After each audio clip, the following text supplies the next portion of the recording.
shine in his presence. Truthful, where we find all his blessings. And power, we shall receive. Yahoo, eternity.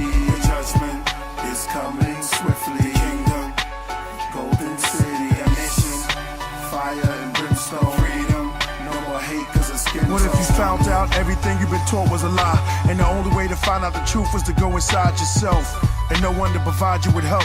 Would you reach for that 9 in your belt, or go get the rifle from your shelf? Put the barrel to your mouth and blow your own brains out? Or do you want a second to figure this whole thing out?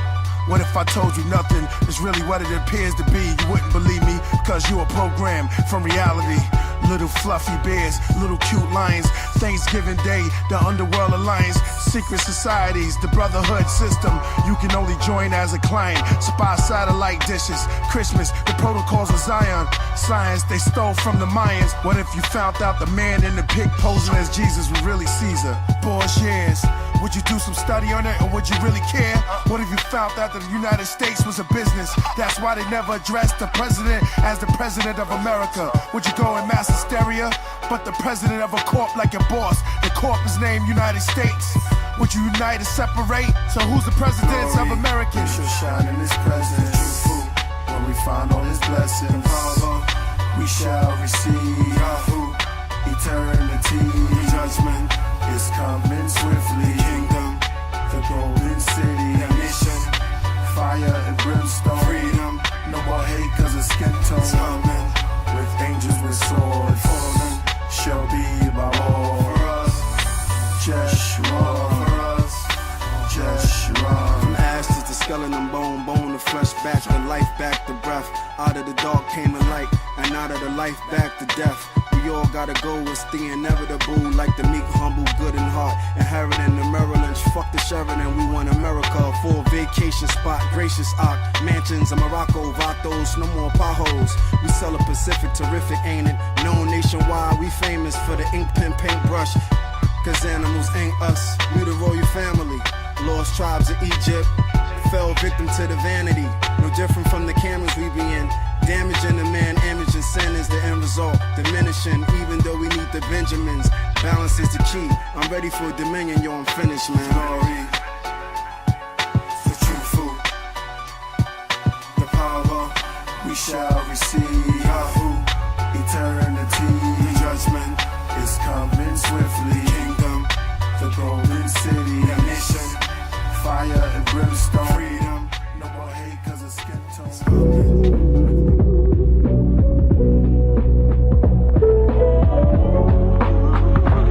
Ladies and gentlemen, we build on topics, whether conscious or cosmic. It's never nonsense, mega levels or microscopic. It's a Killah Priest project, AD control the rocket. Before we land the plane, many things we engage and explain. The unexplained, without mask. Welcome to the Killah Priest podcast.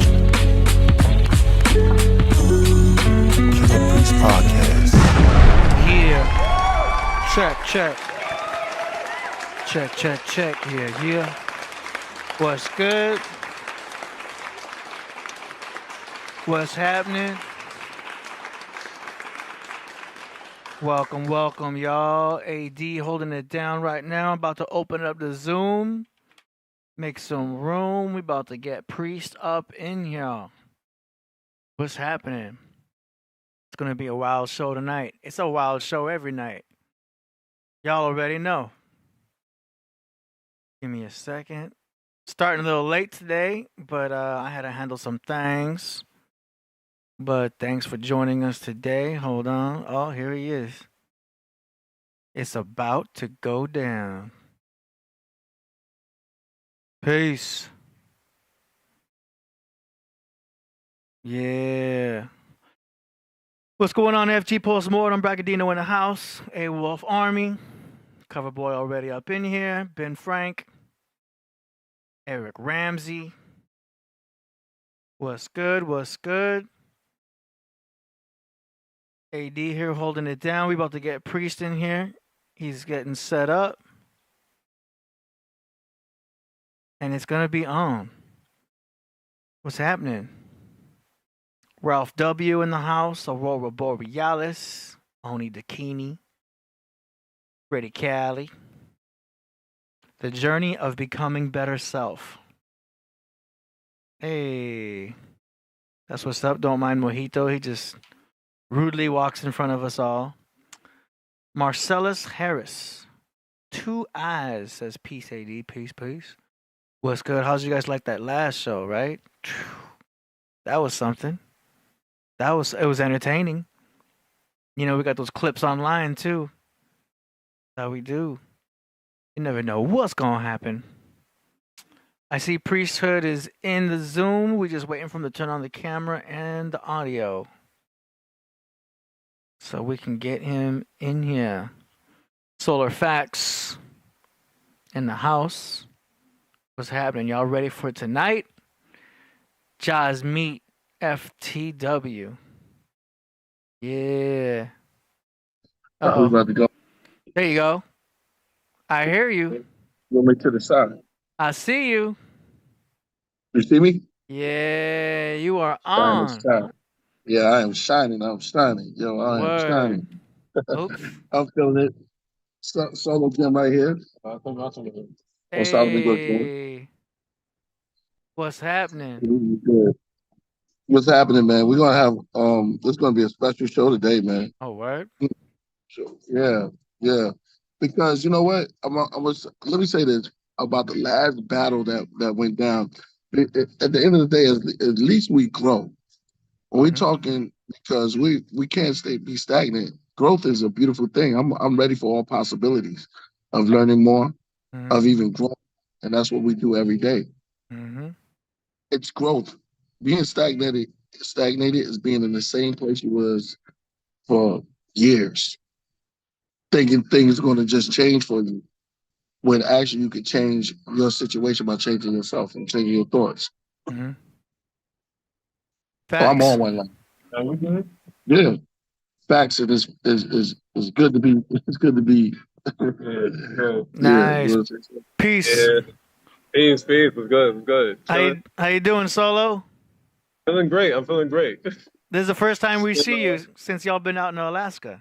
Oh yeah. I've been sticking to myself and just like soaking it all in. So it's a lot of nature out here. You know what I mean? That's nice, So, man. Yeah. I'm enjoying the view though. It's very beautiful out here. And Nice. oh yeah, we did see a bear. We saw a bear.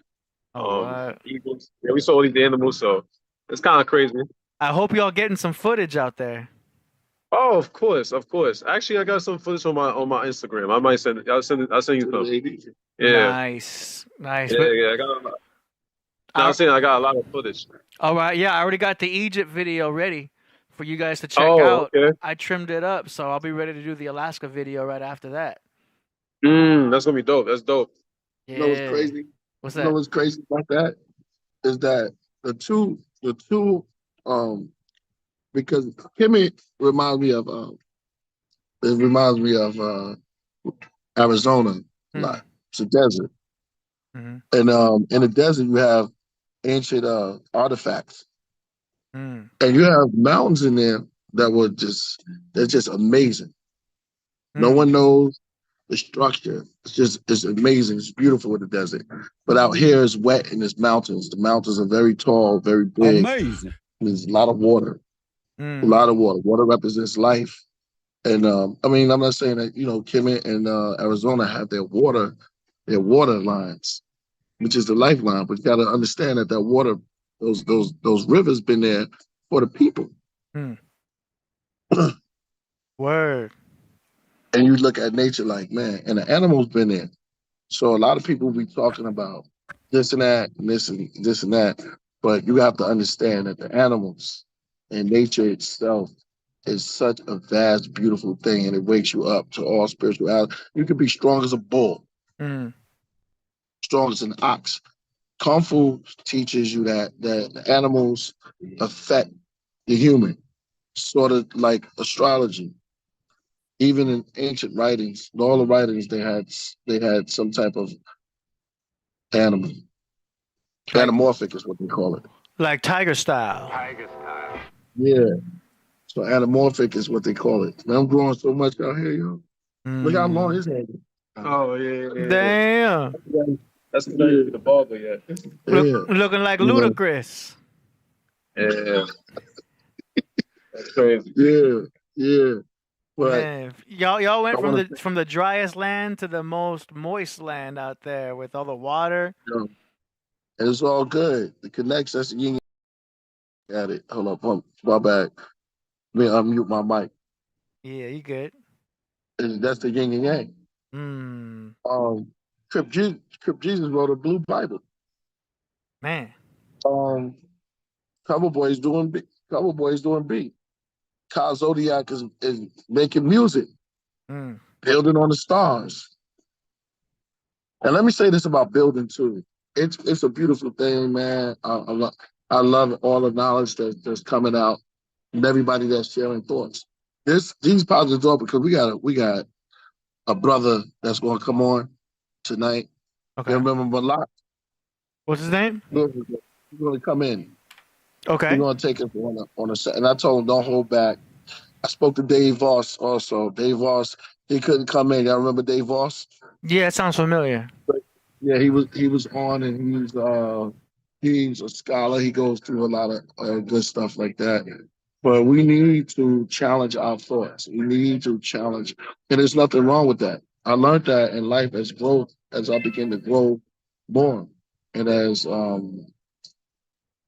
new ideas or something new to me, because there's nothing new under the sun. But when it comes to you, you catch it and you take it and you keep it in your mental storage. You don't polish a pearl with friction. Mm. In the See, head. I'm on one. I'm on one today. Where's my Yeah. bombs at? Bombs. We got the bombs right here. Yeah. Yeah, exactly. Word. So yeah. So I'm gonna start it off by saying, welcome to the Killah Priest Podcraft. I'm your host, Killah Priest. I am Sheik. And running the rock is none other than my man A Dizzle. Yeah, yeah. In my sidekick, Solo Gems. Peace to everybody out there.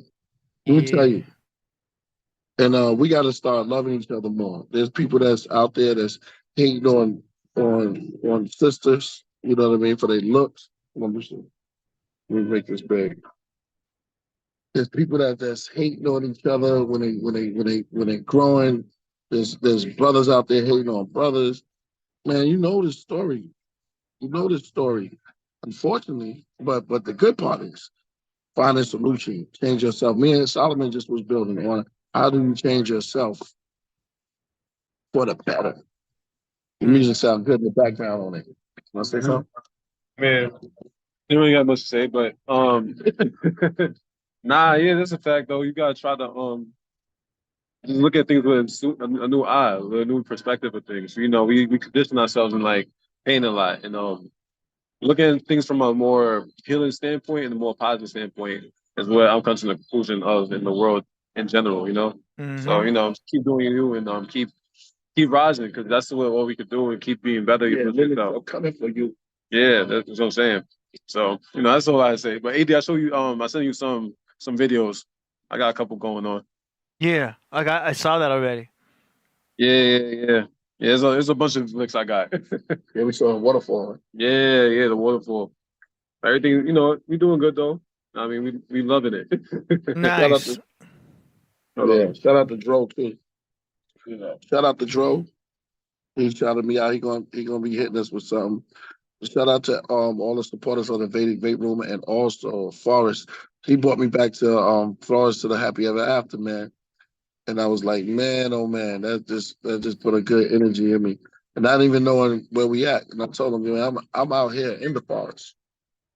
Word. Shout out to Aurora Borealis. I see you in the building. You see that super chat? Stranger Just in the already chat. with it. What up, stranger? Stranger. Don't be a stranger. Let me see.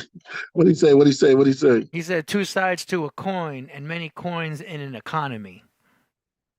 That's right. That's right. Mm. Same coin. Same coin. Two sides.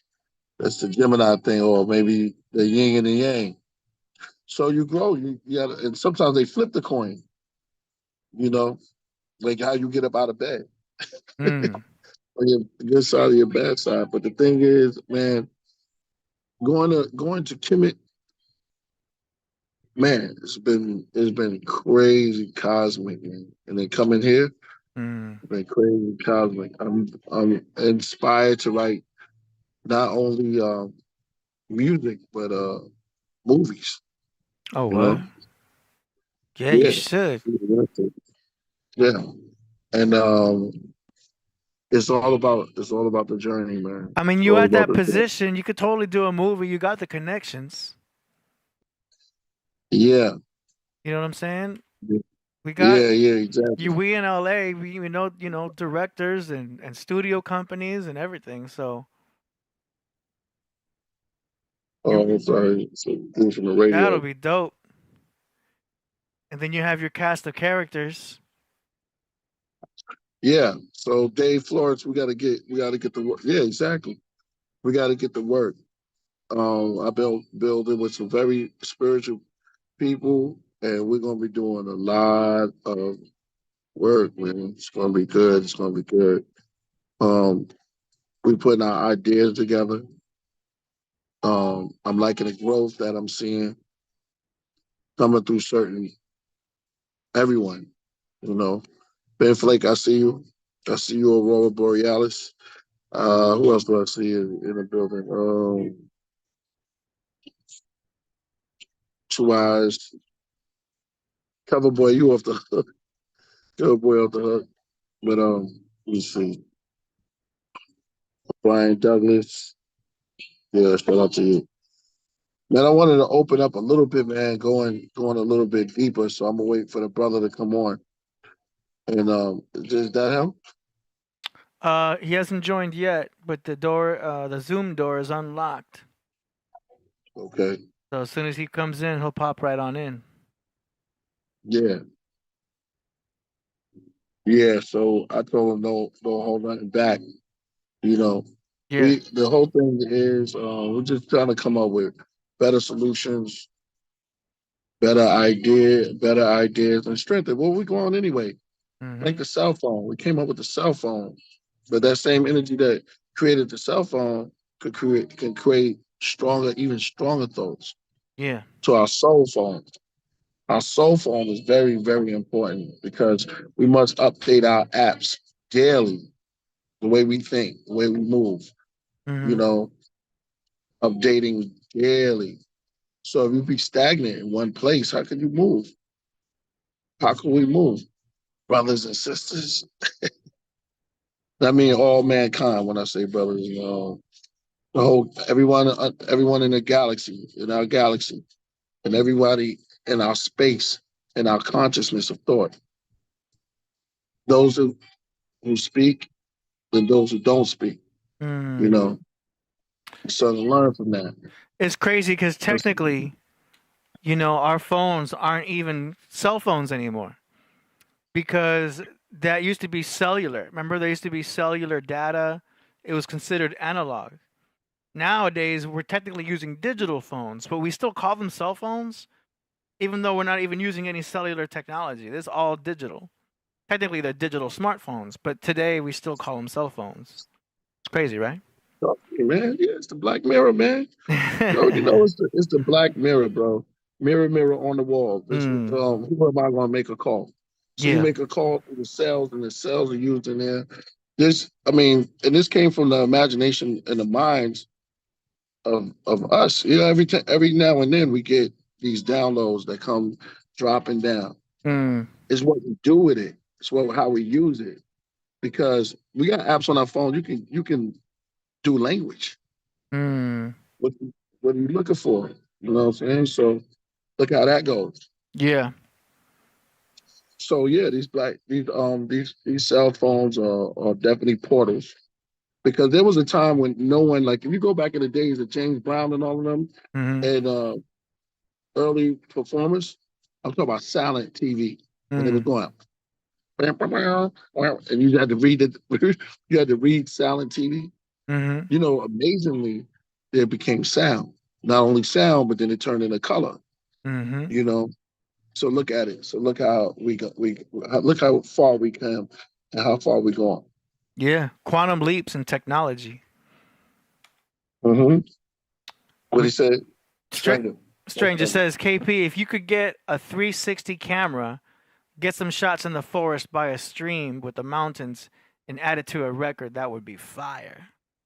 Yeah, exactly. We're gonna do that. A 360 camera. And you know how we was talking about how technology imitates nature, right? How you can move a mouse, right? And you put it in clouds, and then we're streaming, just like a water stream, and how everything just flowing.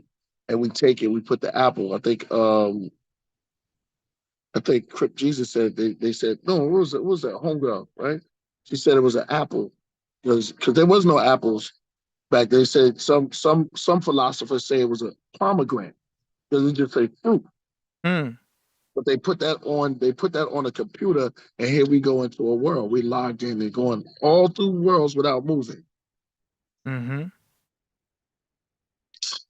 Look at that. True. We're going all through portals and dimensions. You could Google anything and it could come to you. No doubt. Word. Yeah, indeed. Damn, that's right. You can go through all type of dimensions. And you're still there. Imagine that. And you make things happen. You can even order. You can take something that's spiritual as eBay or Amazon. They look at the Amazon forest, Google it, and then it becomes materialized right into your mailbox. You just gotta wait a couple of days. Yeah. How's that possible? The spirit realm is real. Yeah. I want to shout out to all the great minds that's out there building. There's a lot of people who's hating on the children of light. Go in. It's gonna take time. I don't rush anything. Yeah. But I want to tell the children of light to keep going, keep your light shining. Because that's right there is gonna guide us through the darkest times. When there's tunnels, when we're going through these tunnels and tunnel vision and brain fogs and all of that stuff like that, the light that's inside you gonna help you keep going. It's magnificent. Gotta keep smiling, keep shining, knowing that you can always count on me. For sure. That's what friends are for. Exactly. And friends could also fry in the end. It can fry you in the end. There's a big thing on words. There's some people, they'll fry you in the end. Those that know that's out there, they know what I'm talking to. You know what I'm saying? It's a spiritual thing. It's light, but you hold that candle. You gotta let it shine. For sure. Solar facts in the building. So Balak just hit me. He said he's gonna come on. All right. Yeah, we about to go on a very, very, very spiritual journey, man. Journey. I want to say shout out to all the light that came to the show. Are we still a Virgo? Or are we in Cancer? We in Libra. We in Libra now. Oh, my sister, yeah. It's Libra season. Yeah, somebody else is a Libra. Yeah. So shout out to all the Libras. What is a Libra? Libra is the scales. It's not even It's also the tree of knowledge. So it's the scales. Yeah. It's where we get the word library or liberal. It comes from Libra. It's the lies buried inside the library. History is crazy, man. There was a man by the name of Ashurbanipal. He had a library, a great library back then. And they had these guys, they come up and dig them up, right? And then they print these books on them, but they switch up some of the information. Look up the information of Ashurbanipal. He was a great king. There was great leaders back then that they don't even talk about. They want to burn all the history. and then you know, switch it up, and then switch all the information around. I can't say I'm saving some for the, but I'm just trying to spark thought. Yeah, Yeah. from the 90s. Shout out to the 90s. Word. Um, Shout out to very, very special people that's just hit me up, said they watching. Um, um, yo, what's good? What's good? What's good? Family that's home. Let me see. Uh,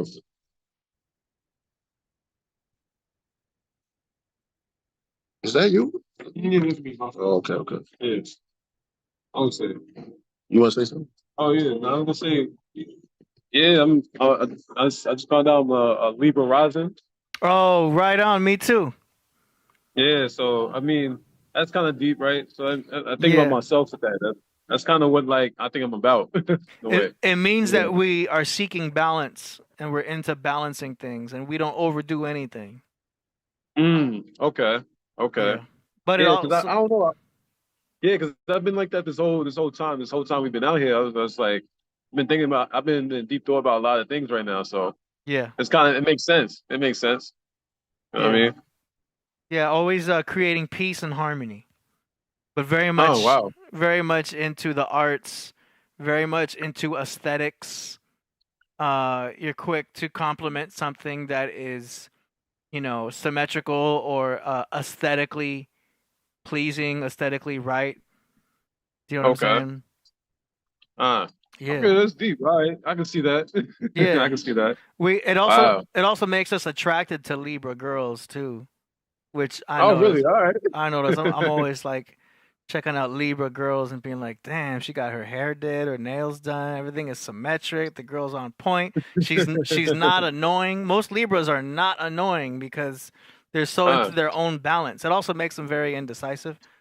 But it's some okay. beautiful Libras out there. They're ruled by Venus. So you got two sides too. Two sides to the coin. Yeah. Two sides of the coin. Yeah. Yeah. Yeah. Right. Gemini, Libra. Yes. That's true. As two I air think signs. You know how Yeah. back in the apartment. No good. But you know how back in the day you used to say, I'm going way back when they would say to women that you're the apple of my eye, right? Mm. And so like you're a flower to me. So now you're anamorphic. The flower has arms, and what's coming to life is the flower comes to life, and also the apple comes to life. So these things become living in imagination, and it opens up, and it becomes something. Mm-hmm.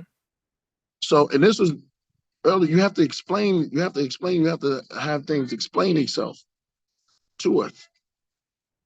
So the spiritual realms happens right amongst us. A consciousness that if we get in tune to, we'll tap into it, and we'll understand how someone can be a flower. Mm. When you walk through the forest, all they want is a touch. I told you they're lies. They want to know more about you than you want to know about them. Mm. That's why they grow fruit. There's a connection, a spiritual connection that goes on between us and nature. We go back into nature, and the nature creates what we call meta sin. Meta sin. Mm. Nice. But it's calculating. It's making these things happen. It's like second to nature. It's like the heartbeat. It's doing it on its own. It's Mm-hmm. boom, boom, boom. Everyone goes to sleep. You have to wake up. There's a time to everything. But then they put watches on us like handcuffs Mm. and created and changed time. Well, I'm fully aware. Yeah. It's deep when you start waking up.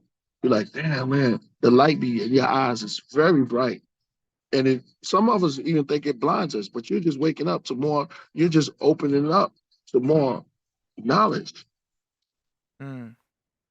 If somebody said, yes, the light it blinds me in the morning because you're beginning to see. That's how knowledge comes in. Mm. Word. Somebody said medicine was named after magic. No, medic family. Yeah. Hmm. But just imagine. Could you imagine them early life? Early life. Walking through. Yeah, I'm talking about early. I'm talking about trying to understand what the heavens are saying. You looking at the celestial heavens and you walking. Oh, here we go. We're about to go in deep. You're walking and you're looking at there's gigantic things that's happening up there. Yeah. And they're speaking to you. It's just like how the animals talk to you in the heavens and tell you to identify a sign. It's a sign, right? Yeah. Well, there'll still be no sign given. Nah. I'll be coming on, man. Yo, ladies and gentlemen, Eric Gabar. This is going to be good. I'm just setting it off a little bit. I told you we about to turn up. Hey. Nah, I'm saying that because they say some of the gods are cruel. Hmm. You have to understand the attributes of nature. Nature. I just saw a waterfall. Yeah. Then came 3 more animals. Yeah. There's some good movies out there right now, man. Yeah. Is he coming on? Yeah, he popped on for a second. Eric, are you there? In the Matrix. You hear me? Yes. Somebody said go look at the numbers. They have these things that they have now called angelic numbers. You ever heard of them? Yep. Like 333 and 222. Yeah, angel numbers. Yeah. They be adding up. And you be seeing the same things every day. Mm-hmm. You can't tell me that's not a communication thing. You're adding up. That's why it's involved with poker when you get 3 of a kind. Here we go. You know what I'm saying? Or you get, 3 3s or 3 That's a gamble. 5s. There Yeah. you go, ladies. Yeah. They know you put on your shirt, it's there. And to the point where you start putting your clothes out early and you know what you're going to wear the next day. That's how you're going to be there, but come on. The angel numbers, they be coming. Yo, I want to say shout out. I'm a yield right now because I have a great mind. Brother opens up doorways.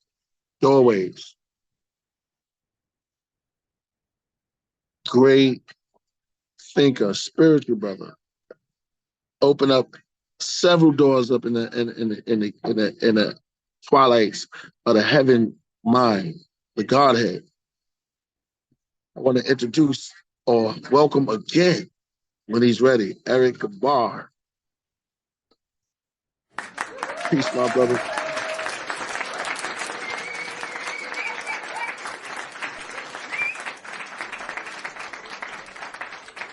Hello. Hello. How y'all doing out there? Wonderful, man. Nice to meet you again. How's your planet? Oh. Oh man, the planet is we in good atmosphere, man. The beautiful sun, daytime here. Heard you was in down there with the Eskimos, man. Yeah, man, I'm still here. I'm still here, Oh, man. you still there? Yeah, I'm still here. Okay. I mean, I have a show Friday coming up. But it's magic. It's magical. The Aurora Borealis, Northern Lights. That's all I was thinking about, man. When I found Yeah. out you was out there, I said, man, he's probably seeing that Aurora Borealis part What of is the Earth. That's actually the Earth showing you its own aura. Yeah. And just like the human body, we have 7 chakras. Well, that's Earth's crown chakra, where you at right now. Yeah. That's part of the Earth's crown chakra, and you're looking at the halo of the Earth in real time. Yes, sir. And you know, we have meridians. We have meridian points around the Earth and ley lines. Are you familiar with that? These ley lines are very well known to our forefathers. The ley lines actually are lines that stretch across the Earth. And each ley line is met with a meridian point. The meridians are power centers across the face of the Earth. That's why the White House is sitting on one, because these people, they want to be where the power is. So they place like St. Patrick's Cathedral or the White House. Important places sit on these meridian points, crossing these ley lines. Now the ley lines, if you on one side of the Earth and you're sitting on a ley line, that's the same ley line that the White House is sitting on another part of the Earth. Y'all are actually connecting. See that? Yeah. It's just like when a healer, just like the healers come at you and they know about the meridian points on your body and they apply what's known as acupressure. They know about acupressure and they know about acupuncture. Well, these are the points in your body that connect on the ley lines of your own physical anatomy. And when these two points connect together, if I touch this part, I can heal the other part. They know all the areas, just like our forefathers knew all the meridians of the Earth. It's the same thing. We are the Earth, and the Earth is us. We are the universe, and the universe is us. We are one. And the powers that be, the negative powers that be, they're trying to what? Disconnect you. Because they don't want you having all that power. They don't want you in touch with the all. That's what it is. Because once a brother is in touch with the all, they're all through, brother. It's that simple. You know, like I hear other people on social media talking about connecting with the Earth. That's why we all have rubber soles on our shoes, because we're disconnected from the Earth, man. Somebody should come out with a shoe that connects you to the Earth. You know? I've seen that. Yeah, you seen that? I've seen that. Yeah, there's a product out there where it's almost like some socks, but there's like metal connectors that connect you to the floor, while you still have protection. Are they using copper? That's what I was getting ready to ask. They having what? They want to know what the alloy is. Yeah. I bet the alloy. Which alloy is it? I don't know. I gotta pull it up. Because that's important. Yeah, I see a lot of people. They said that like a lot of healing elements come from the copper. Yeah. The copper alloy. That's because copper is the strongest conductor of energy. Copper is an amplifier. When you put copper on your body, you better not be angry, because you can throw that anger into anybody, because it amplifies. Whatever you're feeling, it goes out. So if a person is feeling a certain kind of way and it's not good, they can cause the whole room to act up. Yeah. Copper is the strongest conductor of energy. That's why they lace up wires with it that you plug in your different devices with, because the electricity, the energy of the electricity travels on the copper wave into the wall socket and connects everything together. So if you're wearing copper, you're connecting everything. That's the whole thing about copper, yeah. You know what's crazy is that when they describe Christ, they use burnt brass. They use brass, and in the same type of vibe with Moses, there was a copper snake You use the copper is even repeated in the ancient books Yeah. back then.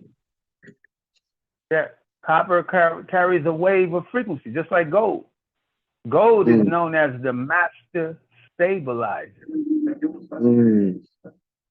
Incas didn't wear gold just because of its monetary value. They wore gold because gold is stabilizing you. You ever see a person that's nervous, they have anxiety, they can't stay still, they're going crazy?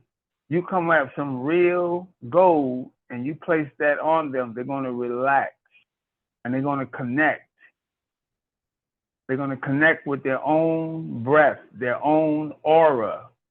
They're going to connect with everything, and they're going to come into a place of tranquility. So when you got watered down gold, you don't receive those kind of benefits. You need the real gold. Yeah. I've heard of what's the difference between that gold and monatomic gold? Oh man, now you're really going in. The monatomic gold, brother. Yeah.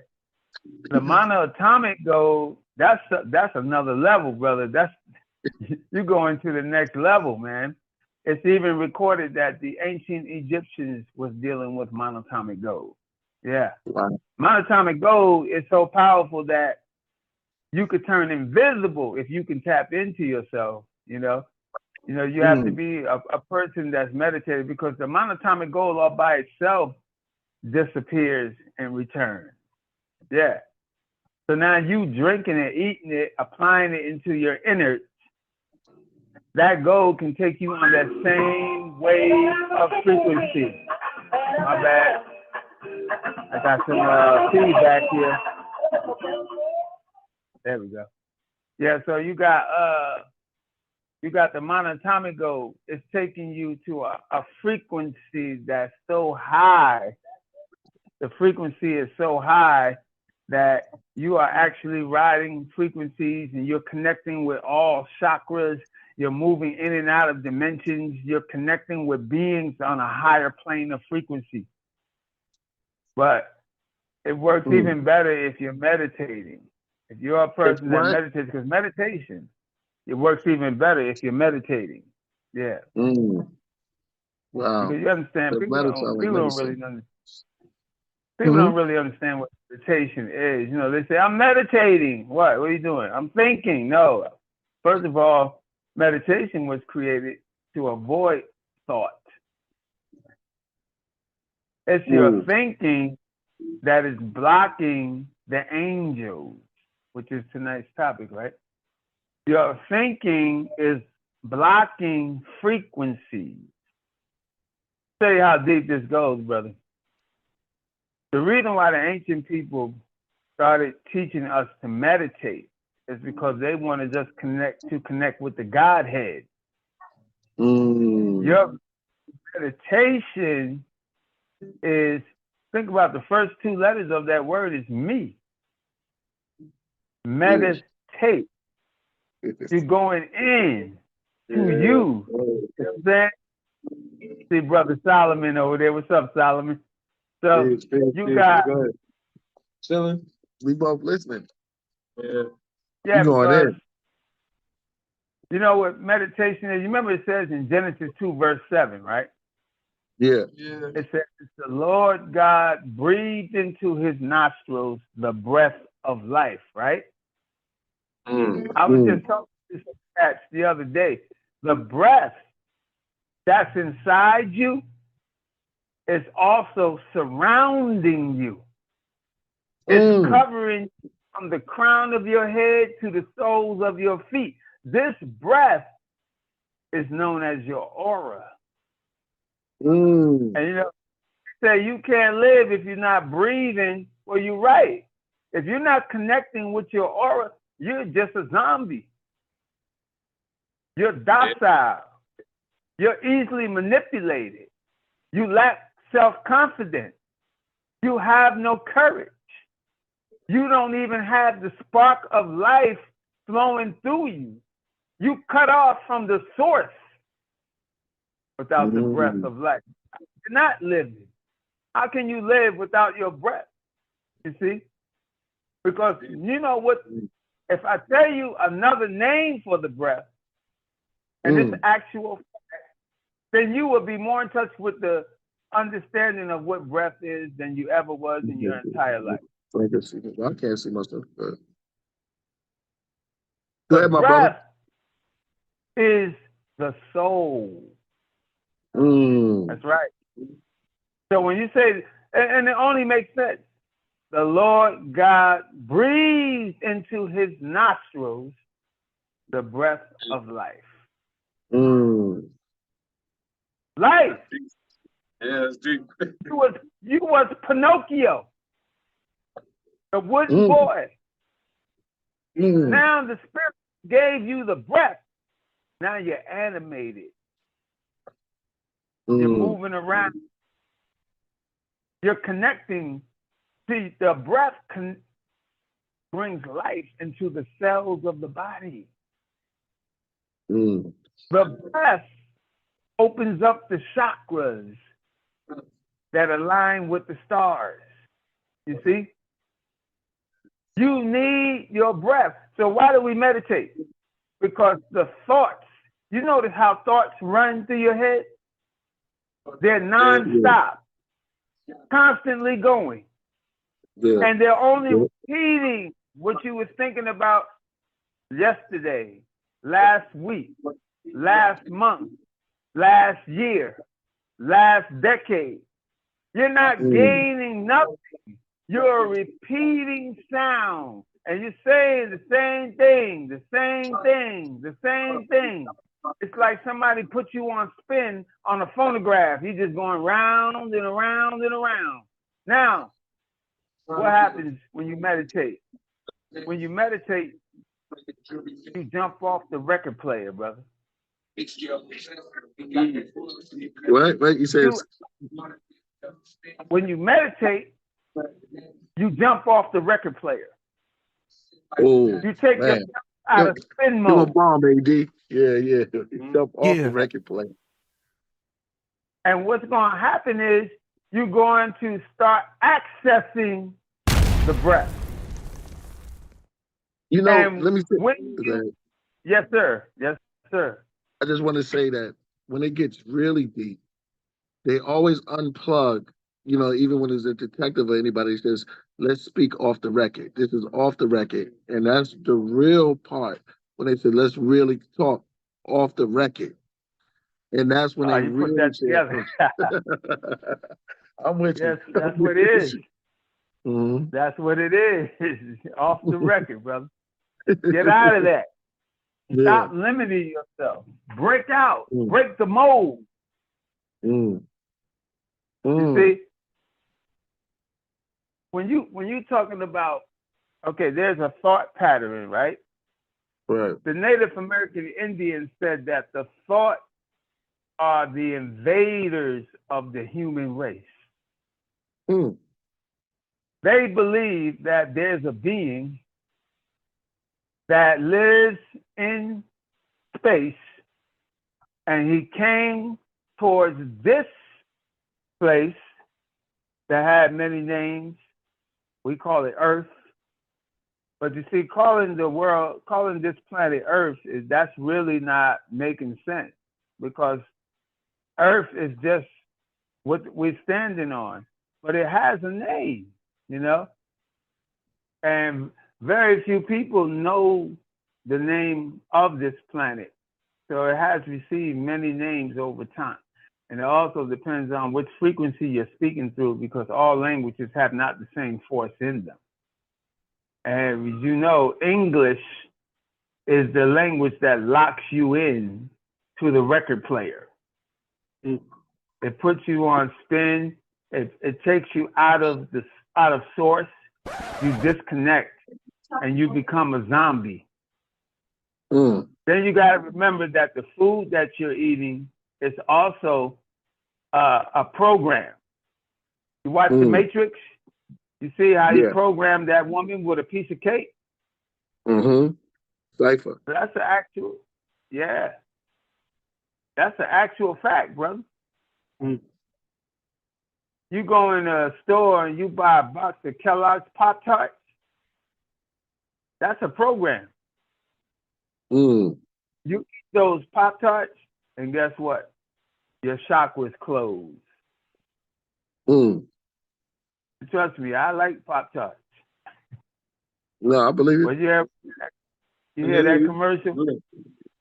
What they say in that commercial? They say, I like Pop-Tarts, but they don't like me. Right. Would you like the strawberry They don't ones? like me. I'm like, oh man, that was a favorite. That one got the most pop to it. The most pop in the Pop-Tart. That's that red chocolate. Go ahead. Yeah, because you gotta understand that you have portals throughout your body. And when you eat this stuff they call food, it's not food. You shut all your portals. And it's interesting too because they call what's on your skin pores. That's just short for portal. These are entry points into the body. Now, you have another body. Some people call it the energy body. Some people call it the light body. Two reasons. One, it's lighter than the feather, and the whole thing looks like light. That's right. And many of us have witnessed it. And many of us haven't. Now, when you are caught in deep thought, right? These are spells. You're under a strong spell. And when you're under that spell, right? You're programmed. See, they got ancient talk and they got today's talk. A spell, yesterday it was called a spell. Today it's called what? A program. There's no difference. There's no difference. There you go. It's no different. That's the same thing. You're talking about a spell or you're talking about a program. Either one, you're trapped. Either way, you're possessed. See what I'm saying? And you're walking around. What's called normal today should be called crazy. Yeah. But because crazy is the norm, then if you start doing something that's actually normal, you're called crazy. You become the crazy guy. So what do? Oh man, I'm being singled out. Nobody wants to hang with me. I'm the normal guy. I got to get crazy. That's called peer pressure. See? So all the zombies force you to join them. And you get on board with the zombie nation. So that you don't be left out. Is that like Walking Dead? That's the Walking Dead. There's a TV show that I really like watching. Very powerful, man. One of the brothers introduced it to me. His name was Anya Shamar. Westworld. You check that out? Give my bomb. They show you how they changed all of us into robots. And people don't get it. They think it's a show about robots. No, it's about us. We're the robots. We're programmable merchandise. That's right. The government looks at you as merchandise. And there are people you can invite on this show that will break that down, brother. People that will show you that you were loaded onto the birth. What? The dock. You were loaded onto the dock from your mother's womb. You got the certificate. from the water. Maritime Admiralty law. That's what it is. We're all under Maritime Admiralty law. And your parents signed that birth certificate. That same birth certificate you receive if you bring supplies to the shore, load your ship to the dock, they will give you a birth certificate. So what's the difference between a baby and the ship with all its goods coming off the ship? So yeah, that's going into sovereignty right there. That's a heavy topic. But the thing is that they look at you as merchandise, not as human beings.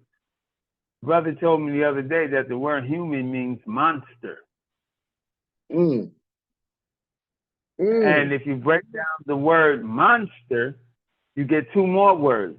Mon, Monday, which is moon day, and stir is star. So they call you, if you're a monster, you're the moon and the star, because people often refer to the heavens as the biggest way to best describe you. You see what I'm saying? When you have a baby boy, what do you call it? My son. Yeah. Call your child the son. Think about that, right? He has a female.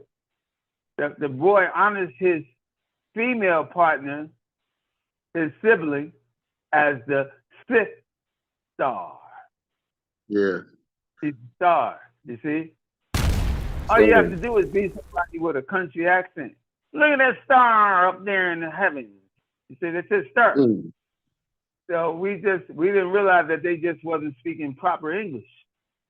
But they called each other stars and suns, and the sun is a star. You see? And the moon and the planet. My son, Mason. That's right. You're light.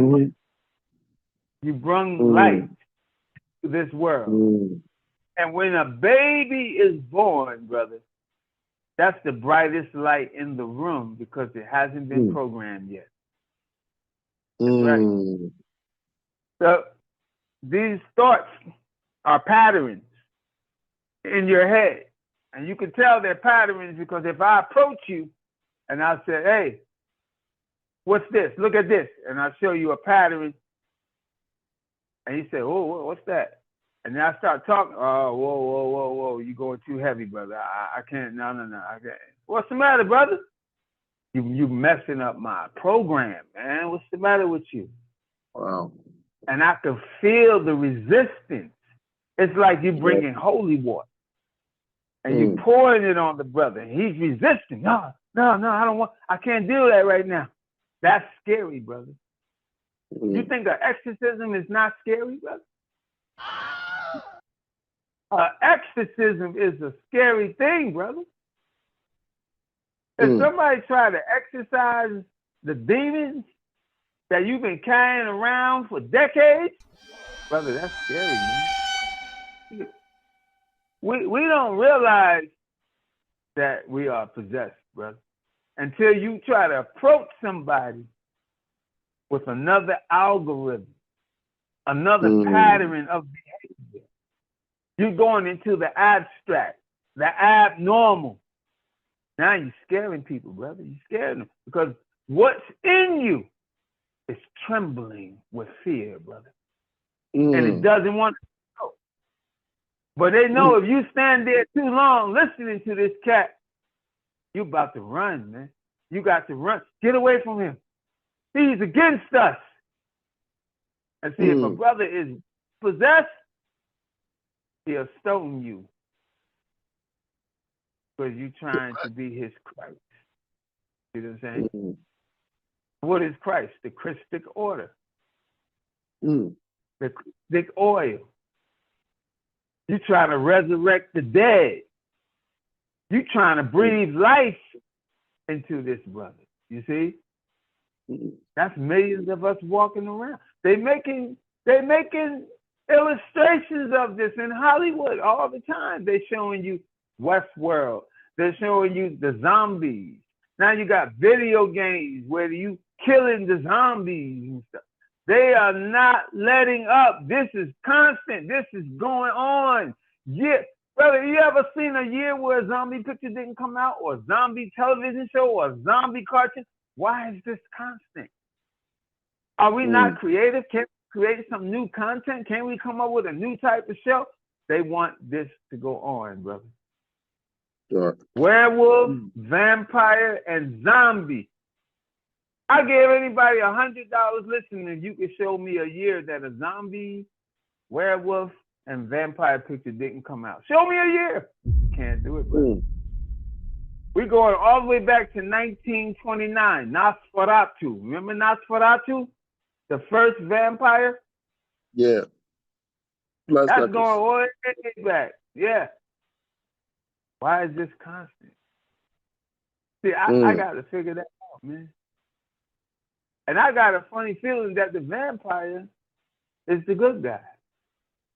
Because anytime they want you to hate something and rebel against something, that's what they want you to stay away from. People say, oh, that cloning thing, man, they trying to clone people. Brother, a clone to me is an amazing thing, brother. Why you think they want you to stay away from it? Look, if they want you to stay away from it, it must be something positive about it. Why they want you to stay away from clones? Did you hear the speech that Bill Clinton came out and said about clones? What did he say? He said, we're not having that. We're not having no clones.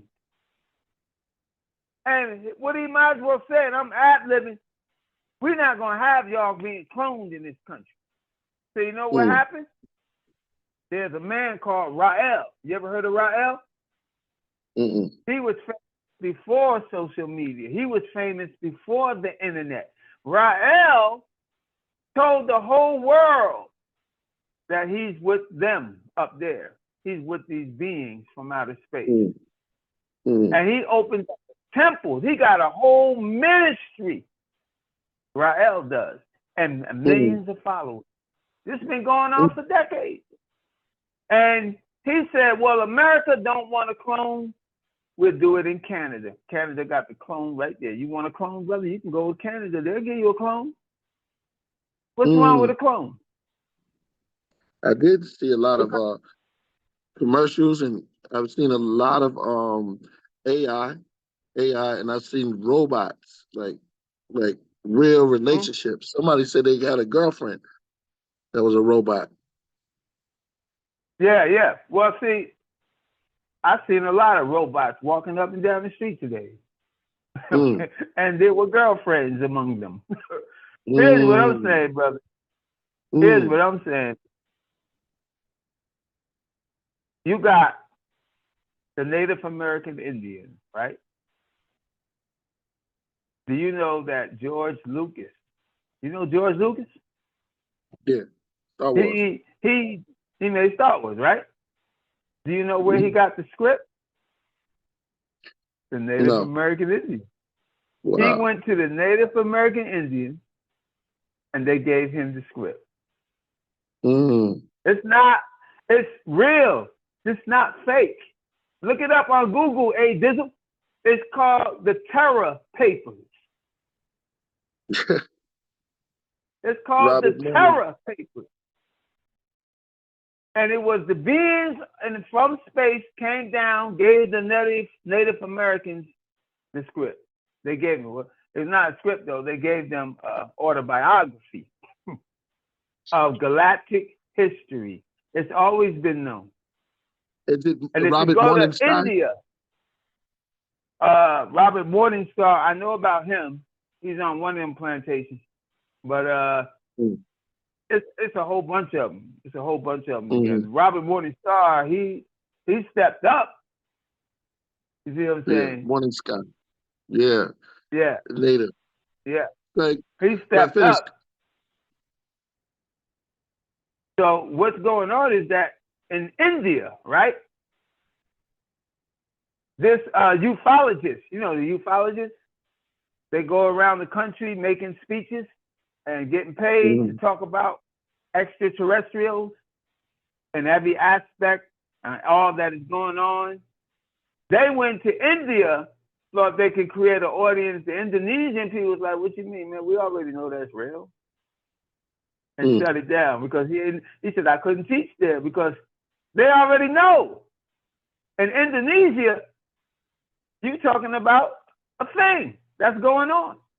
In Indonesia, they have the Mahabharata and the Bhagavad Gita. And in there, it talks about the galactic space battle.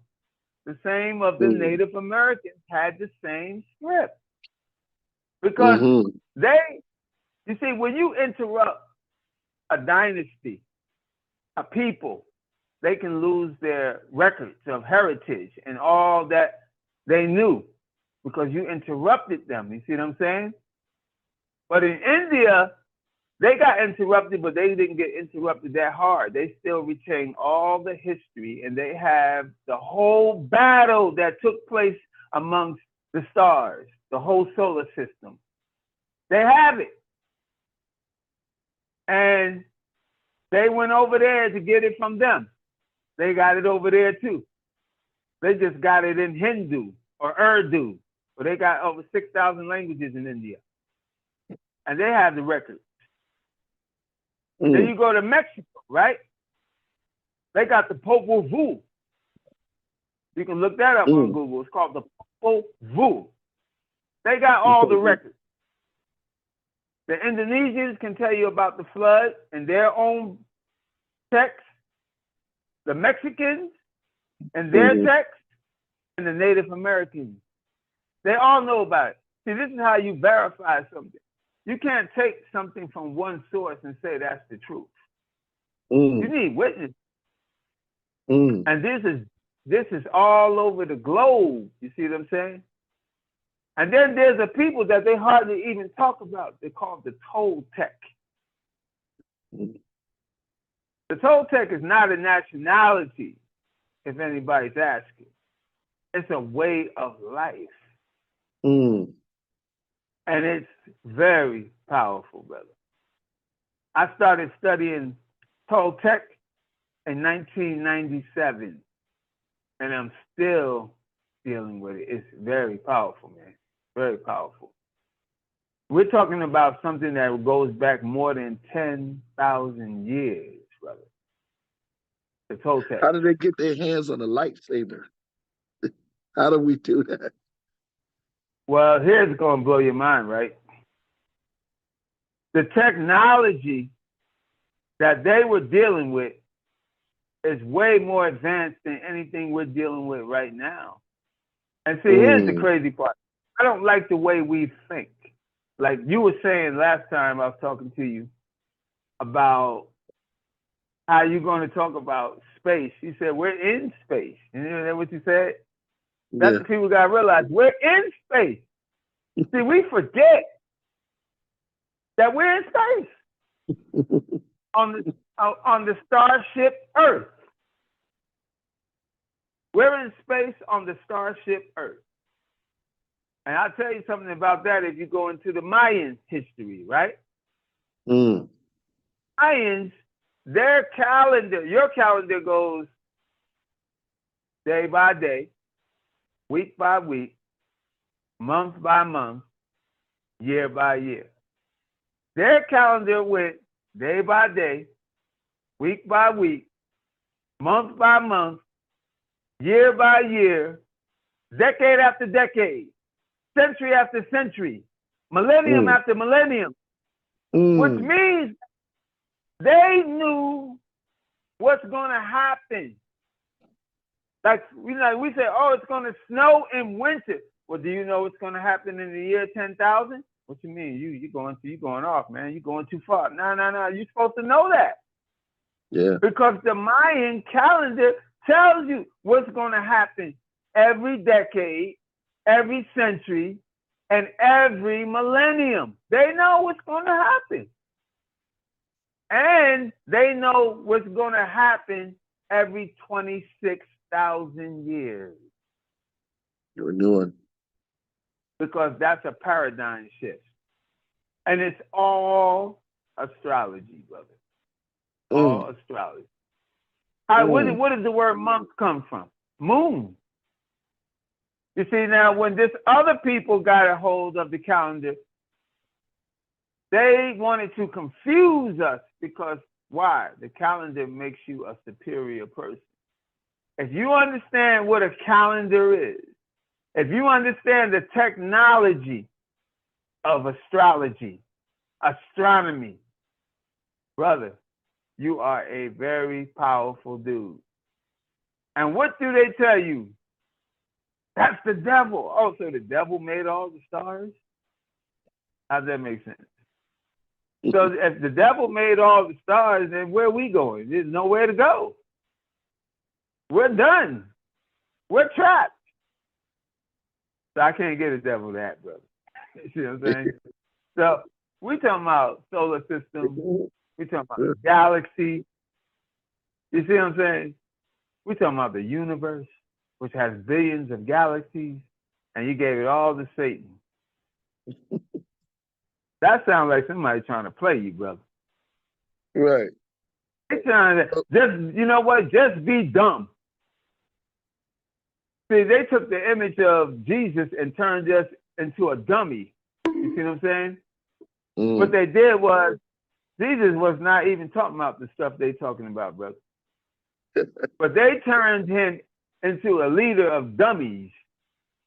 The scripture says, stay yourselves. Yeah. Sister say, stay yourselves in wonder. How you supposed to be wondering something you can't even? If you go this way, you're the devil. If you go this way, you're the devil. If you go that way, that's the devil. Oh, don't do that, brother. That's the devil. Oh, so you just, it all comes down to don't do nothing. Just be dumb. And don't worry, Jesus loves you.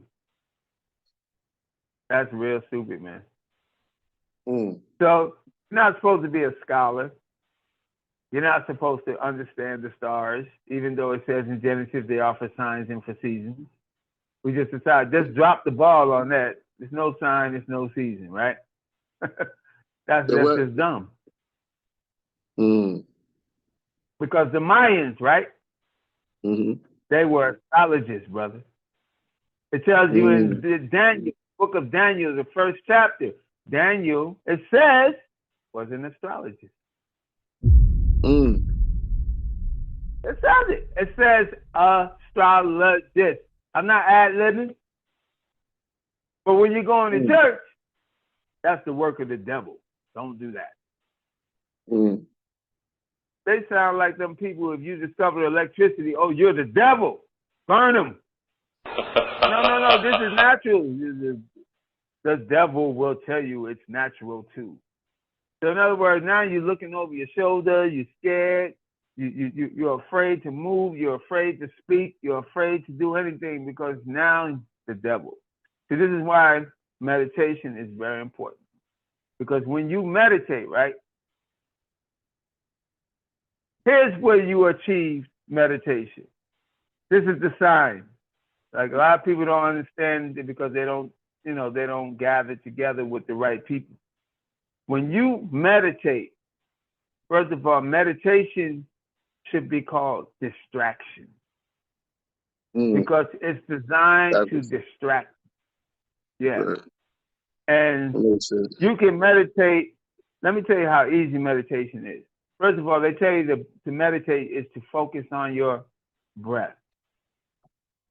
Okay? You know your breath is the highest intelligence in the universe. Give him a bomb. Your breath is the highest intelligence in the universe. Good. So they're telling you to focus on your breath. Now, this is difficult because what you have to do is be still, and you have to be able to know when you're breathing in and breathing out. Hold on. Let me get that. You have to know when you're breathing in and when you're breathing out. And you have to sit still and feel your breath coming out of your mouth and going back in. And what a lot of people don't know is that you're breathing out of your left nostril, and then it switches. You're breathing out of your right nostril. You don't breathe out of both nostrils at the same time. Impossible to do. Just put your hand up there and feel what nostril is activated right now. My left. Yeah, you see? And it's going to switch. It's going to switch. Now, there's a reason for that, because your left side of your body is not the same as your right side of your body. The left side of your body is responding to your right hemisphere, and your left side of your body is going towards your left. It's the opposite. The left hand activates the right hemisphere, and the right hand activates the left hemisphere. Woo. And so if you use both hands, you know what will happen? Mm-hmm. You'll become whole brain, a genius. Oh, give my bomb. Man, right now, the most important hands right now is the hands on the clock, because it's almost 6 here. We got to go. So keep going. We're going to come back on. Just keep building. We're going to come back on, because those same hands is right on our back telling us we have to leave. All right, peace. Okay. Yes, sir. Yeah, I enjoy you, Killah Priest. Yeah. Yeah. So basically what's going on is that when you are breathing, there's a whole nother operation going on that is completely going over your head, because those two sides of your nostril that is breathing is also orchestrating your intelligence of what comes into focus and what goes out of focus. So you're going in and out of a focus that is coming from your highest intelligence. Your highest intelligence is what's going on at that moment. So why do we meditate? Meditation, like I said earlier, it should be known as a distraction, because what is distracting you from your highest intelligence is your everyday normal thinking patterns. Those everyday normal thinking patterns are preventing you from accessing your highest point of intelligence. And you and I grow up thinking that in order for me to be intelligent, I have to go to someone else. I have to seek somebody else. I have to find somebody. Yeah, you know what you do? You need to find somebody that teaches you how to access your own intelligence. After that, once you access it, you will realize I don't even need anybody. There's nothing anybody can teach you. Nothing. Matter of fact, some of you are going to think that I'm not telling the truth when I tell you, you already know everything. You know everything there is to know. And the reason why you are seeking information from others is the same reason why a baby needs you to feed him his food, because he's not strong enough to eat it by himself. So you spend your whole life learning from others, and you don't even know that you have surplus information, a plethora of information, data, wisdom, knowledge within. It's inside you. You have access to this, you will know what I mean.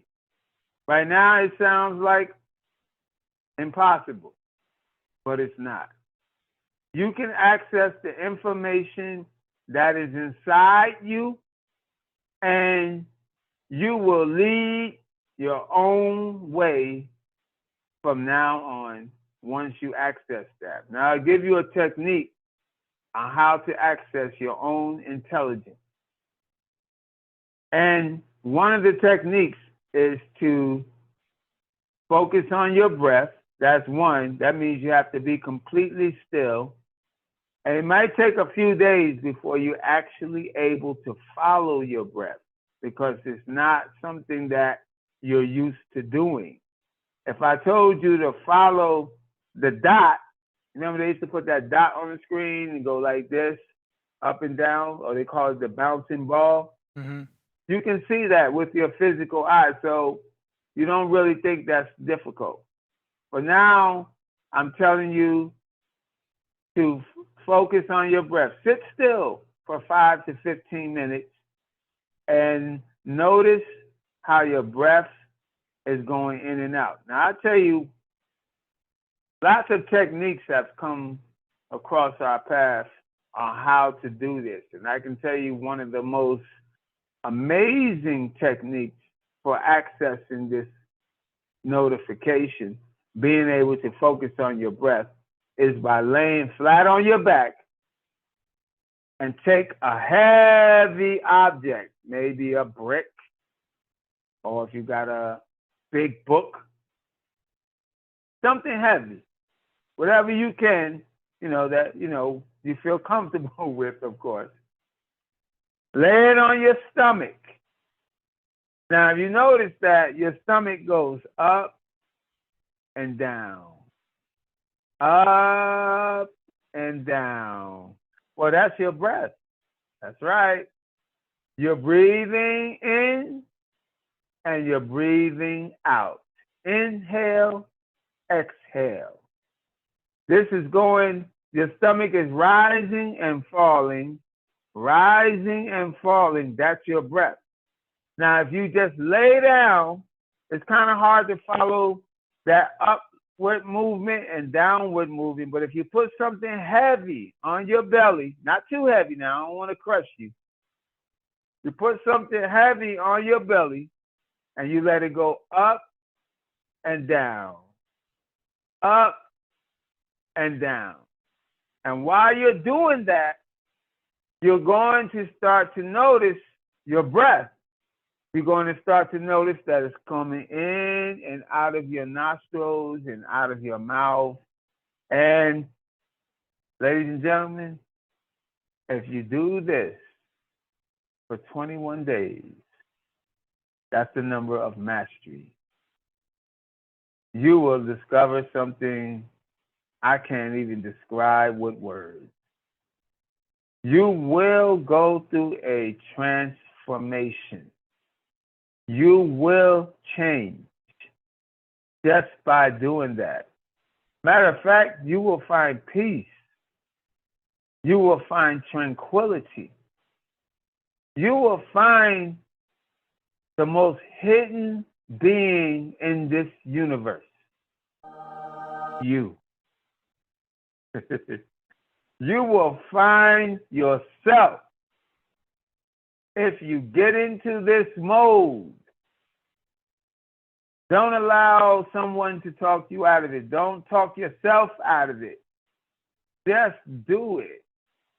Lay down, put something heavy on your belly, and follow the momentum of the rising and falling, rising and falling. And if you just focus on that, a whole new world will open up to you. It will. Seems so simple, right? Not until you try it. Not simple when you try it. Sounds simple when it's coming out of my mouth. but it's not simple. One thing, you have a lot of people out there that have no patience. Now you understand why patience is a virtue. Because in your patience, you will possess your soul. In your patience, you will possess your soul. Now, where's that written? That's in the Bible. Y'all thought the Spirit was talking about something else, right?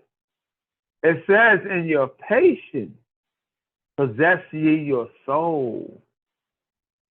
Your soul is the single most important thing that you have on earth, because it can give you anything that you want. You want to access things. You want to have things. Well, let me tell you something. Anytime you try to grab at things that almost seem impossible for you to get, it's only impossible because you're putting the cart before the horse. You cannot put the cart before the horse and access those things that you want.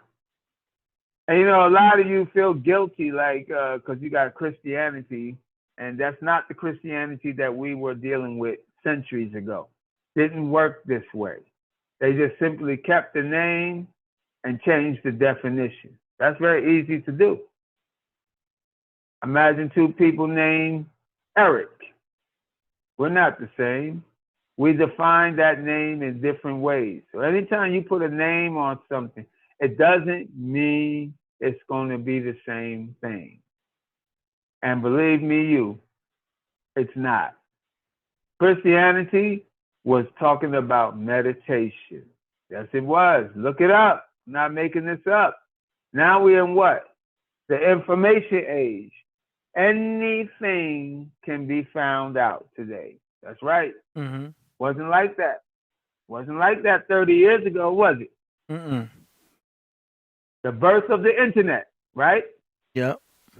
And those of you who focus on astrology, you know that we're heading into deeper and deeper every day the age of Aquarius. Yep. And that Aquarius age is the information age, because if you study astrology and you check out the astrological trait of the zodiac sign Aquarius, you'll find that its ruling body, the ruling planet, is known as Uranus. And Uranus is the planet of the highest intelligence. People who possess the sign Aquarius will seem to others like geniuses.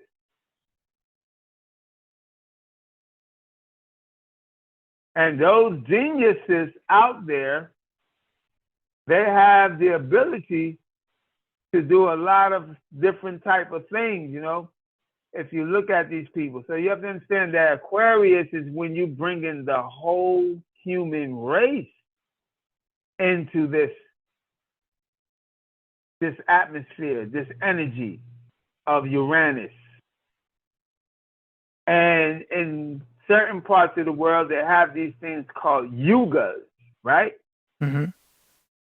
Well, the fourth yuga, which is known as Kali Yuga, is also talking about the same thing, the age of Aquarius.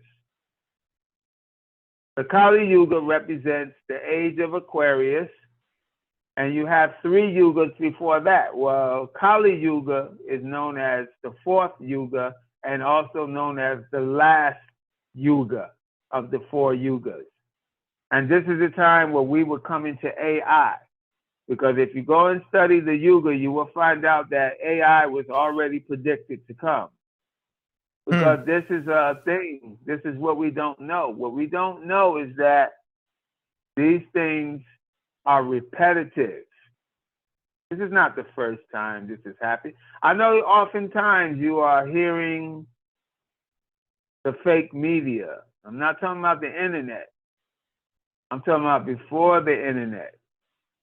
We had the networks, ABC, NBC, CBS, and etc. These people were telling you that we're the first this, we're the first that. It's a lie, it's a lie, it's a lie. You couldn't tell me who did something first if I gave you $1 million. You couldn't tell me who did something first if your life depended on it. You couldn't tell me. Why? Because there's no first anything. Anything you're doing has already been done. That's right. Take it or leave it. Everything that is being done today has already been done. You talk about nuclear war. Hopefully it won't happen anytime soon, but nuclear war happened on the earth before. There's evidence of, first of all, they already know what the side effects of a nuclear blast will do because they used it. When did they use it? Hiroshima and Nagasaki, 1941, right? And the side effects was vitrified glass.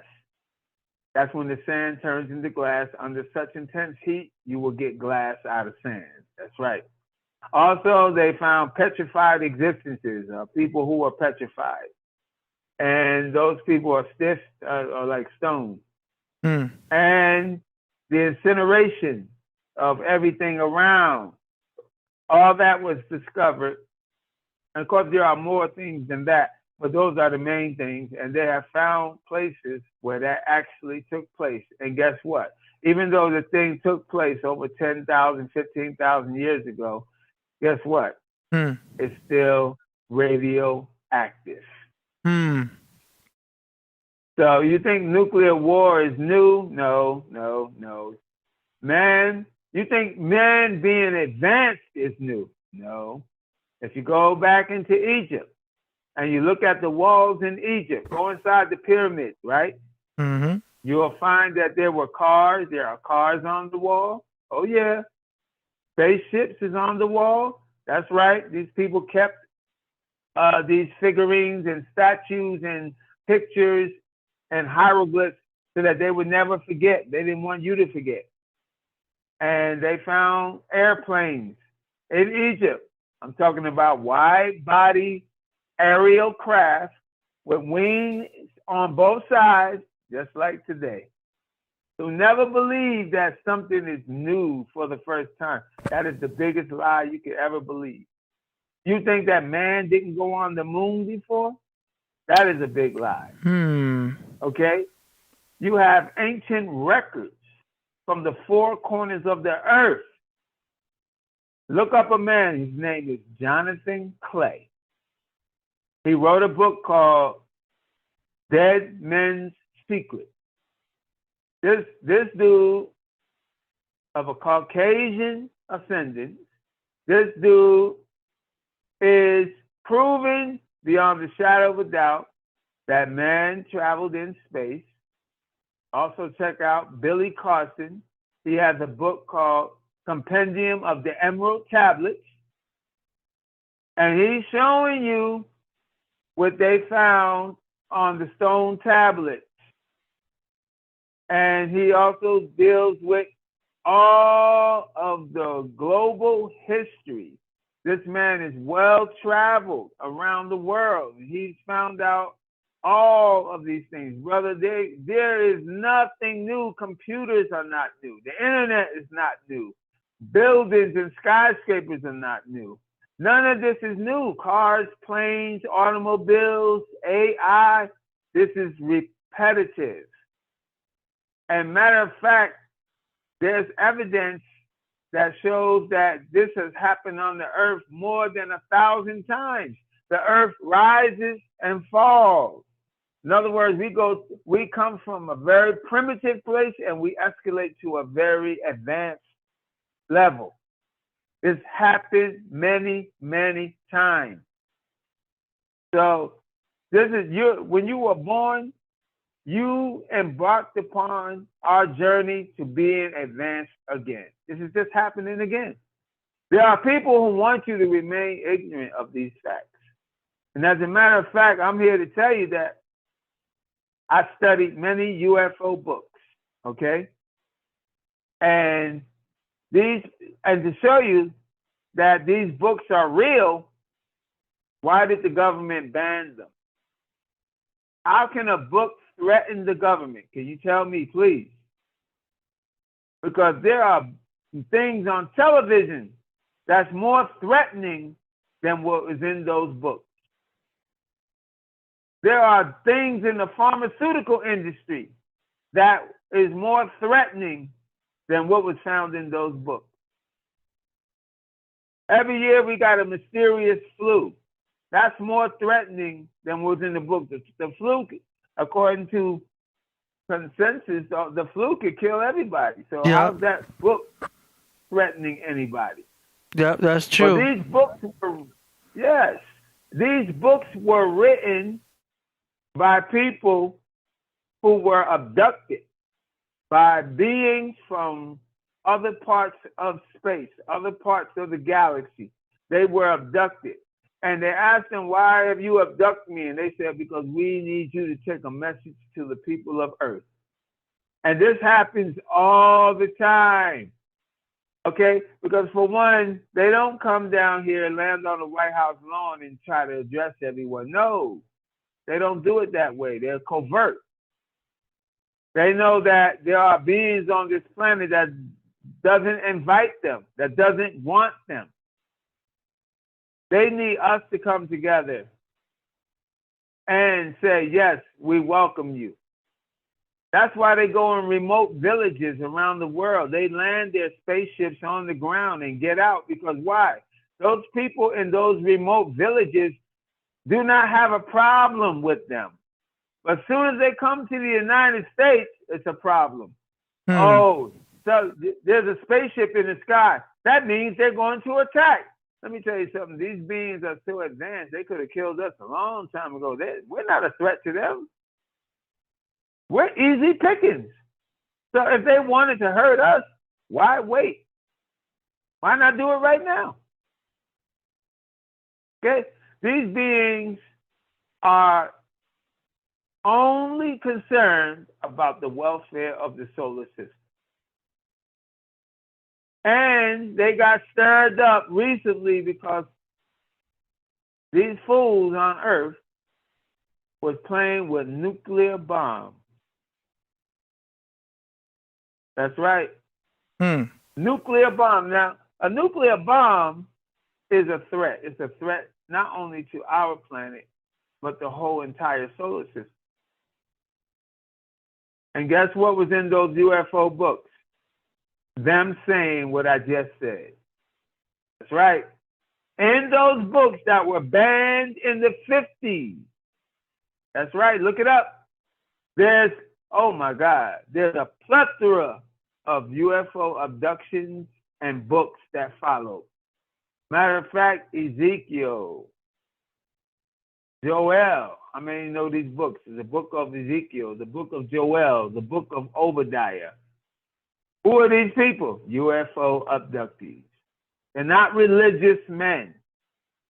These are men that were abducted by UFOs. Read the book of Ezekiel, the first chapter in the Bible, and you will see spaceships and a man named Ezekiel addressing beings that stepped out of a spaceship. If you walk away from reading the first 2 chapters of Ezekiel and you don't see that, you're blind as a bat. And it inspired a book called The Bible and Flying Saucers. That's right. Look it up. There's a book out. It was written back in the 60s. It's called The Bible and Flying Saucers. This is not new information. This is old. That book is no longer in the bookshelves of the stores. I wonder why. It's called The Bible and Flying Saucers. Well, the beautiful thing about this is that we have something called the internet, and people are willing to sell you old books, and it just seems to never run out of supply. Isn't that something? So there's a lot of books. One of my favorite UFO writers of that time is Colonel Stevens. I'm saying his name correctly. His name is Colonel Stevens. Wendell Stevens. There, I got it now. His name is Colonel Wendell Stevens, and this man tirelessly went out of his way every day of his life to bring you the information that's going on in the heavens. If you want to know what's in outer space, you don't have to wait for one of these astronauts to go out. And they got everybody so confused today that people even doubt that they left the planet now. So, it's a lot of confusion going. Yeah, I doubt it too. Exactly. And there's another man, his name is Lobsang Rampa. Tuesday Lobsang Rampa. And he talks about what's on the other planet. His book came out in the 50s. Tuesday Lobsang Rampa is originally from Tibet. He was a Tibetan monk. And he wrote a book called The Third Eye. Yes. And several other books. And then there's Wendell Stevens, which I just mentioned. And then you have, there's a lot of authors out there. One is a book called The Andresian Affair. The Andresian Affair. And this is by one woman's abduction aboard these spaceships, called The Andresian Affair. And then there's, if I could think of some more books, I'll definitely mention them. And these books go all the way back. They got another book called UFOs Are Real. That's right. There's a book. These are books from the 50s, 60s, and 70s. It's called UFOs Are Real. And they have actual pictures of flying saucers, other starships from the heavens in these books. As a matter of fact, it even inspired a TV show called UFOs Are Real at the time. We used to be more fluent, more, coming out more and more revealing back in the 50s and 60s. As a matter of fact, if you was to go to the library and look at the microfilm, you will see that all the front pages, they don't put UFOs on the front page anymore. All the front pages of the newspapers during the 50s and 60s have UFOs on the cover. Yeah. You see, because the government didn't have all his facts together back then, so they didn't know how to lie to you and fabricate stories and tell you it was a weather balloon. They started putting that together real fast back then. And there were lots of people who witnessed the flying saucers all around the globe. Matter of fact, and that really took off ever since the first reported UFO. And that's really not the first one, but as far as today's history, the Roswell incident took place in 1947. And there was also UFO reports back in the 1800s. And you can look that up. All you got to do is go to Google and put UFO reported in 18th century, and they'll pull it up for you. The computer will pull it up for you. Then you also have Christopher Columbus. It's been documented that Christopher Columbus saw 3 starships flying across the sky. He logged this down in his log book aboard his ship. That's right. The Mayflower. So, well, he had the Nina, the Pinta, and the Santa Maria. Yeah. That was his 3 ships. Okay. And they wanted that inside your head, so that's why it's inside mine right now. Didn't tell us in school about the flying saucers. Yeah. We got a few super chats, if you don't mind. Yeah, let's go. Are you ready? Let's go. They're from Stranger. The first one he said was, people on the island of Vanuatu worshipped an airplane. It's called the John Frum movement. People see the things they don't understand all the time and equate it to the supernatural throughout history. This is true. UFOs are not really supernatural. They're just somebody, a neighboring planet, flying their ship to another neighboring planet. We're not supposed to go bananas over this, but we are, because all this hype and the way we're supposed to look at it and accept it, it's been conceptualized by people who don't want you to accept them as just neighbors. That's why we're making the wrong approach to it. Our reaction is all wrong. You know, if you come from another country, even that has been given a lot of problems in the past. Oh, he comes from another country. Yeah, but is he a threat? You see? So why wouldn't they do it to people on other planets? You know what I'm saying? Yeah. They want to produce a lot of skepticism. You see what I'm saying? Mm-hmm. Because I'll tell you why. The reason why all this skepticism must be is because the problem is that this government only wants us to look to him. And if you find out that there's someone more advanced, more capable, more efficient, more better at handling things, why would we look to this government anymore? You know, we would lose interest in a heartbeat, and we would ask them for help and not this government. And that's what the problem is. Staying in control. That's it. But it's really false control because, you know, real control is reaching out to others. The best control is self-control. All right. The next one he says is, where did astrology come from? First of all, astrology is a word that means, ology means the study of. Astro is referring to the celestial objects that is all over the heavens.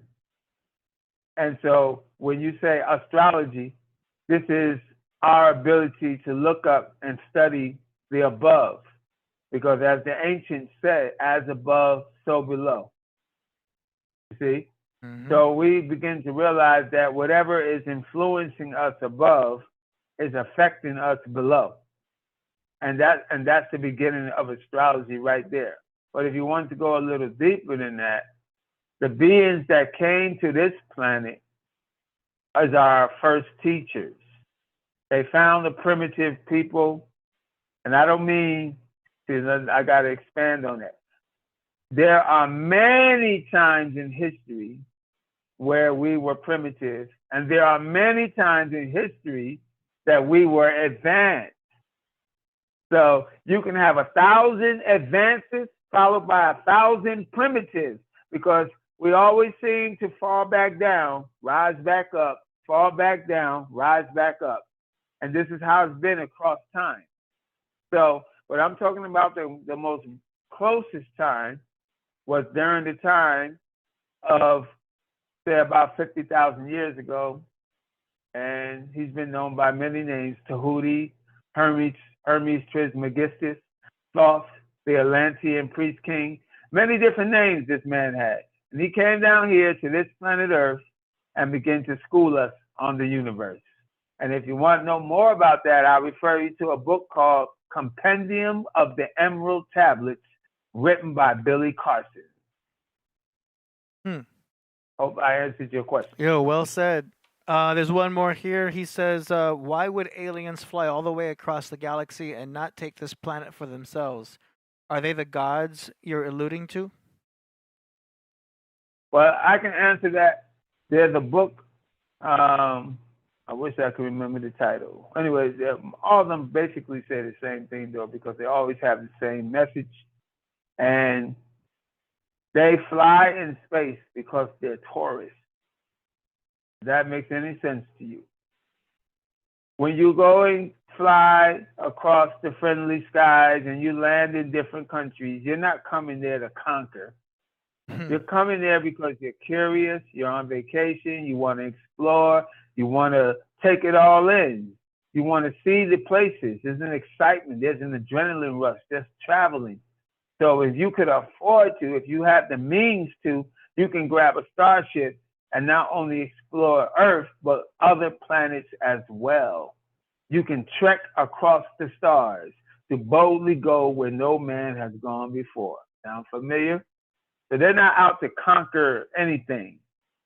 In fact, they come here and they offer help because That's love. It's naturally love. If somebody saw you struggling and they saw a way to help you that you wasn't aware of, they would offer that to you, you know? And that's what they do. But they also got to remember that our forefathers, and this is written down in the Mahabharata and the Bhagavad Gita and the Popol Vuh and several other books, there's a prime directive. Gene Roddenberry didn't make this up just because it was in a sci-fi movie. You should realize they use facts in sci-fi all the time. Nanotechnology is taught on Star Trek Voyager. Nanotechnology didn't start or made up on Star Trek Voyager. Nanotechnology is real. And there have been thousands of sci-fi movies that talked about AI. You still think that's fiction? Well, check out ChatGPT. So what I'm saying is that these people are coming here because they are travelers. That's right. They are travelers. They do not interfere with other planets. But if they see somebody needs help, they will do their best to do that. Right now, they're not welcome here. So they're meeting people in private and helping them. Yeah, it's always, there's been memes going around the internet saying, what if Earth is the ghetto of the galaxy? And they don't come here because, you know, we're the ghetto planet. See, but here's the thing, Ageism. There's a lot of ghetto planets in space. There are a lot of people in space that don't have technology yet. We're just starting to come into technology. See, when you read these UFO books, you're going to find out that there are planets that's about to have a nuclear war. There are planets that are having diseases. There are planets that are just overcoming nuclear war. There are planets that is just becoming civilized and entering into their golden age. There are planets that are 1 million times more advanced than us. There's not one type of thing in the galaxy. The galaxy consists of billions of planets and stars across the universe. Every type of situation you can imagine and things you can't imagine is happening. That's crazy. Yeah. And because we don't think along these things. So it's almost like a shock sometimes when you come to realize that. Man. I got news for you. Yeah. There are a lot of people on this planet that are not even of the races that you know of. Have you seen Men in Black? Yes, I have. And they have that part where they're showing celebrities and saying that they're aliens. And it showed Michael Jackson. Yeah. There's some proof to this. The government just released a document saying that Nikola Tesla is not from this planet. They released it. I didn't make this up. Yeah. In fact, they just recently released 1 million things that they were covering up about aliens and UFOs and starships. They just released it, and it's on the government website. It's not hidden, but it might as well be because they're not advertising it. We got another super chat here from Stranger. He says, has any human civilization, as an example, ever met another civilization and not conquered, been conquered by them? What would make us so special? No, that's not true. There are plenty of that. Like I was mentioning earlier, there was a war, a galactic space battle. Star Wars is not fake. Star Wars was taken from the Native Americans' manuscript called the Terra Papers. You can look this up on Google. The Terra Papers are real. It was passed to people on Earth from people from outer space to remind us of our own history in the galaxy. We not only have history on Earth, ladies and gentlemen, we have history in this galaxy. Our native people of this planet stretch across the galaxy. We're not just on this planet. I'm talking about our race. We are on different planets throughout the galaxy. The United States government is taking time, spending billions of dollars to keep all of this from your ears. But now, you know, there's been a shift on this earth because platforms like the Killah Priest Podcraft are now available. That shows you that they're losing cohesion with this ability to hold back information. They're losing that ability to do that. And you know that we're not the only podcast that's delivering messages and information across the internet. That shows, do you think they want you to have the internet? Oh, my brother, you don't even know how hard they tried to keep this from happening. Yeah, but see, they can't control everything. We're seeing a lot of alien talk lately on mainstream news. What do you think about that? Yeah, see, that is due to the fact that this, first of all, let me tell you what the crazy thing is. I know a lot of us don't think about it, but it's in your face every day. There are 1 billion people with video cameras in their hands.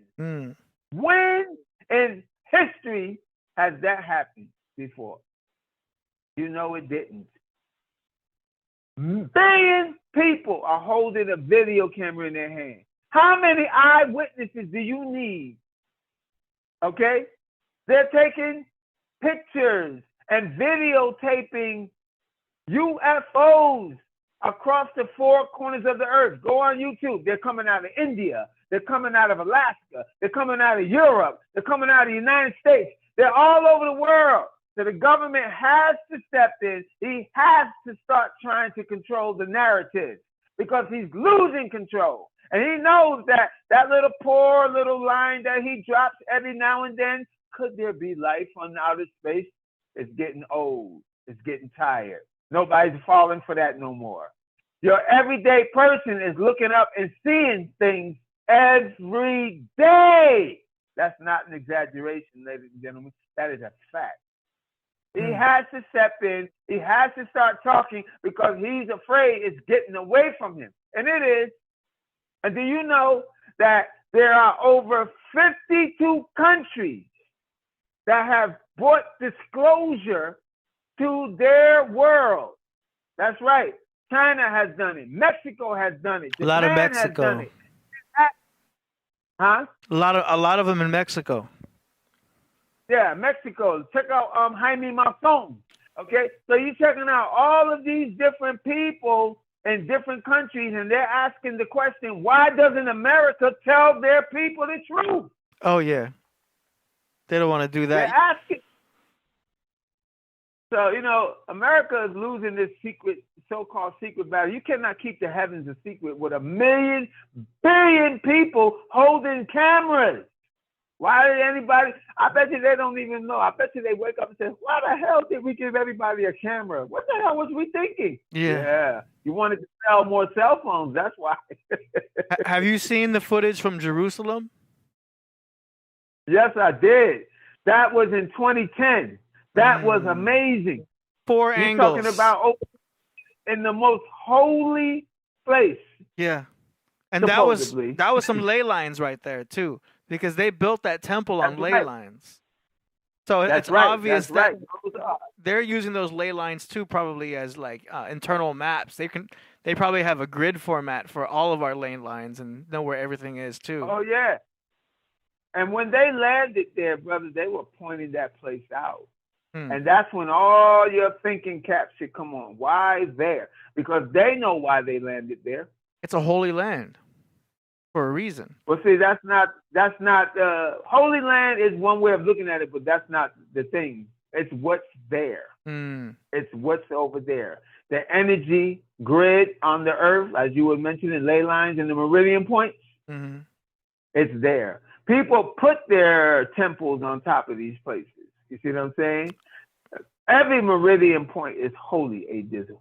Are you familiar with the portals that they have in South Iraq? Oh, yeah. Well, you're looking at a man who has gone through several portals. Really? Yes, I have. And I have a witness. I have witnesses. You've walked through a portal before? I walked through a portal. The last time, there's an understanding right now. I would say this first. There's an understanding right now that we are going through portals every day, but the person, because we're so, self-absorbed, we don't even realize it's happening. But I have witness with me, and if the young lady wants to come on the show one day and stand by me, and we could tell the world what happened that day. We both went through it. We both went through a portal. And if you heard this thing called the Mandela effect, of course, it's real, brother. I'm a witness to that. And my friend, I'm not mentioning her name, if she wants to come on here and be a witness to this, we both went through it at the same time. The year was 2006. In the spring of 2006. It happened to both of us. And the results of what happened were phenomenal, brother. It was phenomenal. Then when I was 7 years old, I also went through a portal. The portal opened up in my bedroom. I was 7 years old. I went through it. My family was looking for me for like about 14 hours. Yep. Wow. And then I reappeared. I reappeared in the house. Yep. And they use a lot of that portal stuff, like in Doctor Strange. You know how they open it up and then they can go through. I mean, it seems like they're creating doors in time and space. At the end of the day, it probably can be broken down into metaphysics.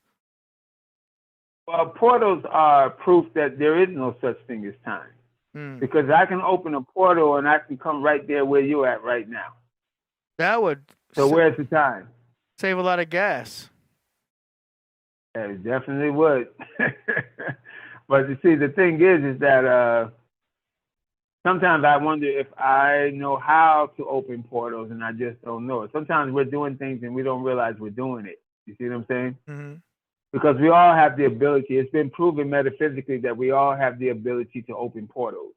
Some of us is doing it and not aware that we're doing it. And it's been a great effort of this government to prevent you from knowing what you are capable of. Check out one thing that's on the. Yes, sir. Oh no, go ahead. I don't want to interrupt you. I just want to say that one thing that the main thing that's keeping us from knowing what we are capable of is processed sugar. It shuts down the chakras.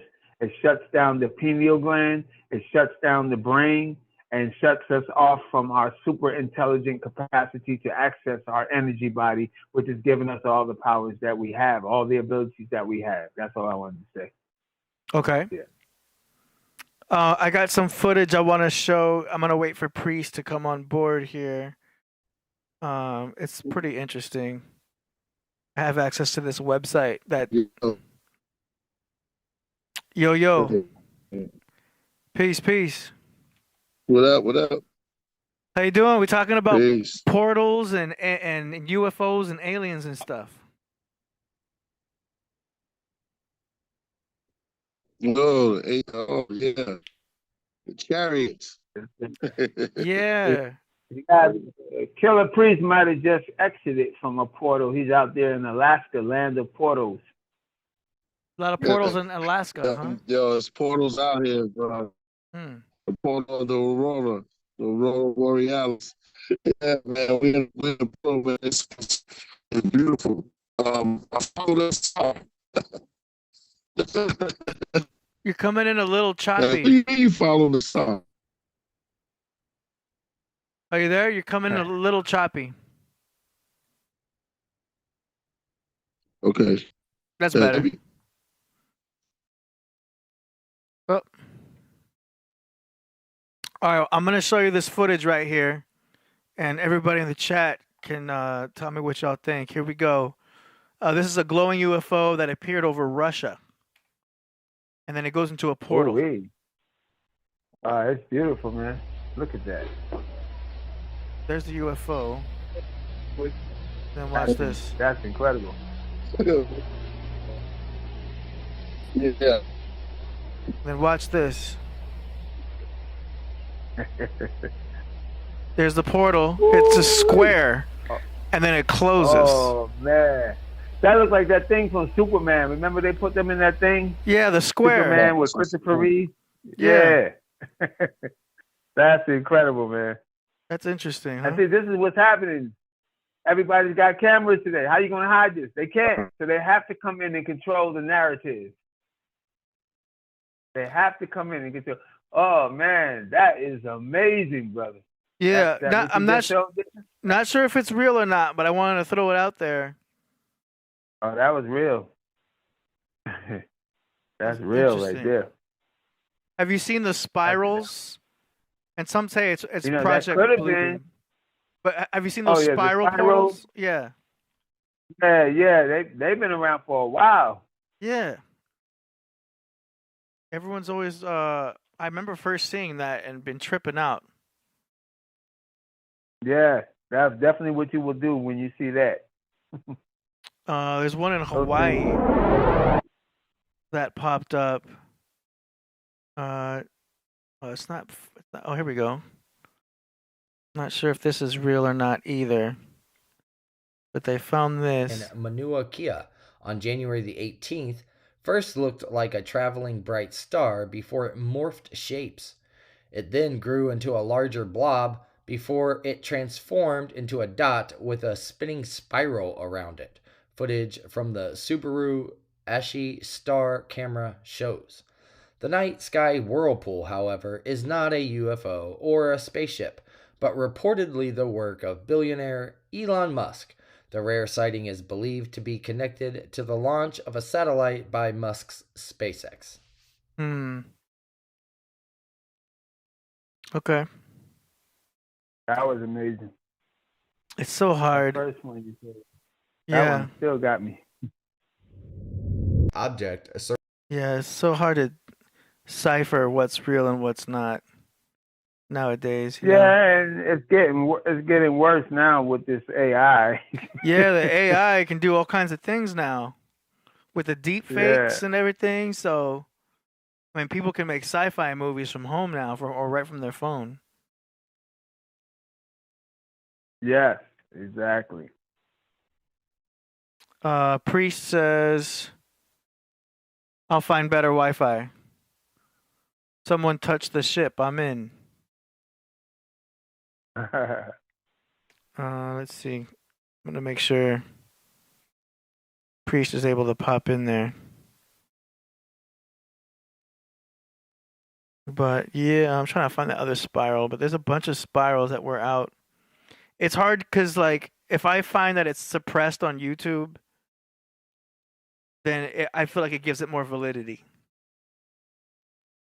You know what I mean? Yeah, see, that's what I said. Those books about the abductors, and they came back for a message to humanity from the people that abducted them, they banned those books. To me, that gives it validity right there. Yeah. Why are you banning it? Then, because, I don't know, are you familiar with that? Hey, Dizzle, they had the big UFO thing that was going on in the 60s and 50s. Yeah, I remember all that with in Arizona. All over the United States. It was just like, this is like it's happening all over again right now. I mean, there's obviously Area 51. We know about Area 51. We don't really know They exactly didn't have an what's area. there. Yeah, they didn't have an Area 51 back then. All they know is that these ships were coming, and it actually started with the First World War, Second World War. They had these things called gremlins. What inspired that movie later on called Gremlins? Yeah. Yeah, all that was going on. There were gremlins attacking the airplanes and everything during the war. Oh wow. And they were told that they couldn't talk about that later, but it already had came out for the most part. Yeah, I mean, it makes me wonder, like, in order to cover something up, they can hide it in plain sight by creating a movie so that when you Google it, all you'll get is the movie. Do you know what I mean? So a way to mask people searching something is to create a movie or a separate source with that same keyword, so they're just completely thrown off. You know what I mean? Distraction. Yeah. That's what it is. Check out this Or like John Travolta. Oh, yeah. Check out this spiral. Like John. Oh, you got another spiral? This one's in Norway. Jesus. Oh, look at that one. Looks like a whirlpool. Yeah. And I trust it more because it's not in our country. Look at this. It looks so much like a portal. And someone else would say I'm with you on that one. Project Bluebeam, but look at that spiral right there. And you can see that something's projecting it. Either projecting it or that's the pathway through. There's so many. And all I did that was... one I've seen before. Yeah. It's interesting. That's interesting. Spirals. Those things are crazy. Is truth stranger than fiction? Does life imitate art, or does art imitate life? You know? We see so many things with Marvel movies, and we're thinking, oh, it's just a movie, but like, how much of this stuff is real? Are you familiar with David Wilcox? Yeah, I listened to him for many years. Yeah, he was the one where I first heard about the portals. He had so much information. He was so happy to release it. You know what I mean? Yes. That's right. That's interesting. Right. You know that they thought he was a reincarnation of Edgar Cayce? Oh, okay. Remember if you look at Edgar Cayce, around the time that he was David Wilcox's age, they're twins. Plus that he did something that Edgar Cayce had predicted. Edgar Cayce predicted that he would walk into the Edgar Cayce Foundation on a particular day and year. Yeah. And David Wilcox walked in there at that time. He walked in there on that same exact date. There it is. You got Edgar Cayce on the left. Yeah, I just Googled it. And then you've got David Wilcox on the right. They seem pretty similar. Yeah. I mean, obviously. The other picture was even crazier, man. They had all David Wilcox friends and all Edgar Cayce's friends. And they all looked alike, like each other. Wow. Yeah. It's almost like crossing over into a multiverse situation, which has become very popular not only in Marvel, but now DC. You know, the comic book companies. Yeah. The DC has gone into the multiverse also with the Flash. And being able to go in and out of time. That's quantum. Yeah. Quantum theory, quantum field, quantum mechanics. Yeah. They just had Ant-Man and the Wasp, Quantum Mania, where they get really small. I read that was really. I saw that when those aliens that they came across. Yeah. Microscopic beings. Mm-hmm. You know that they would definitely look like aliens if you were that small. Yeah. And then, you know, the word alien obviously doesn't necessarily mean from space. We know it also just means not from around here. The one without the green card. Right. Right. Yeah. If they could, they would give them green cards too. Yeah. And then you've got Exodus 22:21 that says, "Do not mistreat an alien or oppress him, for you were aliens in Egypt." Isn't that something? I just remembered that scripture. Yes. That's a good one, man. Leviticus 19:33 says, "When an alien lives with you in your hand, do not mistreat him.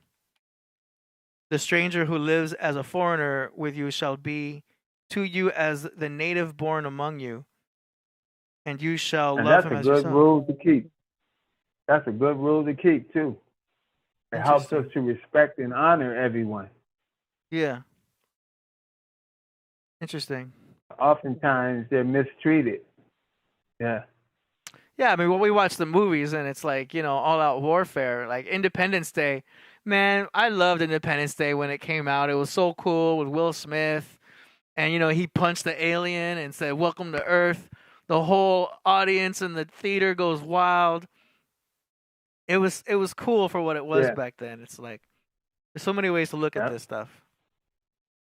They used their main star to offset everybody. That's what they wanted to do. They wanted you to have that kind of, see, people don't realize that kind of exposure causes us to take it into heart. And then when anybody comes to this planet, subliminally, we are still exercising what Will Smith did in the movie. You see?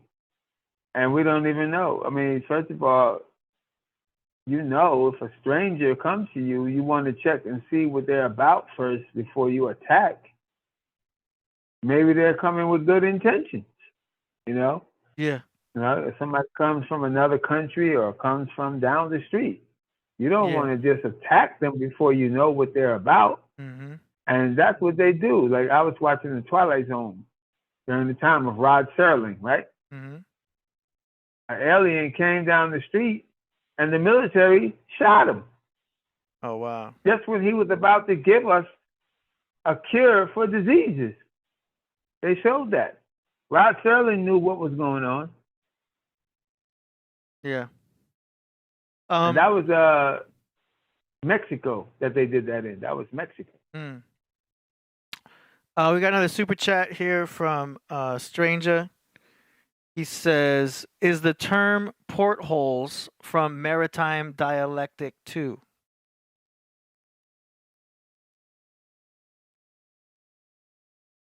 He's trying to figure out the etymology behind the word? Yeah, I guess so. The term portholes. Yeah, well, you know, port, also the word pore, pores in your skin. Those are entry points into the body. Pores can also be described as windows. And they also used to call, when a portal opened in space, they also called that a window into another world. A window is something you look through, you look out of. It's not necessarily made out of glass. And then when a ship has portals, airport, that's where the airplane comes in and lands. Mm-hmm. Yeah, if you're breaking down that word, but it all means one thing, an opening into somewhere else. Yeah. Other than where you are. That's what that means. Mm-hmm. Next up, he says, using your computer analogy, would you agree that dreams and meditation would be our brain's version of defragging, cleaning out cookies? If you want to make it all about the brain, but the truth is there's something more powerful than your brain. And your intelligence doesn't come from your brain. Your intelligence comes from your light body, or what some know as the doppelganger, or in church they call it the soul. So is also the Spanish word for sun. And people believe that your soul is part of the sun. Mm-hmm. That's why in Spanish, soul is sun. Yes. So you have to understand that your intelligence is, your brain can hold intelligence. So you got that part right, because you can actually feed information to the cells of your brain. It's a known fact that each individual cell holds 1 million pieces of information. But if you couldn't fit all of your intelligence into your brain, even though there are billions of cells in the brain, billions. In fact, there are trillions of cells in the brain. You can look this up. And it's still, the intelligence that you have, that's not enough space for it. So essentially we can download information. Exactly. And it's already been proven. Scientists have already downloaded information into a cell and then uploaded that information back into the computer. So they proved that it was there when they uploaded it back into the computer. Now, we know that net is short for network. Wouldn't that be considered the ether network? Yeah, it all relates. It all relates. It's the Ethernet. You know, that's the thing. Like, if you start going over different words, you'll begin to understand everything just by doing that. You'll start to see the connections. You'll start connecting the dots because you can do that all day. All day that happens. Yeah.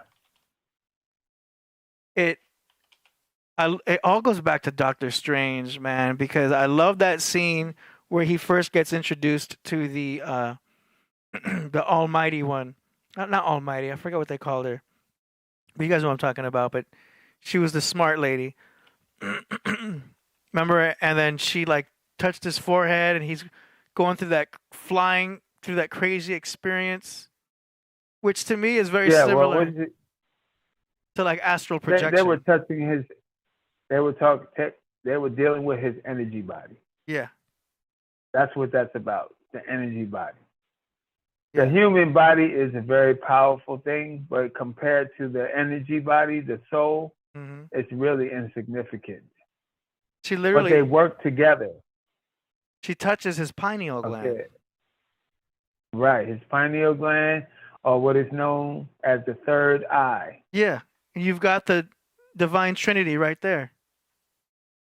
Yeah. Left brain. Exactly. Right brain. Third eye. Knowledge, wisdom, understanding. Understanding and overstanding. Yeah. Yes. There's your divine trinity right there. You can be in two places at the same time. When you astral project, you're out somewhere and your body is still at home. And they can still operate independent from each other. You could be home cooking a meal and your energy body could be walking to the grocery store. Have you had astral projection experiences? Yes, I did. I was on YouTube one day. This was in 2013. And I came across this gentleman by the name of Albert Taylor. He has a best-selling book out called Soul Traveler, right? And he was actually being interviewed by Art Bell. You know Art Bell? Absolutely. And as I was listening to Albert Taylor was teaching everyone within the sound of his voice how to astral project. And even though I knew about astral projection for a long time, that was the best technique that I ever heard. I really was able to embrace everything he was saying. And after that, I went and tried it.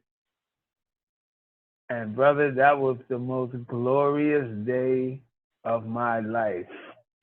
Now, did you do it through meditation or through sleep? No, I did what he calls the interrupted sleep technique. That's a very well-known one. Yes, that's it. And what it is, you have to be disciplined because if you really want this, you'll do everything. He said, don't eat after 6 o'clock. Eat nothing after 6 p.m. And then go to bed at 10 o'clock. Okay. And then wake up at 2 o'clock. You got to force yourself out of sleep. You might be having a nice, good sleep. To raise some cortisol. Get out of that bed. Yeah. And you got to walk around. And he said you can even watch TV if you want, but don't eat. Yeah. You can drink water, but don't eat. And I actually don't like to drink water when I'm going to astral project because I hate when my body pulls me back to go to the bathroom. Yeah, you have to go pee. Yeah. It's good. Because Just it feels do it dry fast. So good out there. Yeah. It feels, man, there's no joy. It's blissful. To the joy of being out there. Yes. It's blissful. I experienced it last night. Go ahead. Oh, wow. Lucky you. No, I get it like once every 2 weeks. Oh, that's good, man. By accident. And so what? Oh, man, if you listen to Albert Taylor, he was born with the ability to do it. And not only him, his father and his grandfather. But guess what? They thought they had a disease called sleep paralysis. Do you understand? Yeah, because you technically are going through sleep paralysis when it's happening. But that's because you got to understand that they discovered that there's a chemical in the brain, right? Mm-hmm. And they got a name for it, but I can't remember the name. But there's a chemical in the brain that when you go to sleep, when your body knows you're getting ready to go into dreaming, it releases the chemical into the bloodstream and paralyzes you. Isn't that DMT? That's why you don't. No, it's not DMT. Oh, I thought it was DMT. No. That DMT is what helps you to have the dream. Oh, okay. But now or vision, whatever you're experiencing. But the molecule it is a molecule, but we're not talking about the size of it. Mm-hmm. The chemical that comes from the brain, you ever wonder why now some people don't have this, you do hear people who sleepwalk, and that's crazy because that's not supposed to happen. But when you are asleep and you have a dream, let's say you have a dream, you punch somebody. Mm-hmm. If somebody's next to you, you might punch them. Yeah. But the thing is that the reason why you don't roll out of the bed, you don't kick somebody, you don't hurt yourself, period, is because that chemical is released into the bloodstream and holds you still. You can have a dream about running or anything, and you will still be calm and relaxed in the bed because of that chemical that is released into the bloodstream. And it feels like you're vibrating. Right. Now, there are people who actually wake up and catch this. Those are unusual people, okay? Because the average person doesn't catch his body paralyzed. And because they catch it and don't understand that the body has a natural ability to paralyze, to keep you safe, they think that something is happening supernatural. They freak out. Yeah, they freak out and start imagining crazy stuff. See, that's why it's important that you know yourself. Mm-hmm. You'd be like, oh, my body's still asleep. Mm-hmm. And if you said that, then you would say, well, how am I awake? Because you are not your body. Mm-hmm. You see, this is what people realize. Yeah. Your body can go to sleep. You don't have to go to sleep. Yeah. You don't require sleep. That's why. You don't sleep, you don't eat, you don't go to the bathroom. Mm-hmm. That's why you have to wake up first. I feel like you have to wake up so you can induce a little bit of cortisol. Because your body, so you have to be half asleep and half awake. You know what I mean? I feel like that cortisol chemical, when you wake up and you have to do something like I woke up in the middle of the night because my cat woke me up. I have to feed him.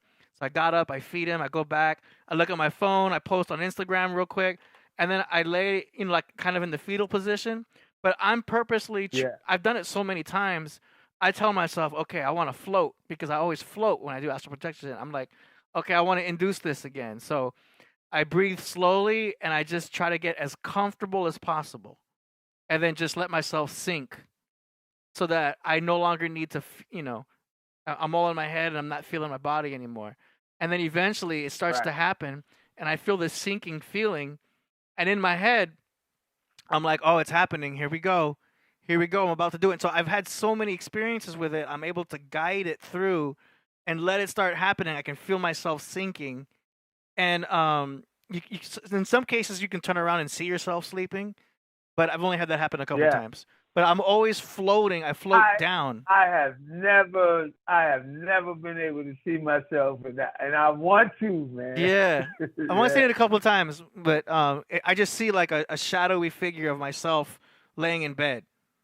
You know what I mean? But I'm so into the floating experience. I'm like, whatever. I don't even care.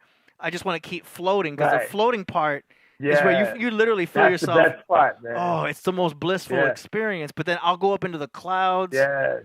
And I mess myself up. If I try to control it, because I'll be out there flying. Yes. If I try to make left turns and go right turns and try to go fast, I can mess myself up and I'll zoom back into my body. And I'm like, damn it. I need to not control it. I have to let it just happen.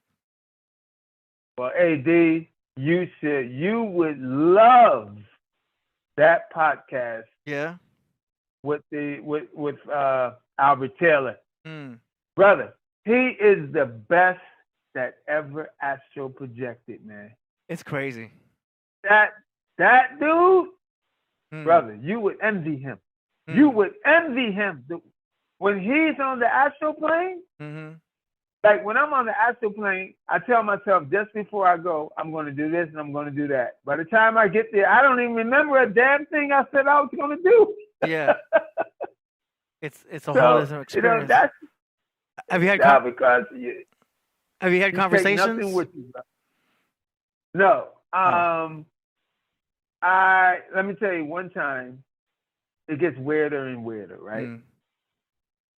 One time I left my body and I was walking down the street. And usually I fly, right? But this time I'm walking down the street. Oh, wow. And you know what bugged me out? Somebody saw me. Oh, yeah. No, I see people all the time.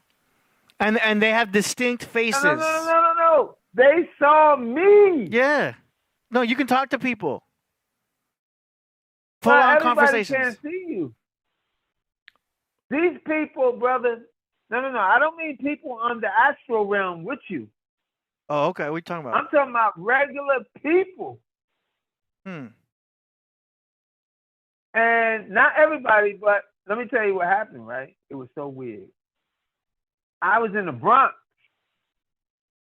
And I started walking. I recognized where I was because it was the apartment building that I used to live in, right? And when I saw the building, I said, oh, wow, I know this neighborhood, right? Yeah. And I started to cross the street. And when I found out that I could go through walls, I did not care about the cars. Oh, yeah. So that was amazing. So I walked across the Grand Concourse. I was trying to remember where I was. I was on the Grand Concourse, right? And I saw my old apartment building that I used to live in, but I didn't go there. It's like I couldn't even think to go there. But I started walking, and I end up at this building, right? Let me tell you what the significance of this building, right? I went to this building, and I walked through the wall and got in the building. Then I noticed that there were people like working out and stuff. And I said, oh, this must be a gym, right?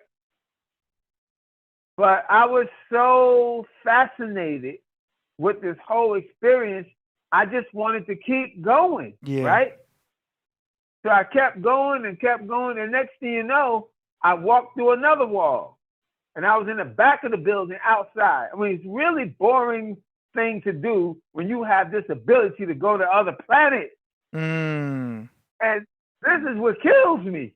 Because I wanted to remember to do something and I never could. I wanted to go straight to the moon. Because I can tell you how to go to the moon if you ever go on the astral realm. It's really simple. But you got to remember that you have a desire to go. Yeah.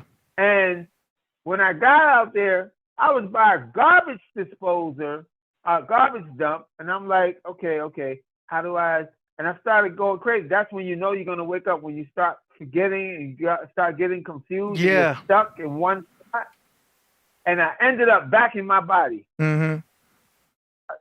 Now, after I came out, I was very happy to have taken another trip. Okay. And that day, in my body, I was trying to catch the bus. I was in Manhattan, uptown Manhattan, right? And I found out, because New York has a problem, the trains are always shutting down. And you got to catch the shuttle to the next train, right? So I'm walking, and I come to I'm running from bus to bus trying to find out information from the drivers, right? And one driver said, oh, you got to catch the shuttle. It's on that side. Another driver said, no, you're close. You got to go right across there. And that's where the shuttle is. That's going to take you to where you're trying to go. So I said, okay. So I ran to the third bus and I said, "Are you the shuttle?" He said, "I remember you." And I said, "You remember me?" And he really threw me off. I said, "Well, you remember me from what?" And he said, "I saw you today." And I said, "Wait a minute. The only place I was today, I wasn't even in my body." And I said, "Oh, this guy is one of the people that saw me, right?" From the first experience. Yeah. You went back to a similar location. So when I realized what he was saying, I said, oh, I know what he's talking about. He's talking about my astral body. But I didn't know I couldn't just lay that on him, right? Mm-hmm. So I said, "Where did you see me at?" And he said, and he looked like, "Why are you asking? Don't you know where you were?" Yeah. But I didn't. He said, "At the gym." I said, "Please tell me the address of that gym." Oh, he said the gym. And yeah. So I said, "Please tell me the address and the name of that gym." And he told me. Now, if anybody's listening to this, right, what I'm saying, right, y'all should have picked up on one thing about that bus driver. Why would anybody ask a stranger, tell a stranger, "I saw you today"? How many times you saw somebody and you saw them again somewhere else? Does it matter? Mm. He knew that something was weird about me. Don't you get it? Yeah. Why tell me? Why tell me I saw you today? I saw people and I seen them somewhere else. I might joke and I might say, "Oh yeah, I saw you today. You was at the library." He said, "Oh yeah, that was you." And it's just a thing, right? Mm. But he was excited. He said, "I saw you today." And I'm like, then I had to realize why he was excited. He saw me in my astral body and he couldn't even tell that I was a ghost, brother. Wow. And that was important to me because this is like alien to me. This whole thing is alien to me. Like, I've not been astral projecting so long that I'm so used to everything. Yeah. I like the feedback that I'm getting. Oh yeah, no, full on conversations. What about knowledge? Like I've had some. I've been like teaching people things. I've had astral projections where I'm out there and I'm talking just like I am now about the Matrix and how everything is fake. Like full on conversations where I'm telling people stuff and they're sitting there just listening to me. And each of them has a distinct face that I've never seen before. You know what I mean? And I've been to places where I would have another dream another day, and I'm back at the same location that had very specific trees in certain spots. Like it's a location that I've only been to in the astral realm. Crazy. You can recognize. Yeah. Yeah. Yeah. Someone once told me that the astral realm is like everywhere else. You got different places, you got buildings, you got people. Mm-hmm. And I'm like, you're kidding me. Man. So I thought that was crazy when I heard that. But you see, I still haven't been to those places. Mm-hmm. I've been around New York. And when I astral projected, I was in a bed in New York, okay? Mm-hmm. So but there is one time that I did go somewhere and I didn't recognize it, right? Mm-hmm. I was flying and I landed in a building. I mean, it's just like a moth flying and lands on a windowsill, okay? Mm-hmm. And the building was, check this out, weird as hell, abandoned. It was like some old building crumbling. And I'm like, what is this place? And I can tell it was the Bronx, right? Mm. But I wasn't 100% sure. Sometimes you can know something and don't know why you know it. You see what I'm saying? Yeah. And I was in the building and I started walking around this old building. And I don't know why I'm in this building, but I'm walking around and guess what I see? I see a grown man sleeping in that building. So he might have been homeless or something, right? Mm-hmm. Then I started walking and I saw a child. And I walked up to the child and I had love for this child, man. Mm-hmm. And I hugged him, and I didn't speak, and the child didn't speak. Then I noticed that the man was the boy's father. And to this day, I think that there was a reason I was supposed to meet them. Then on another occasion, I astral projected, and I was at some really tall buildings that looked like the projects, right? Mm-hmm. And there were Santa Claus things on the front of the building. And I said, oh, it must be Christmas time, right? Mm-hmm. But when I astral projected, it wasn't Christmas. I can tell you that. Yeah. It was. And I went into the building, and then I landed in somebody's apartment. And it was very furnished. And it had carpet on the floor. And I went and opened the closet door. And I noticed that I didn't exactly grab it, but I kind of like threw my energy against it, and it swung open, right? Mm-hmm. And there was a lot of clothes hanging on the door. It made the door very heavy. And then I kept going, and I ended up in a bedroom. And it was a woman, an old woman, laying in the bed with life support. She had the oxygen in her nose, the thing that goes in the nose. Mm-hmm. And she turned around like that, and she looked at me like, help me. And she looked very surprised to see me. I don't know if she thought I was an angel or what. In fact, I don't even know what I looked like to her. See, I'm thinking, I was going to say, since the man saw me, maybe I look like myself since the man recognized me, right? yeah, I'm saying that there might be multiple types of out-of-body experiences, because there's astral travel where you can go into the astral realm, which is a whole other dimension. And then there's astral travel where you're still on Earth, but you're actually traveling to a remote location. Yeah, I'm actually still on Earth. When you was teaching, I don't think you was on Earth. No. I've been out of this world a few times, but I don't want to interrupt your story. No.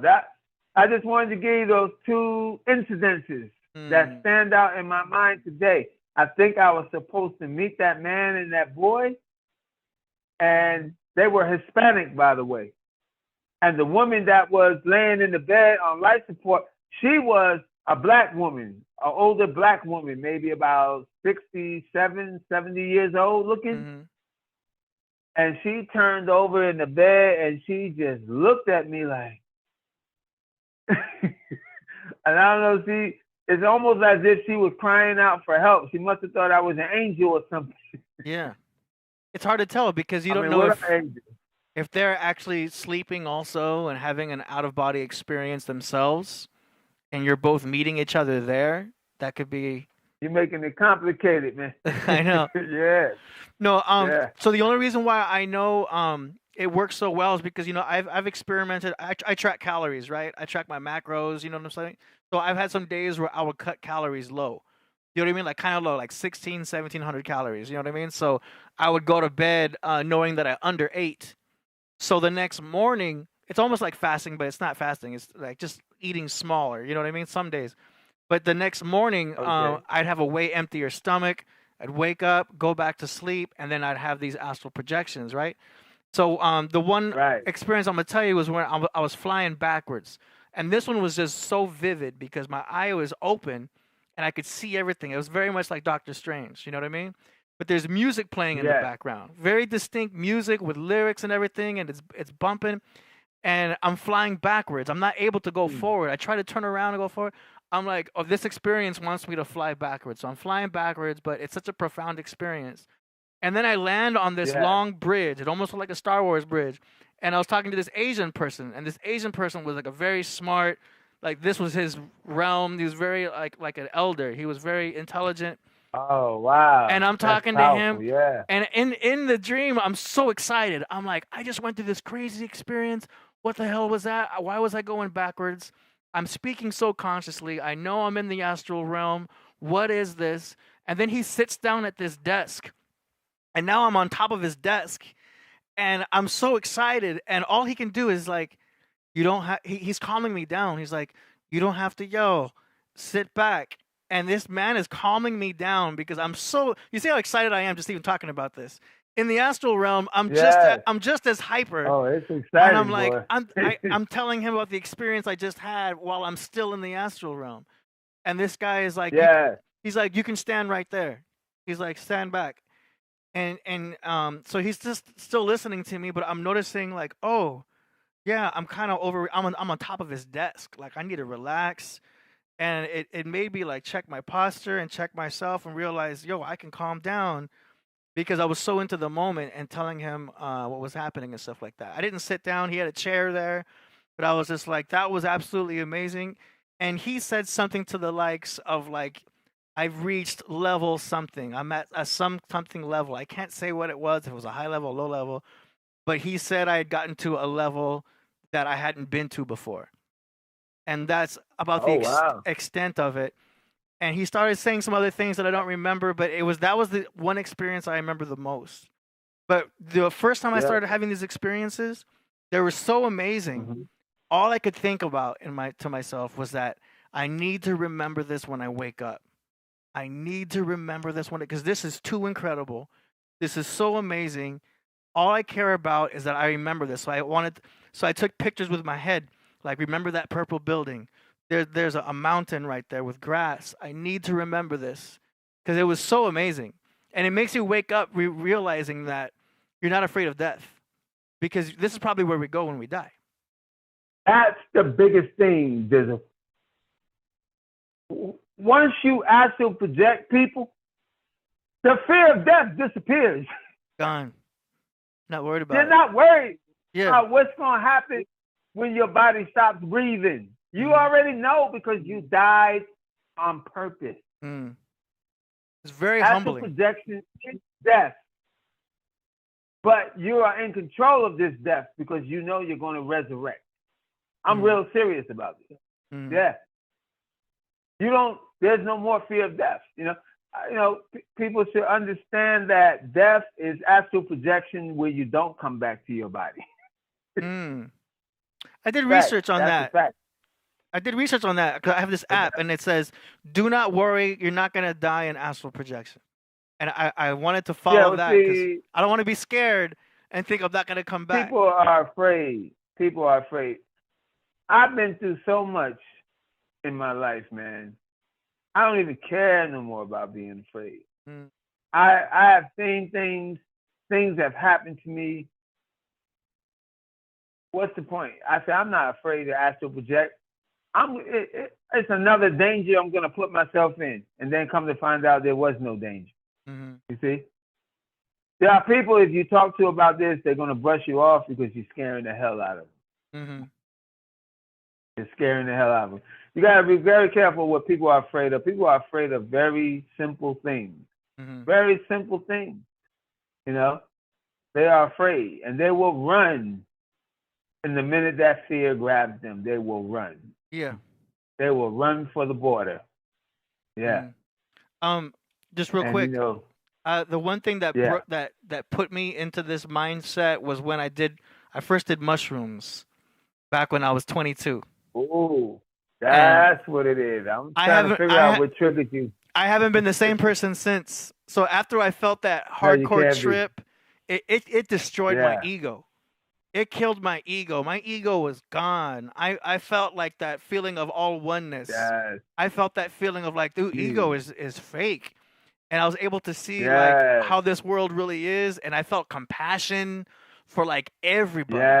I felt this mental invincibility to where like you feel like you're one with God, however you want to put it. But it was like, this is where religions come from. Like I got it. And I had it so locked in. And I'm like, this is amazing. Like I understand everything, everybody. And then I was tripping so hard that I saw doors in my head of thought.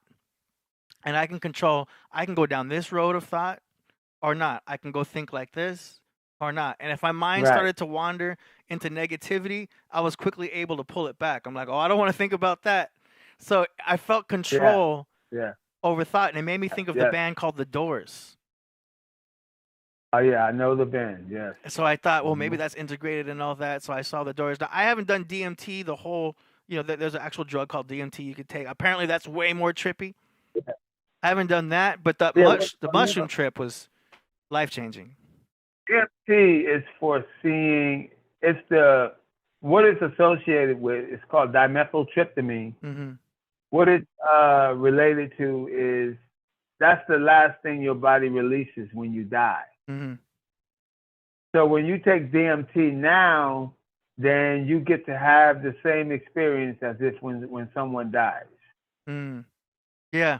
But the thing is, it's not addictive at all. There's no addiction to DMT. It's a quick experience, I heard. It lasts for a short time, but you could see alien beings. Short, like 2-3 minutes, and it's over. Yeah, I haven't done that yet. No, me either. There was a time that I wanted to do it, but I'm still trying to. I had some mushrooms, but they didn't do nothing for me. So I think those were weak, and I'm looking for something that's a little more powerful. Yeah. My first experience though was with a pyramid. The pyramid did everything that the drugs do. It did it to me. Mm. Oh wow. And people don't understand what pyramids can actually do. Was it the wire one that you put on your head? No. Oh. I was up one night late, and I have so many books in my house, I don't even know where I got them from, right? Mm-hmm. And I saw this book called Secret of the Pyramid. I said, I don't remember ever having this book. How did it get here? And I looked at the date, and the book was written in like 1973. And after reading that book, I wanted a pyramid yesterday. Mm. That book said things that seriously fascinated me. Mm-hmm. So I remember that night, I got up, I found some corrugated cardboard, and I made a pyramid out of it. It was perfect. I had measured everything and put it together. And I had some Elmer's wood glue sitting there in my house. So I put the Elmer's wood glue and put the 4 sides together and created a pyramid. And I was like a little child. I couldn't wait to play with it. Was it like?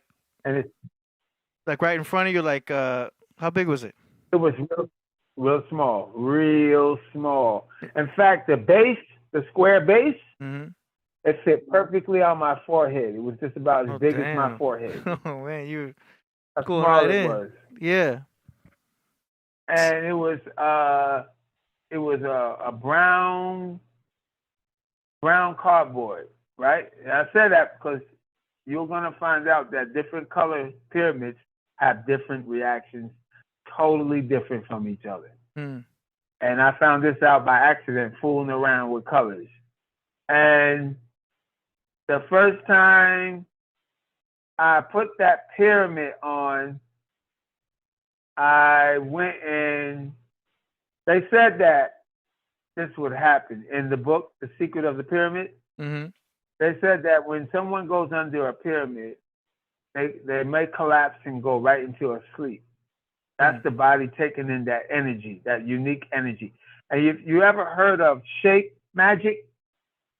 No, shape magic is. But what? I was gonna say no, but I know that the pyramid shape itself is a technology, but you have to get the dimensions perfect. Yes, exactly. The geometry. I had a triangle device. That's how I was able to do it that night. Mm. I had a triangle, a perfect triangle, and all I had to do was measure it against the cardboard and cut around that image. Mm. And so, but there's a thing called shape magic, and I'm going to tell you that a pyramid has a unique energy based on its shape. If you take it apart, the energy disappears. Mm. It's that simple.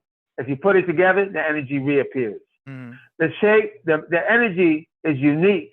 There are thousands and millions types of energy, but those energies can only be created if a certain means is brought to the table. Without that means of what that energy is required to conduct it, that energy cannot be. You see what I'm saying? Yeah. So if you have a circle, there's a unique energy in a circle.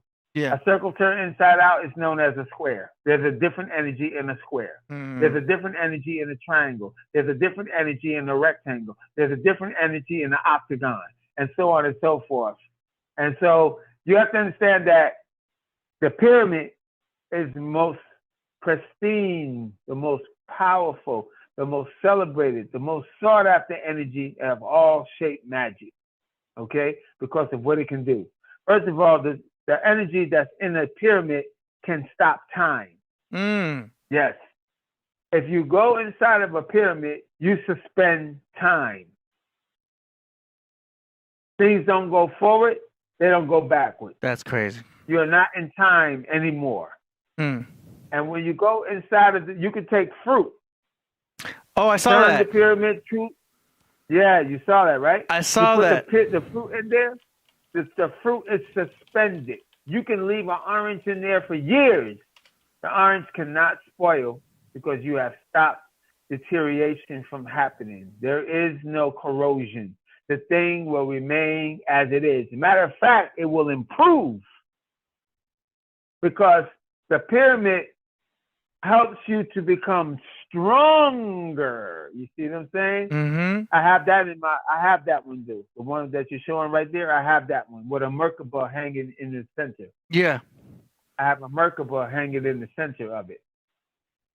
And I have another one in my living room, a bigger one. It's like 10 times the size of that. But the thing is that when the pyramid is on top of you, right? Let's say you got an old radio that doesn't work. If you put the radio inside the pyramid and leave it there for 10 days, the radio will work perfectly. Did you hear me? Wow. If you take razor blades that are dull and you put them under the pyramid and leave them there for a few days, the razors will become sharp again. Because and another thing they discovered about pyramids is that they dehydrate. So even though it will sustain the orange, it will lose a lot of its water. Yeah. And also, if you put food in there, like fruit and different types of food, it will be way more flavorful. You know what I'm saying? Man, you talking about that sacred knowledge, man. This is that illumination knowledge right here, man. This is sacred. There was a time when I lived in Florida. I used to put a gallon of water under the pyramid every day and drink that water. And you can feel energy coursing through your body. Just the pyramid changed the water. It transformed the water. And it's also tales written about the ancient people in Egypt who there used to be a stream that ran through the pyramid. And they drank the water. The people of that town drank that water and they all became super intelligent, super conscious beings, drinking the water from the pyramid that the Nile ran through the pyramid, okay? Yeah. Now, when I started reading all this stuff, right? And I have since experimented with all these things, which I just mentioned. But that night, I put the pyramid on my forehead. And just like the book said, I collapsed. I went into a sleep, right? What? Yes. And usually in my sleep, I might twist or turn. I didn't. The pyramid was over me, and I didn't twist or turn at all, right? Yeah. And the next thing that happened was I suddenly opened my eyes, right? Yeah. And I noticed that there was something weird going on with my whole entire body, right? Yeah. And as I lay there, I felt like I imagined this huge beast was over my bed, breathing on me. Because I could feel its breath hitting me and I could feel it inhale and exhale, right? Yeah. And bro, I was about to run through the door. Really? And then something said, hey, you are messing with a pyramid. You were expecting an experience that you never had before. As soon as you start experiencing it, you're ready to run. And I said, oh, yeah. And that stopped me from running, right? Now, was that yourself saying that? Yeah, well, you got to understand something. When you astral project, you were talking about astral projection, right? Yeah. That's you. Mm. You're in two places now. You simply shift your awareness from one body to the other body. Mm. But they're both your bodies.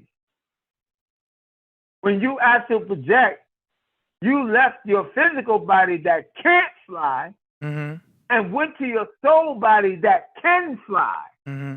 See what I'm saying?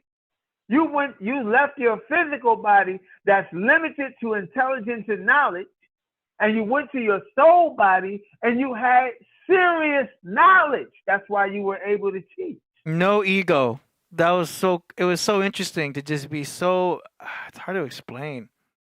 You left your physical body that has an ego and went to your soul body that has no ego. Yeah. But when you came back, your soul was so powerful that your ego was gone, period. You see? Yeah. So what happened to me that night, when I thought that it was like a beast breathing on me, the pyramid had fortified my energy body so strongly that the first time I felt it, remember earlier I was telling our guests to put a heavy object on your belly? Yeah. So you can find your breath? Yeah. Well, brother, when I put the pyramid on me, I found my breath instantaneously because my breath became so strong that I could feel it and it was warm. Your aura has a temperature and it's hot. And that's what I was going to run from, myself. So do you have this pyramid on top of your bed right now? No. Because I'm finna try this out. That pyramid. Yeah. I want to try this out. You're going to have fun and you're going to astral project more than ever. Because I feel like I already know. I know how to initiate you can sense it. You can sense it. Yeah, because you have been there. You have gone beyond. You are an exceptional being. A being that astral travels is an exceptional being on Earth, man. You are above and beyond your peers right now. But I learned one thing for sure was I had to either undereat or not eat close to bed, just like you had said. And the second thing... Yeah, because if you feed the body, you starve the soul. Yes. If you starve the body, you feed the soul. But when I went back to smoking weed, I wasn't getting the dreams. I wasn't astral project. The weed had me feel like I was, floating while I was awake. But I feel like it blocks something. The cannabis, it feels nice for the body. Cannabis is great. But I wasn't able to astral project around the times when I was smoking weed. It was when I would stop smoking weed and then slow down on the food that the astral projection was the most clear. That's just my experience. If you're drinking alcohol, oh yeah, or smoking weed, yeah, you got to understand that your soul is more in charge than ever. Because you're suspending the body. All the body's abilities is suspended. When I did so much astral projection when I was drunk, and I never understood what was happening until I did it on purpose. You see what I'm saying? And you got to listen to Albert Taylor. Yeah, he can break this down so crystal for you. I'm gonna write it down right now. Albert Taylor. Yeah, Albert Taylor. He has a book called Soul Traveler. I gotta check it out. Yeah. Got me all excited. And he's the best. He's the best that ever did it, man. He's the best that ever did it. And so you got what happened is that I discovered my breath the day I put the pyramid on. And I felt my breath covering my entire body. Are you talking about the bed one or the hat? You talking about a hat now? No. I'm talking about, only thing I'm talking about is my aura. The pyramid helped me discover my aura. Because I left it on me, and when I woke up, I felt like something was breathing on me. That was my aura going in, contracting, and going out from my own body. And you could touch it and feel it. It's a material. Yes. And it's around you right now. And you can sense it when you get goosebumps. But what I'm talking about is when I put the pyramid on me, the pyramid made it more cohesive. It made it so strong that it became like a fabric. Yeah. You gotta wonder. Super strong. You gotta wonder what the mechanism is behind the pyramid. Like, is it perhaps because of its shape, creating a focal point in the middle based on density, on the fact that it's almost like holding a magnifying glass under the sun and you create a focal point to burn things?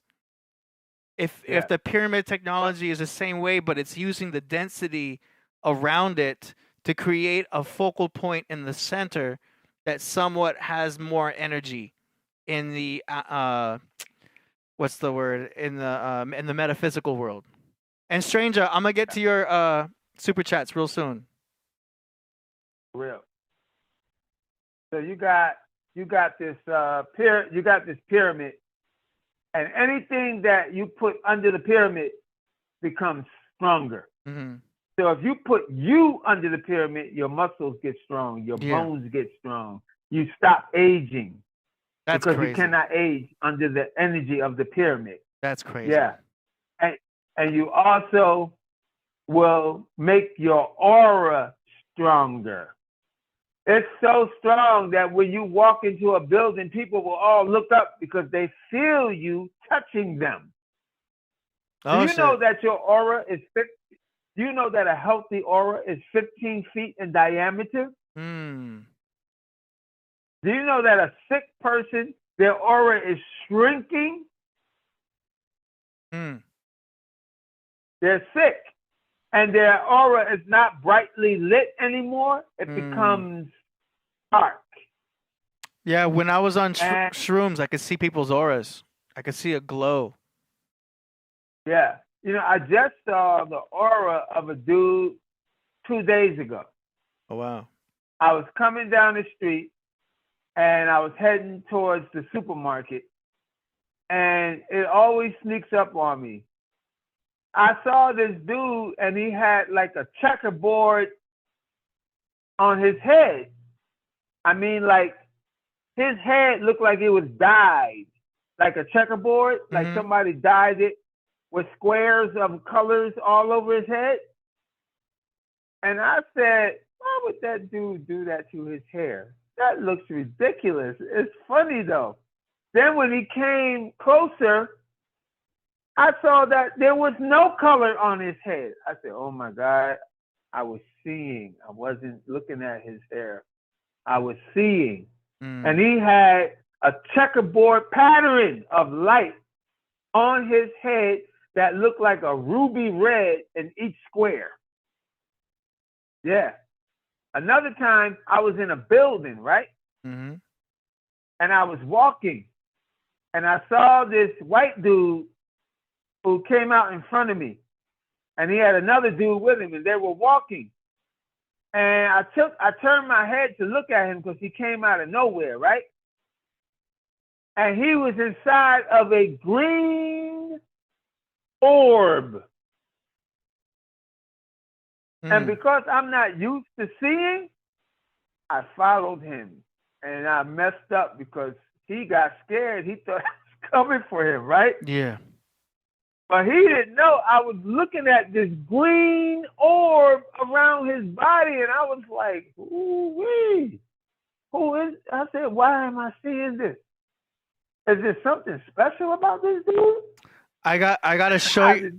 I gotta show you something before we go to the super chat. I gotta show you something. So before I had gotten into all of this, I was following this technology early on in 2011, and I saw this thing called a chi generator, and it was online, and it was from a special website, and it was with a pyramid. I still have it. Check it out. That sounds like what the pyramid would do. Boom. Chi. So check this out. Yeah. This is supposed to be the actual dimensions. Now look, here's what made me get it for sure. Underneath is copper. Oh, nice. You know what I'm saying? And if you look close, you could see like not burn marks, but energy marks. And that's not dirt. Those black marks are coming in there. Now check this out. If you open it up, it's other pyramids. Yeah, they have those in India. All with the same shape. Yeah, those are from India. Yeah, and underneath is what. So I was like, whoa, this is bringing in a lot of energy. And then I can't open them underneath, but underneath these are even smaller little pyramids. Crazy, right? Oh, wow. So yeah, that's deep knowledge right there. I've always had this in my house, and I have it next to Priest when he does his thing. Is it working? I don't know. Is it a placebo effect? Maybe. But when I was smoking weed, I was into a lot more things and very open-minded. But I still have it to this day. But what makes me feel like something's actually happening is the fact that there's these energy marks underneath. You know what I mean? Yeah. And there's feet, so it's not touching anything, and it's copper, but it's pulling in. So you're saying that the energy marks wasn't there before? Right. No, this was all clean. It was like, I've had this for a long time, so it's like something's happening. It is doing something. It's definitely doing something. It's what it's doing. It's purifying the place around you. Yeah. I guess so. I'm not You know what I would do with it? What's that? I would leave it on my chest for like Put it on an the hour. chest. I know, right? Oh yeah. I've always had it next to Priest. I'm not gonna try it on the head or anything, but I don't know, maybe there's something to that. But I had a girl come over here, and she was very esoteric also, and she's like, "Yeah, you need to clean it." And I'm like, "Oh yeah, the white, is," and she's like, "No, I don't mean like clean it because it's dirty." She says that the energy is gonna collect so much in here that I need to put it out into the sun, and have the sun, because like you're familiar with the dream catchers. Yes, I am. They look like weed, and they got feathers on the side, and it's a circle like that. You hang it over your bed. Yeah. Right. They say with those dream catchers, you're supposed to put it in the sun so the sun hits it so it cleans it. And if you have a dream catcher in your house and you just let it collect up all of those things, then one day you're going to have one hell of a bad dream because it's going to unload on you. You have to clean everything. Or you can put the dream catcher under the pyramid, and that will clean it. There you go. So, I'm open-minded. I'm not sure, is it bullshit? I don't know. Is it placebo? I don't know. But what I know is that something's definitely happening because I'm seeing all of these marks. And this is copper. We know the power of copper. We know the power of the technology. And I got it because it pointed out very specifically that these are the exact dimensions of the pyramid in Giza. The Egyptians definitely knew something. Yeah. Do you remember where you bought that? It was online. Do you remember where you bought that? I got it on a website. It was on a website that was it wasn't Amazon.com. I'm not even sure if it is on Amazon.com anymore. Or at all. I mean, I'm sure you could buy that. Yeah, I haven't because looked. a lot of times things disappear. Yeah, it might be there, but this was back in 2000. I want to say 12 or 13 that I got it. Mm-hmm. In 2009 was when I was really getting into feng shui and numerology. Yeah, but it's easy. It's easy to find those because if you go to East Indian websites or Chinese websites, they have those things. A lot of things like that. And I bought the pyramid glasses from them. Okay. and it's a pair of glasses, and it has a pyramid on both, right on this side and that side, and Yeah. it's supposed to improve eyesight. Oh, okay. Yeah. The website marketed it as a chi generator, and that's how I had found it. That's a perfect way to call it. Yes. It was to generate What about chi. yes. That definitely, a pyramid definitely generated my chi, Oh man. because right after I did that, I still projected without even trying when I put that pyramid on me. I came out of myself and started flying around, and I didn't even know how to astral project at that time. Because if you have enough energy going into your body, you can walk out of your body anytime. Now, Albert Taylor, man, he does this with ease. Yeah, go ahead. Are you familiar with origami pyramid energy? So that's okay. You're talking about, that sounds like those things that they before. Oh, you're talking about Oregon energy. Origami, yeah. Yeah, I bought a few of those back in 2012. I had 4 of them. They were real little. Yeah. And I used to lay them on my chest when I go to sleep. It's got to be the right shape, though, I know, because some of these don't look like the actual shape. Peace, Priest. AD has out-of-body experience. Have you explained to him the out-of-body experience that you be having when you go to sleep? Yeah, we were talking all about that. Yeah. What is it trying to do? Because AD be going through the ceilings and stuff. He can't even stop it. He be going up to the next dimension. Just flying up. Yeah. So you don't have no control when you be going through those dimensions. And this been happening a lot lately. Yeah. When I do try to control it, I mess it up. I told him to check out Albert Taylor. Albert Taylor has total control when he does those things. Yeah, you need controls.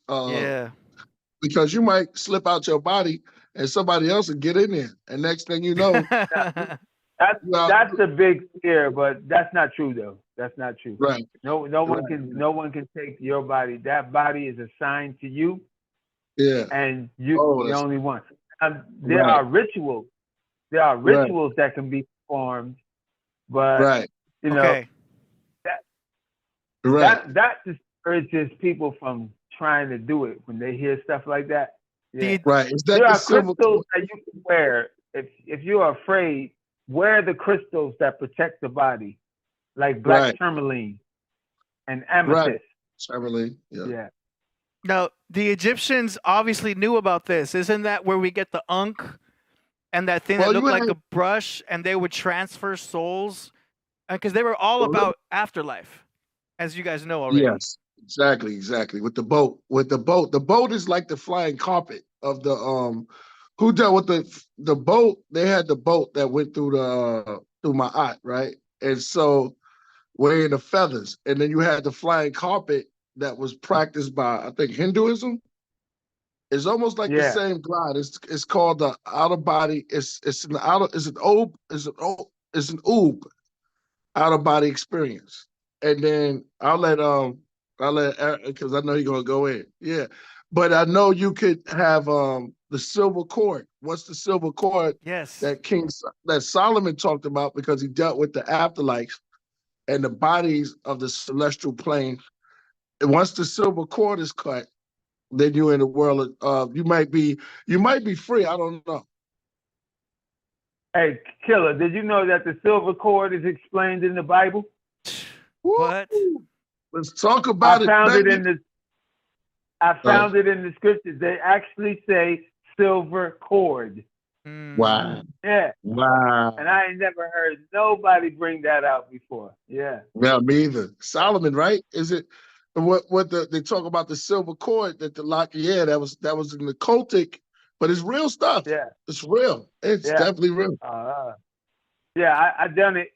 I took my instructions from Albert Taylor, but the crazy thing is that you have to have enough energy to do it. Anybody can do it, but you need to have enough energy. The younger you are, the easier it is.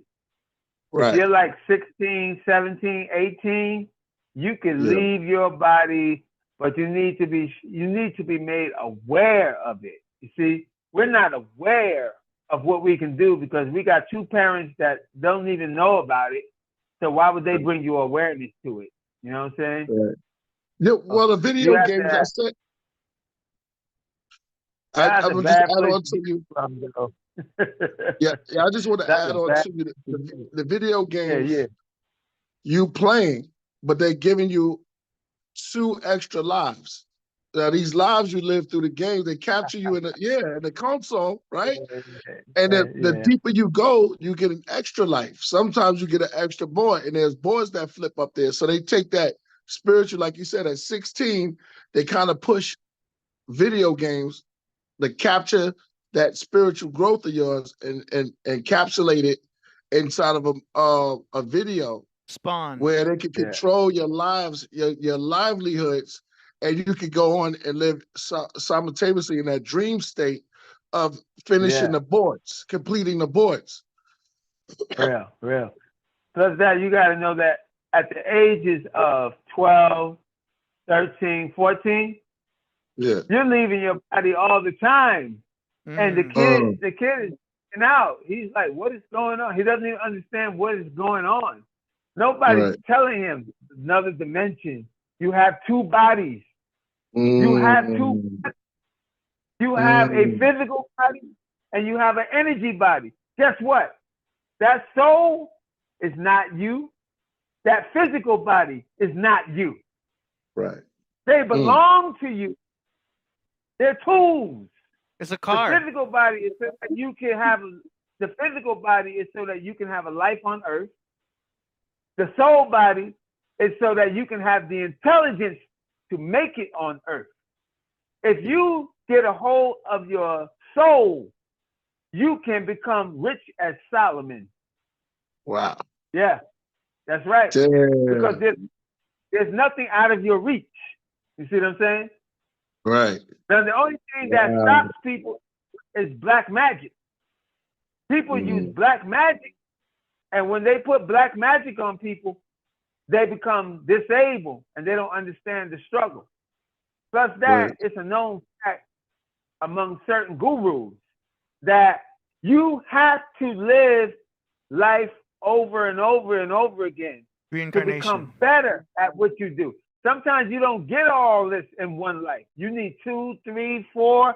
And then what you don't realize is that you retain that information on your 10th visit back to a body on earth. 10th visit? And people say, hey, why are you so smart?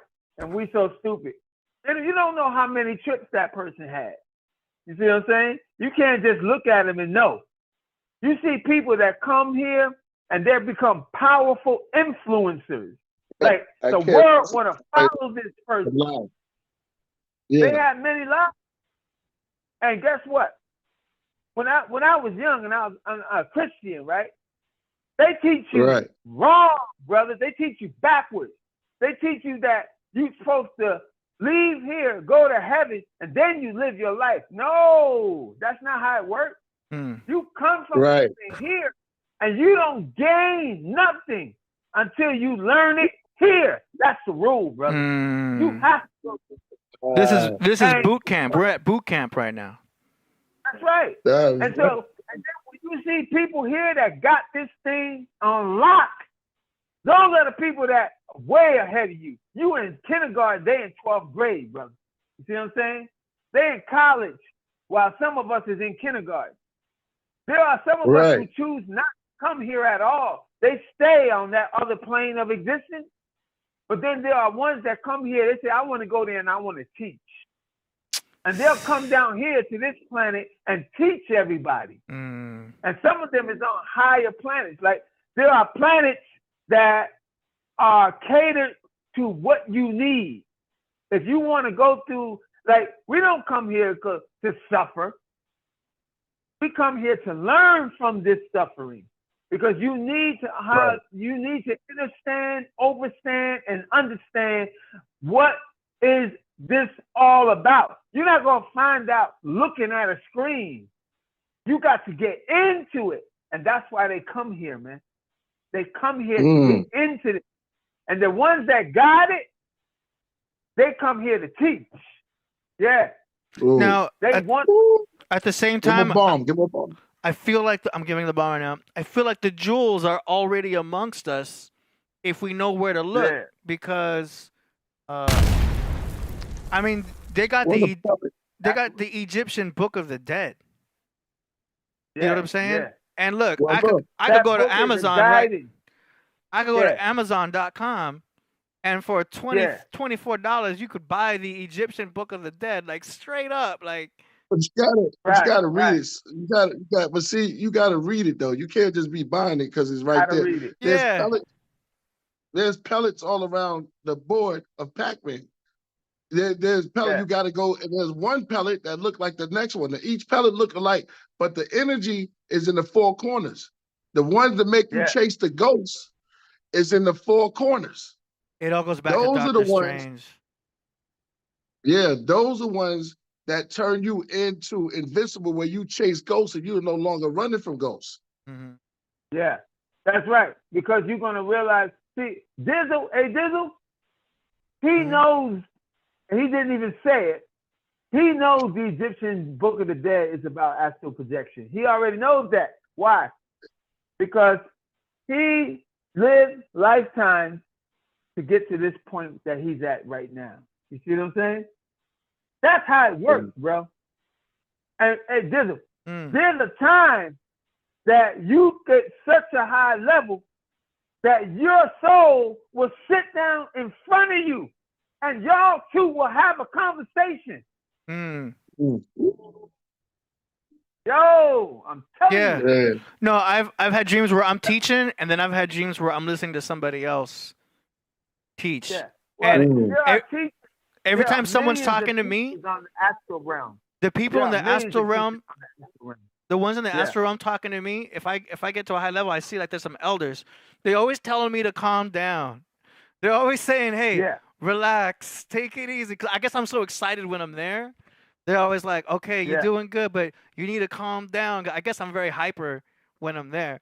But I've had some say to just chill, and you don't got to tell everybody everything, and like, relax. Like, yes, you're learning, but they're always making oozing me out of you. It's oozing out of you. They You always want to say- let the world know. I feel yeah, you. they don't call me by my name or anything, but they're just like, "Hey, like just No, just because relax." you don't know your name. You don't Yeah. know your name, brother. Maybe I don't You hear don't my own name. know your name. Yeah, that's true, Brother, right? They you say- do not they say you know don't know your your- name. Yeah, Mm. it's been not- different experiences, but I always end up You flying. want- brother, if you want to, what makes you want to know something? The acceptance that you don't know. Mm. You don't go out asking things that you do know. You ask things that you acknowledge that you don't know. Mm. Except today that you don't know your name. And they will Ooh. tell you your name. Mm. Yes. And plus that, you haven't asked because you Don't haven't tell them, accepted that you know your name.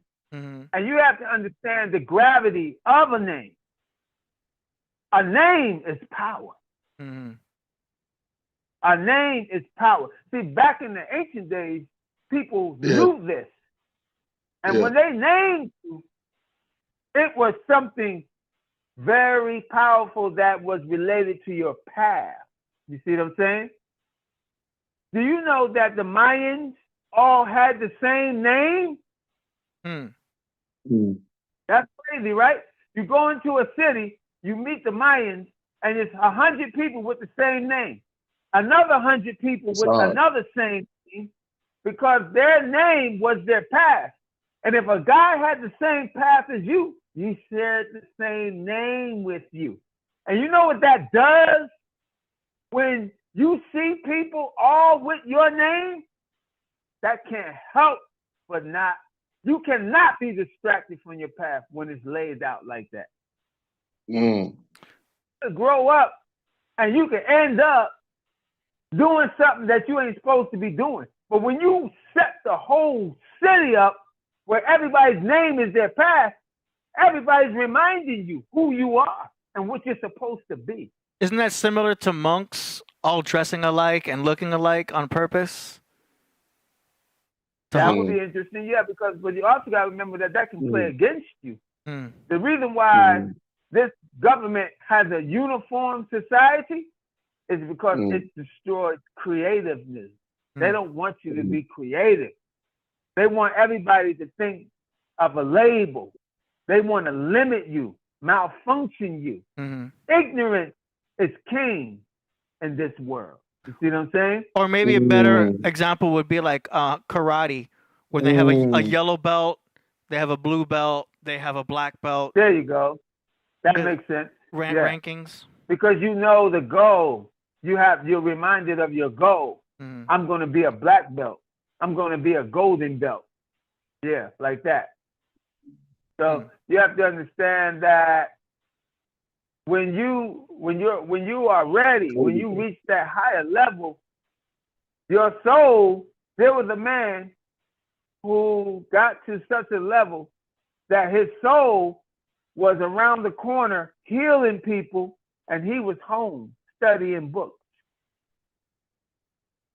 Say that again? The man's soul was around the corner healing people. The people didn't know if it was him or his soul, because they look exactly alike. And he didn't like crowds.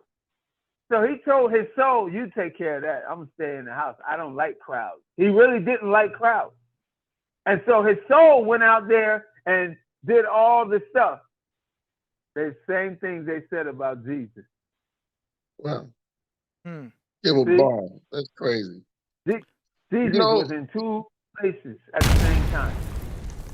Yeah. I can see that. So see, he's showing you that you can do it too. Yeah. And more. Do you believe you could do more of AD? I mean, I believe I should do more.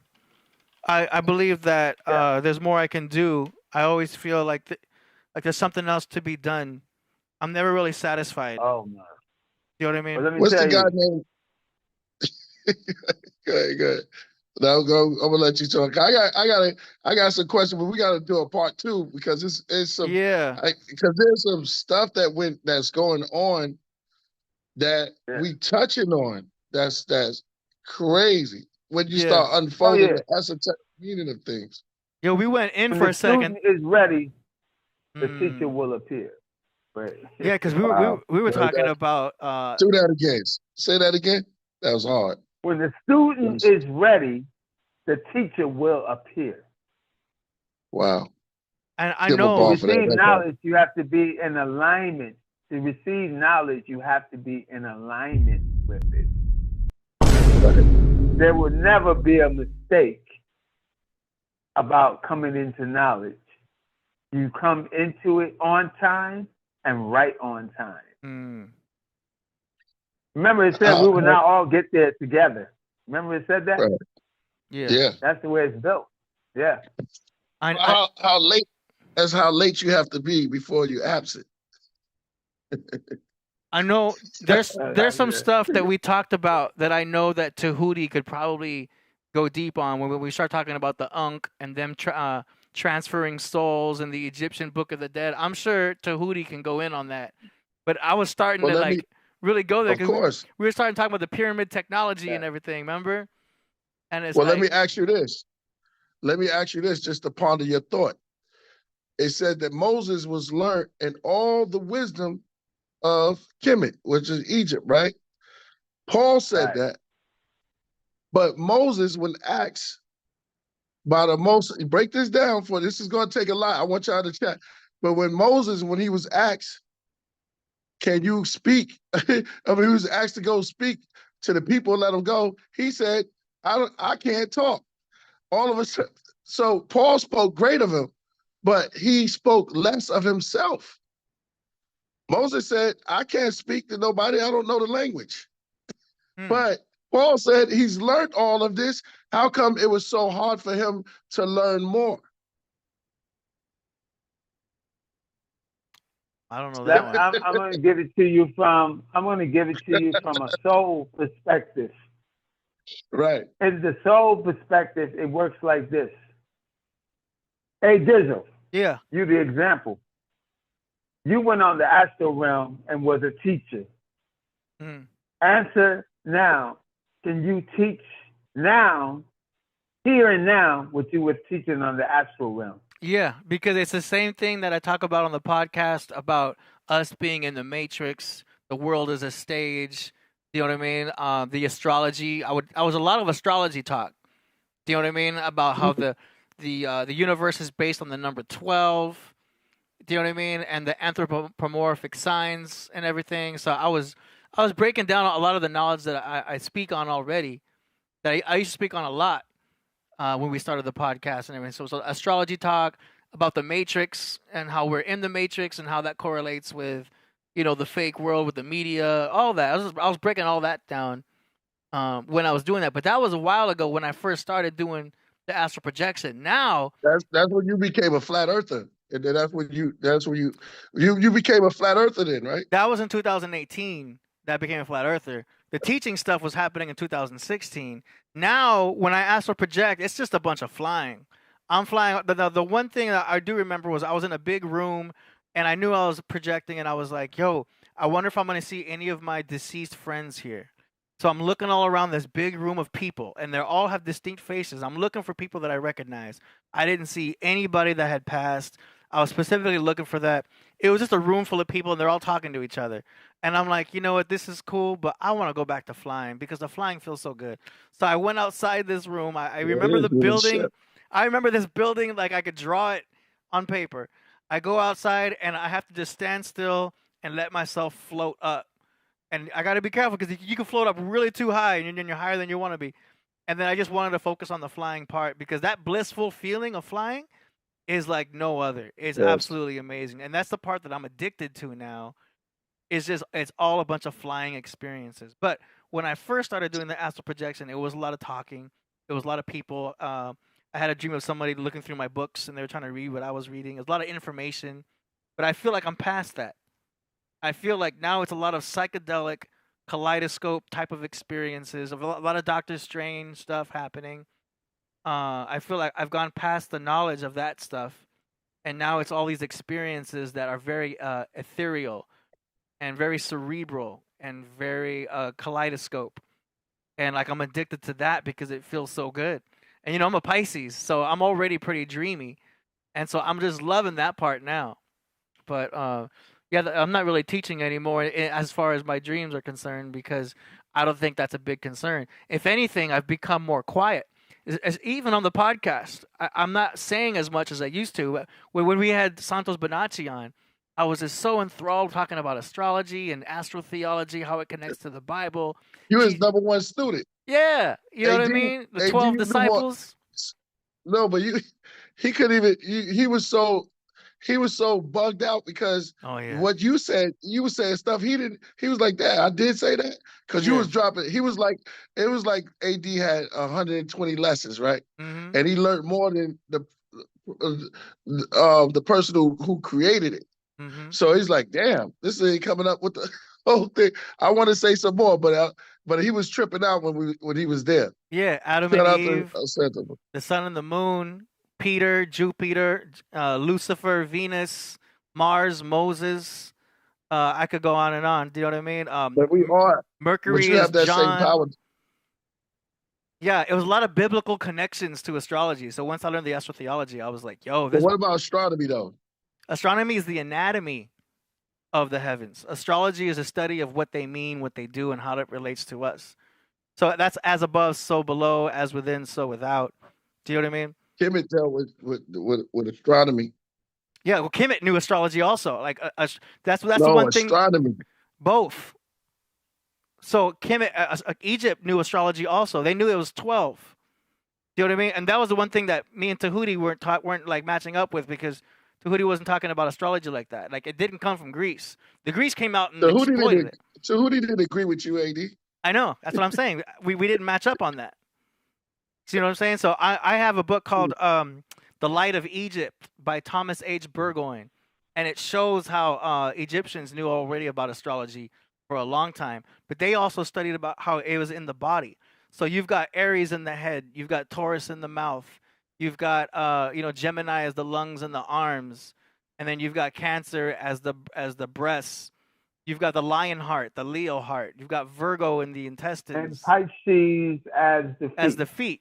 When I use you as an example, I was hoping that you would say no, but you went the opposite direction. Oh, my bad. The reason why I was hoping that no, I don't want you to be untruthful or dishonest. I'm just saying that I misread you, because usually when someone goes on the astral realm, they are at what's called heightened awareness, which means they don't have the same abilities when they come back into their body. They can remember something that they said, but they can't teach with the same eloquence and the same level of teaching, even though they may be able to explain what they already said, but they realize that something else seemed to be in charge.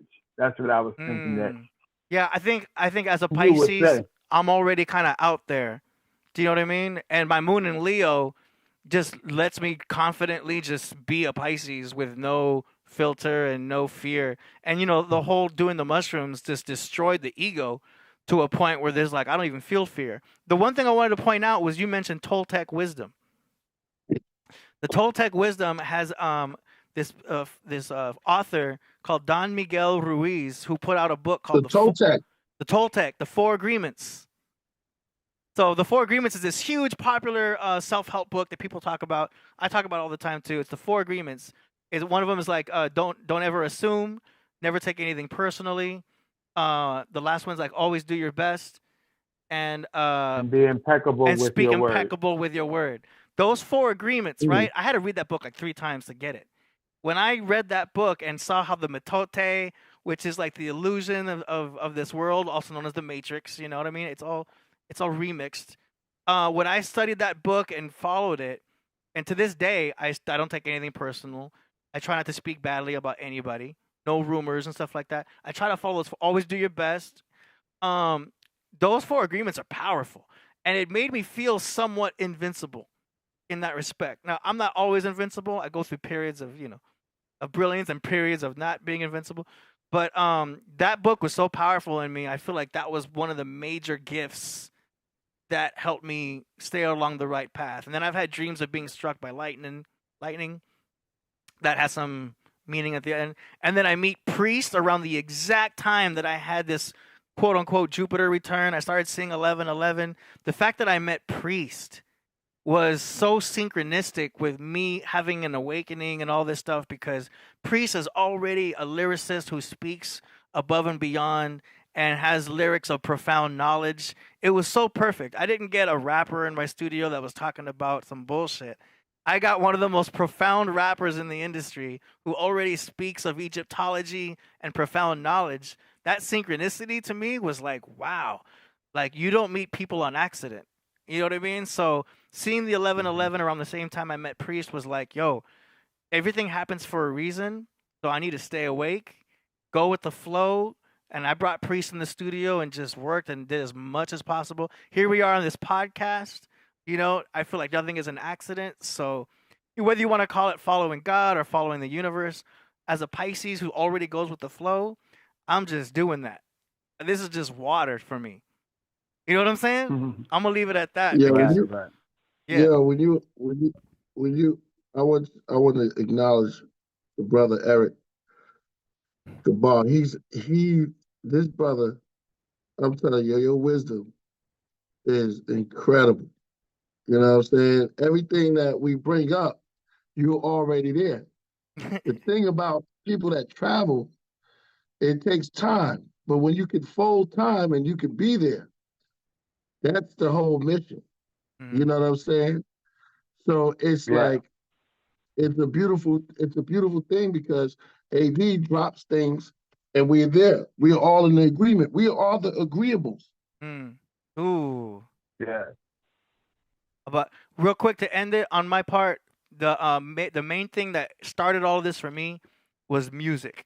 It was the knowledge of music, because when I learned the keys and the piano, And when you realize it's all numbers and you see patterns, like I could break down any song, I could see the pattern. That's how I got into the astrology, because I saw the numbers and the patterns in people. It all, because music is a divine science. The piano is a science of the divine. You know what I mean? And this correlates with astrology too. You got 88 constellations, 88 keys. You got 7 notes in the scale. You got 12 keys in between octaves. Like, yo, there's astrology all up in the piano. It's crazy, man. And seeing that correlation of music and astrology, and it's like, yo. It's the language of the universe. It's called math. It's overwhelming. I'm overwhelmed. And astrology is math, because the number 1 is Leo, the number 2 is Cancer, the number 3 is Sagittarius, the number 4 is Aquarius, the number 5 is Mercury for Gemini, number 6 is Libra, Taurus for the planet Venus, number 7 is the planet Neptune, which rules the people called Pisces, and then you have the number 8, which is Saturn for Capricorn, and number 9, which is Mars for Aries. So it's all coming together mathematically. The whole universe is a mathematical equation. That's why it all fits together. And there's so much more geometry to learn. I can feel that there's so much more to learn. We're barely scratching. Knowledge is infinite, man. Knowledge is infinite. Yes. But the Egyptian stuff, you can never know it all. I feel pulled. I feel pulled into the Egyptian. Go ahead. The 5 deadly venoms. Yeah. Number 1. That was a good movie. Was the centipede. Yeah. It was the centipede. He looks like the snake, but it's not the snake. Number 2 is the snake. Number 3 was the toad. The toad. Number 4 was the lizard. No, my fault. Number 3 was the scorpion. The scorpion. Number 4 was the lizard. Yeah. And number 5 was the toad, who could bend still. Wow. Invincible. When is your birthday? My birthday? On March 10th. Yeah. On March 10th? Yeah. Okay.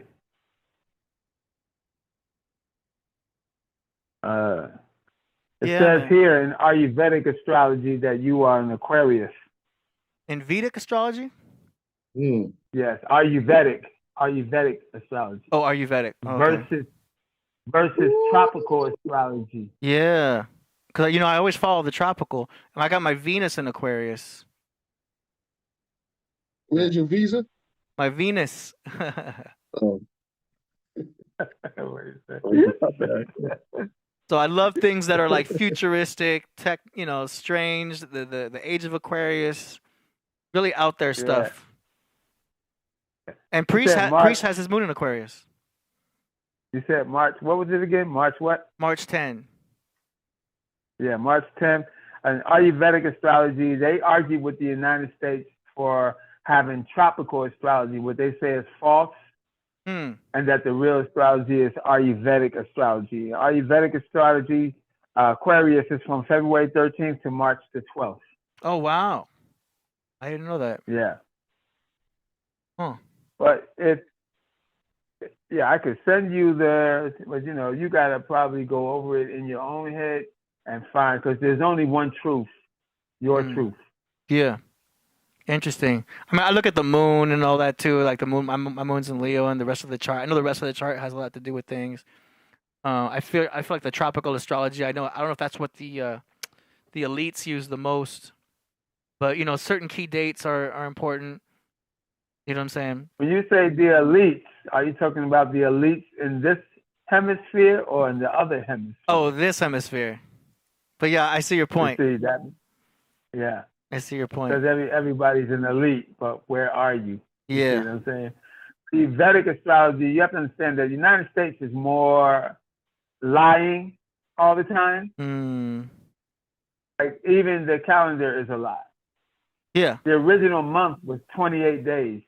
Their months are 30, 31. You know what I'm saying? They done messed it up. But if you look at if you look at the original calendar, the month was 28 days, and it still comes out to be 365 days without taking and adding more time to each month. But they did this on purpose to understand the goal here. The goal here is to disempower you. You see, you're dealing with an inferior government. This inferior government is interested in disempowering people because where I lack, I must gain. So they gain under false pretenses to make it assume they have power. When they go into space, they say we're the first that ever went into space. That's not true. History says that's a lie. People have been going into space for millenniums. You see what I'm saying? And then when they say we're the first to have an advanced society, go to Egypt and look at the pyramids, and can you build them? No. How can you say you're the most advanced society? So everything they say is a lie. It's a crutch. It's a way of sustaining themselves under a false pretense because they're giving you fiction instead of reality. You cannot say you're the first this and the first that. That is a first lie. That's what that is. So, you know, all this that they're saying is easily proven not real. It's easily proven not real. And you have to understand that they understand sorcery because they learned it from the best sorcerers out there. They understand witchcraft. They learned it from the best witches that's out there. They understand voodoo because they learned it from the best out there. They understand spirituality because they learned it from the best that's out there. So they also understood that these things, if one was to own up to these things and honor these traditions of all of these spiritual practices, that one would become very powerful. So therefore, they sought to disempower everyone as soon as possible, as quickly as possible. So what they did was they attacked numerology. They gave you false letters. They gave you false representations of those letters. You there? Giving you a language that wasn't me. The language that we speak disempowers us. You see what I'm saying? We speak a language, and it's also the words and the language and the frequency is very weak. If one was to speak this language their entire life, they would simply become less and less and less powerful. That's what happens. You see what I'm saying? Yeah. When we speak the language of power, we even become telepathic. You see what I'm saying? Yeah. You also got to understand that the letters are wrong. A is number 1. B is number 2. C is 3. D is 4. Z? So far, so good, right? Z is 4? D. Oh, D, okay. I never got that far. I'm going in order, brother. D is 4. After D comes what? What comes after the letter D? E. E. E is 5. What comes after the letter E? F, right? Yeah. That's not 6. You see? It falls off. 6 is not sustained by Venus.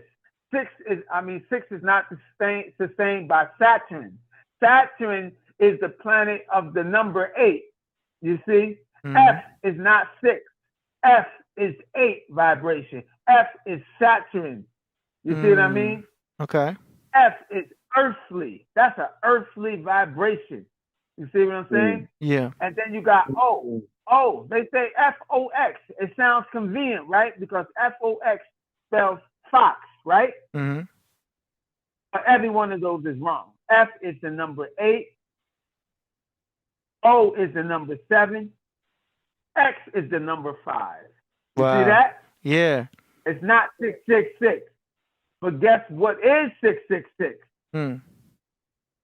V and W is 6 and 6. E and W. And they have the whole thing mixed up, flipped out, turned upside down. You know why?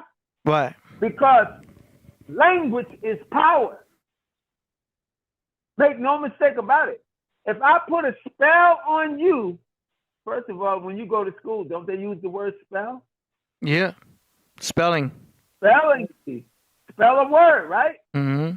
Why? Because why is it a spell? How come it's a spell? How come I could say something and cast a spell? Because each letter holds a vibration. You know what I'm saying?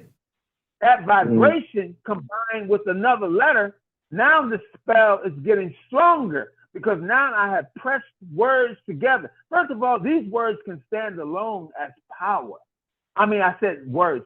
These letters can stand alone as power. When you bring these letters together, spelling a word, you're casting spells. Your very thoughts are casting spells. Yep. The word of God is vibration. When you open, you are God that's casting the spell, by the way. So when you are casting spells, Almighty God, you are casting spells off of the breath of your tongue. You see what I'm saying? And the Bible tells you this about the tongue, that can be wicked. Doesn't it say that? Because it can cast spells, but I'm going to go deeper. When a sperm hits the egg in the womb, right? On the 49th day, the first organ, the first part of the body that's formed together in the body, in the mother's womb, is the heart. Did you hear what I said? Yeah. 49 days later, the heart is formed. Guess what comes on the 49th day from the heart? What's the second thing that the body starts forming? The spine? The tongue. No, the tongue. Oh, okay. Think about it, brother. The tongue. The tongue, first of all, where is the soul? It's in the heart. Wow. The soul lives in the heart. Right?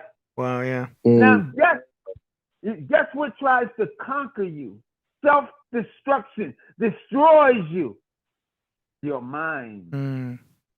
What does the mind try to do? You think that mind belongs to you? I mean, that mind is an invader. It stands in the way and it increases your ego, which subdues you, which destroys you. I will not stop because I am the man. Isn't that the ego? Okay? The ego wants to rule. It wants to say whatever. It wants, even if it's wrong, it wants to be right. That's the ego, right? Now, what happens when the ego starts talking and tells you what to do and where to go and how to act and leads you to destruction? The tongue. When you ain't got nothing left and you feel helpless and you feel weak and you feel like you can't make it, guess what you do? The heart will cast a spell through the tongue. Wow. The tongue speaks for the heart. It's in Romans, the 9th chapter. This is why the pen is mightier than the sword. The word is what you're talking about. Yeah. So when all is bad, the brother came up to me. He said, "Eric, this is all messed up, man." He said, "Everything's messed up. We're falling down. Everything's falling down. Everything's bad." My tongue spoke. I said, "Brother, all shall be well with you. We shall all be well, and we shall overcome." And you just spoke over the situation. You just resolved a matter that he thought was hopeless, that he thought you couldn't find your way out. You speak your way out. Say to thy mountain, be thou removed. You see? Wow. It's nice. And that's the tongue. So the mind will trip you up. Yep. Mind can be programmed. Self-doubt. Do you know what they teach you in this country when you're a child? Obey the police. How do they do that? You watch television. When you're watching TV, you watch a cartoon. You watch a cartoon character get arrested by the police. You notice that in the cartoon, and G.I. Joe, and the $6 Million Man, every TV show, the police has the authority. You don't have to say the police has the authority. The child sees that. And I remember it was a 2-year-old. And the 2-year-old was acting bad. And the mother said, call the police. And the child said, no, please don't call the police, mommy. How did the child know that?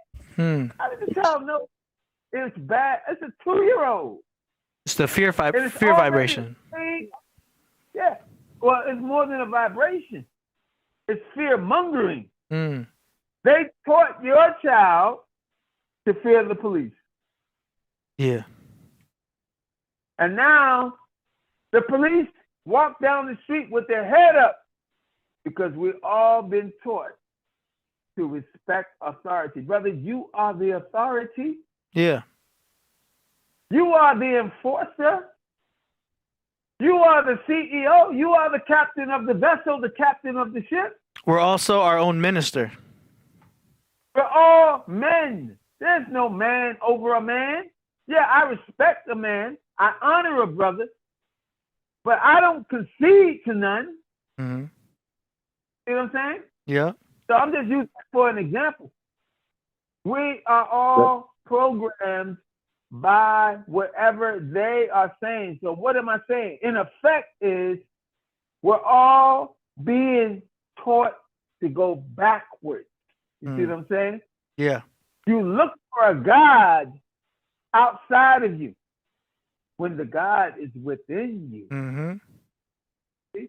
There it is. Let me tell you something that Jesus said about the soul, and we totally missed it, right? He said, in your patience, possess ye your soul, right? Well, you got to know you don't possess your soul. The power that you have on earth, you don't even possess it. Why did he tell you how to if you already do? And then he said you need patience for this. Patience to do what? I'm going to tell you what it says in the other verse. It says, be still and know that I am God. It didn't mean outside of you. Don't let them trick you. Be still and know that you are God. First of all, we already learned that we're living in a dream. Do you agree with that? Yeah.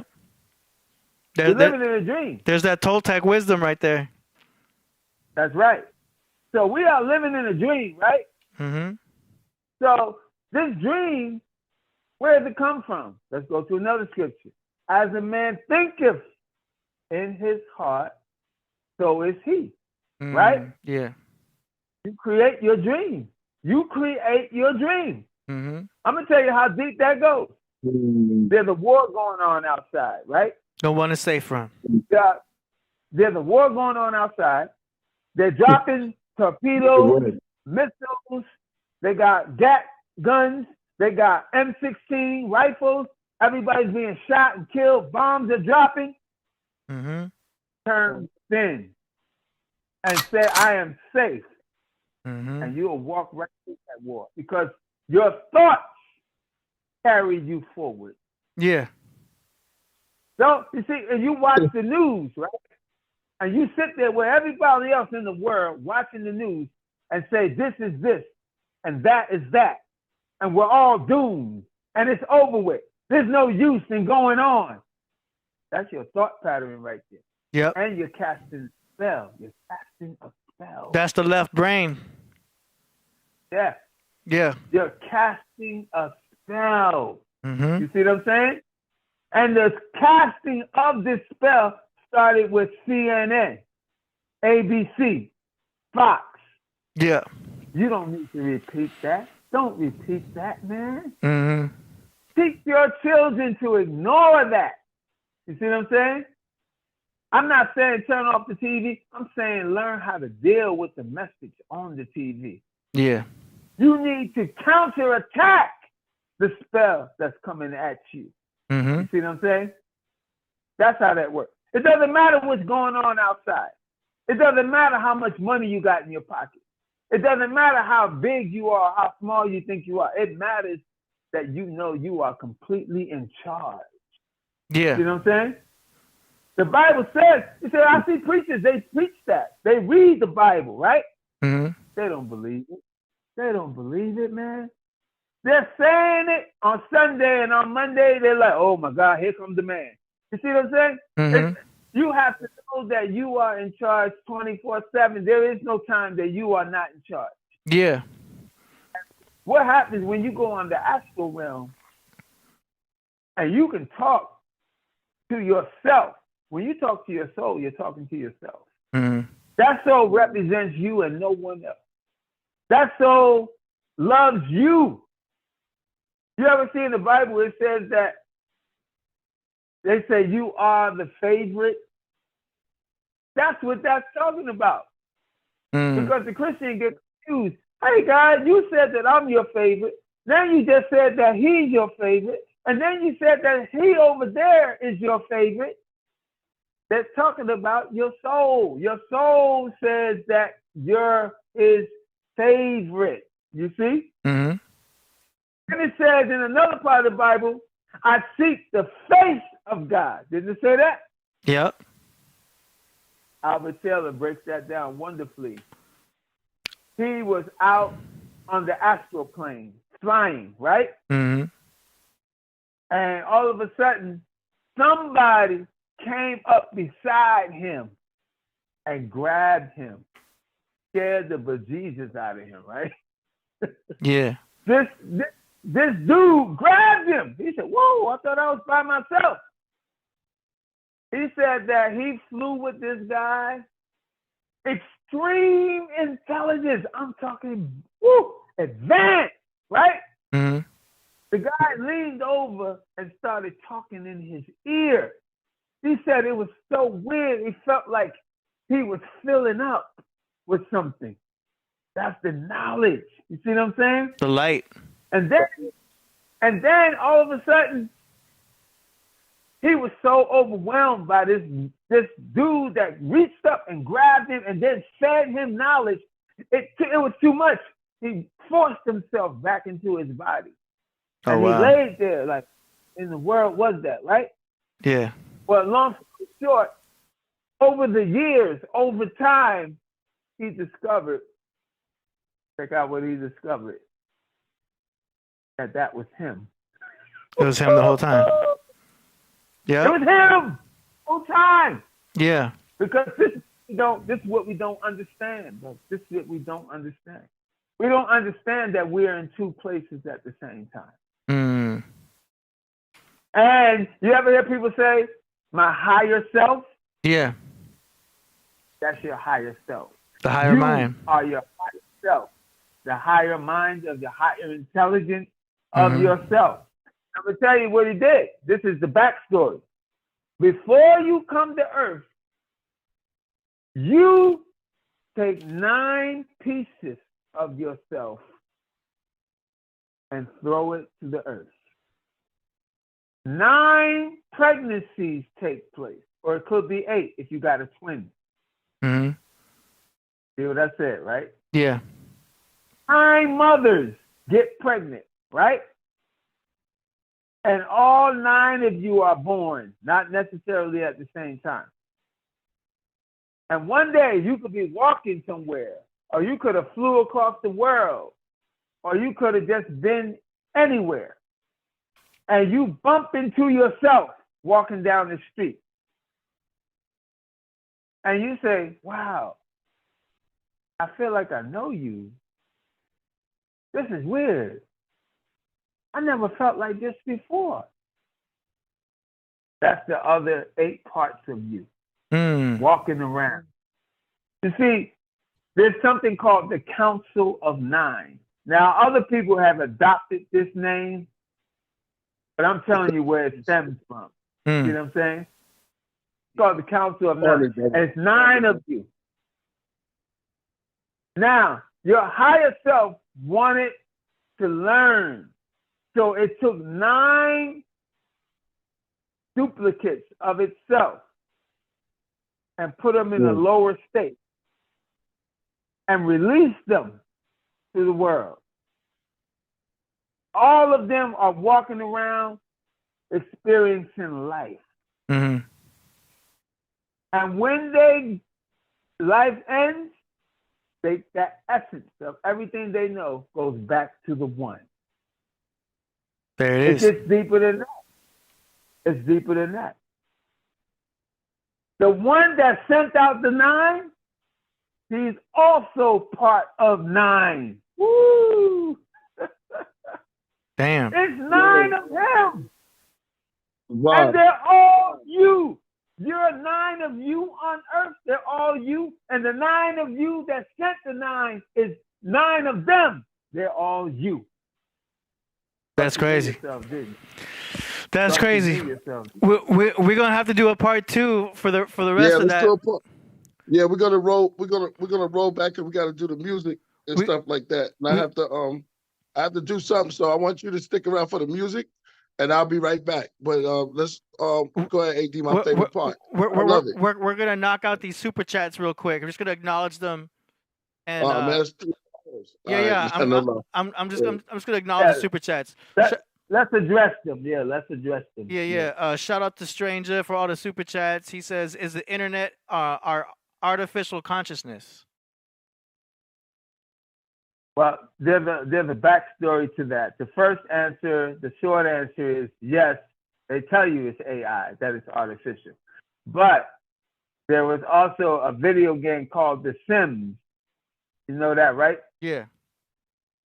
Well, The Sims, it's been proven scientifically that they too will become conscious one day. Mm. And when they become conscious, that means they will become aware of themselves and they will begin to ask, who am I? Just as we do. And then we'll be in because the we Terminator. are And then it's a Matrix, Terminator, Sophia Stewart movie. Right, there you go. So that's what we're dealing with here. We're dealing with, it starts off as AI, but it can be imbued with intelligence and consciousness later on. Hope that answers your question. Yeah, okay. Next he says, we don't own our bodies, they are just rentals. That's true. Well, yeah, in a sense that's true. But you know, you don't if you reach a higher level on this plane of existence, you can take your body with you. Mm-hmm. The ones that's leaving it behind, they don't know how. That's what I got to say about that. Yeah. Let's see. Next up. Only the author knows when your story is over. That's true. You are the author. Yep. You are the author of your story. You are the CEO, captain of the ship, captain of your vessel. You are that author, and there is none else. Okay. And why didn't Cometians live in pyramids instead of burying the dead pharaohs if that were true? Okay, in a sense, they did live in pyramids because they got the benefit of the pyramid in their everyday life. That's called living in the pyramid. Okay, after that, he says, AD, can you show me the pyramid hat? Here is the pyramid hat right there. Boom. I think you can order that pyramid online. Divine Being Divine wears one also. Or you can make one. Yeah. You can make one out of skewers. You know about skewers? They put shish kebabs on them. You can make them. You can glue them together and make your own pyramid. Nice. Eye to Eye says, peace to everybody and believe in growth and love. Stranger says, the proto-science of astrology was only useful in maritime navigation. It has no purpose in modern times. Prove me wrong. I mean, it's astrology, so it's like you either know it or you don't. Do you know what I mean? They still use it for planting seeds and obviously. I think I can give him okay. What's the short version of that question? That he says that astrology has no purpose in modern times. Okay, that's not true because astrology is the past, present, and the future. So it doesn't. It's not relative to a modern or a non-modern time. It's all the time. And you got to understand what they represent. First of all, these are celestial spheres. First of all, astrology is based on these celestial spheres. These spheres are actual beings. The earth is called a human being. Just because it's not anatomically like you are, doesn't mean it's not a human being. Okay? Human being is a definition of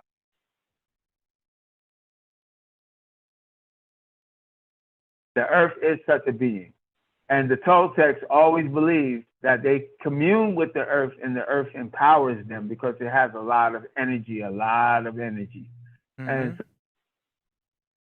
Beyonce is astrology. When Beyonce became a powerful being on this planet, she has millions of followers.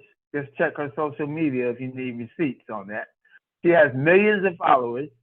And guess what? She's an influencer. Well, that's the same thing. The sun has billions of followers, and guess what? It influences us. That's astrology. Mm-hmm. As above, so below. What's influence? That's why they call the celebrity stars, because they're doing that as an analogy to what astrology does. That's why they call stars. And they actually influence us, and we follow them. That's astrology. So that cannot be old or new. That is something that simply is. Yeah, and in the simplest terms, it's also the study of the seasons. If you're just looking at the sun, do you know what I mean? Like we're literally going into fall right now. Do you know what I mean? Right. That itself is astrology. Yeah. I think you need to pick up an astrology book before you make a statement like that. Yeah, it's an intuitive science too, so I always understand like it's not for everybody. Stranger says, so Eric, do you believe that humans didn't build the pyramids? No, I don't believe that. It's just that we had the knowledge of self at that time, and therefore we knew how to do things like that. And what does it mean to have the knowledge of self?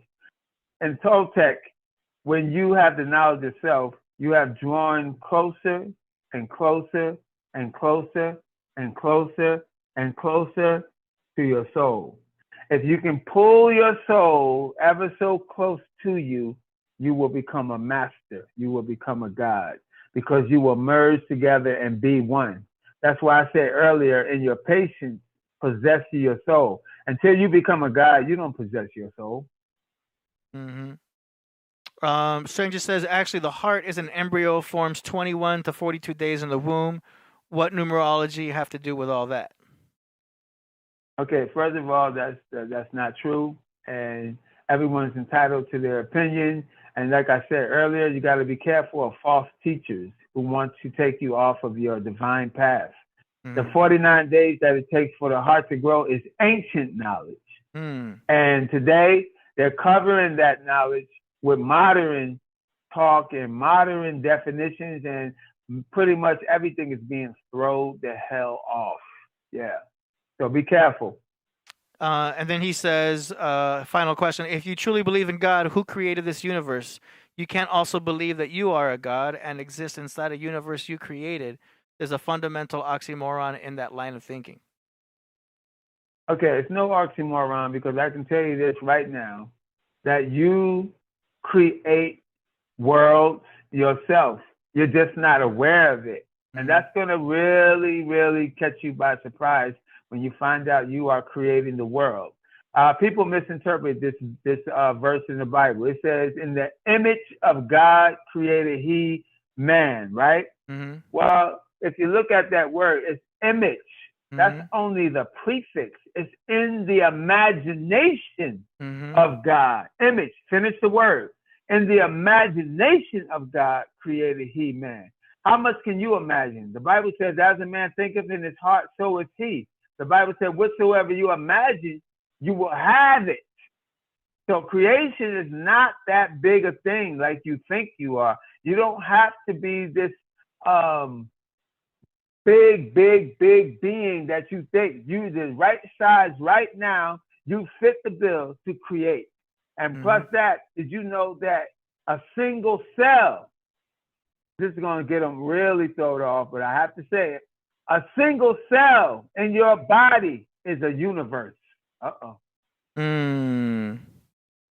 Yep. Well said. Well said. All right, so that's it for the super chat. Shout out to Stranger for all of that. That was cool, man. You was going in. That was fire. This is gonna be one hell of an episode. Right. Are you ready for the for the music? We only got a couple songs. Actually, That's 3 cool. songs. That's cool. All right. 3 songs. Let's do it. Time for song promotions.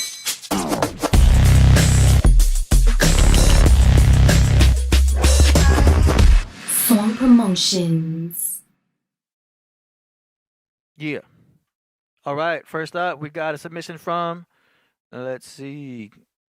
This is Aurora Borealis with a song called Bar Mitzvah Part 2. Let's go.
Not bad, not bad. I like it. He's doing the Egyptian chords. How appropriate. Yeah, I love it. How appropriate was it. that? Wasn't that great? Like it tied in perfectly with what we were doing and the Egyptian scale. I loved it. Everybody's gonna be rocking to that, man. Yeah. Everybody's gonna be rocking to that. That's bad, man. I like that one. Fire. It's good to hear the Egyptian scale, and he did good with the notes. It all worked well. Yeah. I like the mix. Yo, great job, Fine. Aurora Divine Borealis. order. Dude, he just knocked out. That was a great little beat. It was the little strings on it. That was fire. Aurora, great That job. was fire, boy. Yeah. Wow, that's what I'm talking about. We'll give him a round of applause on that for a shout out to Aurora Borealis. That was cool. And I can hear somebody spitting on that too, for sure. Nice. All right. Okay, let's keep it moving. Next now, we've got FG Postmortem with a track called Mirror.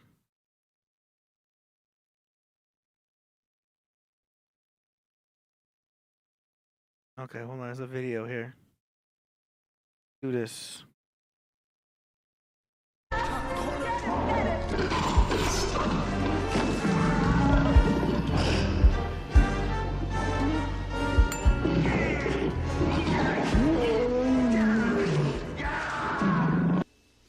Mirror, mirror on the wall. You got 7 years of bad luck with all balls. Mad stamp, flaring nostrils. Put you in the ambulance, to the hospital. something phenomenal. Feel it in abdominal, like I was balls deep in your broad laughing too hard. Chuckling like a drunken uncle. Turn your bitch into a pumpkin. After 12, eater than a chicken. At midnight, my wide gremlin. Get wet and multiply, using bright light as a weapon. The mirror image might have cracks in it, shattered reflections that happen on accident. The mirror image might have cracks in it, shattered reflections that happen on accident. The mirror image might have cracks in it, shattered reflections that happen on accident. The bitch practiced adultery, used me to get up in the morning like some coffee. When I found her again, I lost me, trying to get her to stop like Mr. Softy. Trying to cop a cone or a sundae. They say your mirror image is your twin flame, but double standards always get in the way. Running or chasing, bitch still can't get away. Stay awake up late into the wee hours, eating the Gucci, gave FG powers. The mirror image looks better after shower, tagging the name on the foggy glass when I get out of it. Mirror image might have cracks in it, shadow reflections happen on accident. The mirror image might have cracks in it, shadow reflections happen on accident.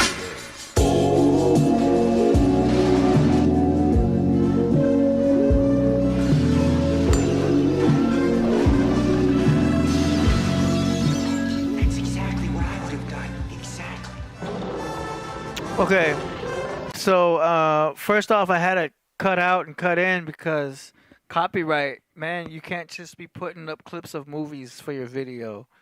You know what I'm saying? Because that's going to mess us up as is. Do you know what I'm saying? If there's a chance that YouTube didn't like that I even played that, there's a chance I'll probably have to clip it out, and then this episode won't be back up until tomorrow. So try not to use clips of videos that are copywritten for your videos. Otherwise, I'm just going to either not show it at all and just play the track, or, that's that. So I had to cut out of that. Other than that, it sounded cool. I like the track. Sounds good. Good mix. Yeah, I liked it too. That was really good. I really liked it, yeah. Nice. All right. So shout out to FG Postmortem. He's been getting better and better. But yeah, we can't show copywritten videos. Yeah. Let's see. All right. Going back here. I'm going to hit refresh. And here we go. We've got Underland Fortress with a song called Spiritual Fortress.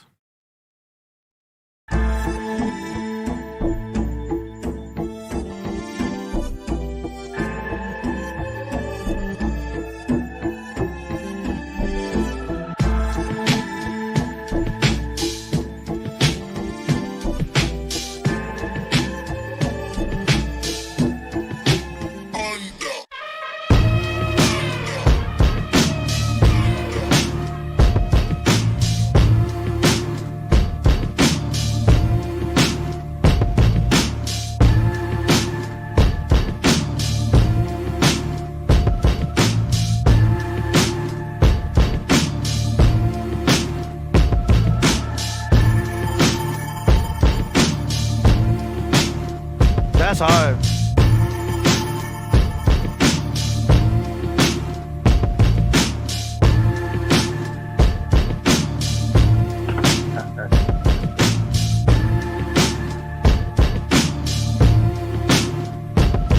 Alright, stop what you're doing.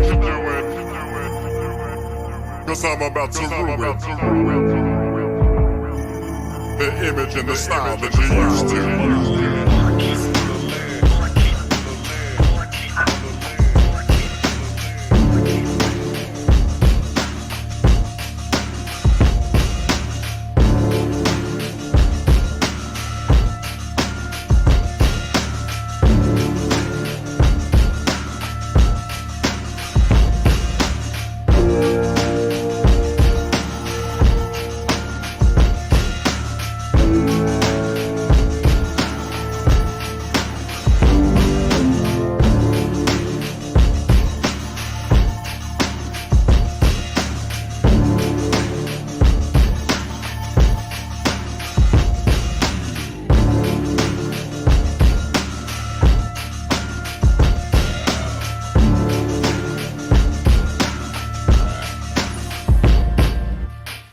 Fire. That track is ready. Put an artist on it. All right, yeah. Cool, yeah. Man, that song is ready for an artist. Hot track, good snare, good kick. Hey, you had 3 good ones tonight, man. Man, they're sending in the jewels, man. There's something about fall, man. For something, I mean, this isn't for everybody maybe, but for me, I feel like the fall I'm more productive.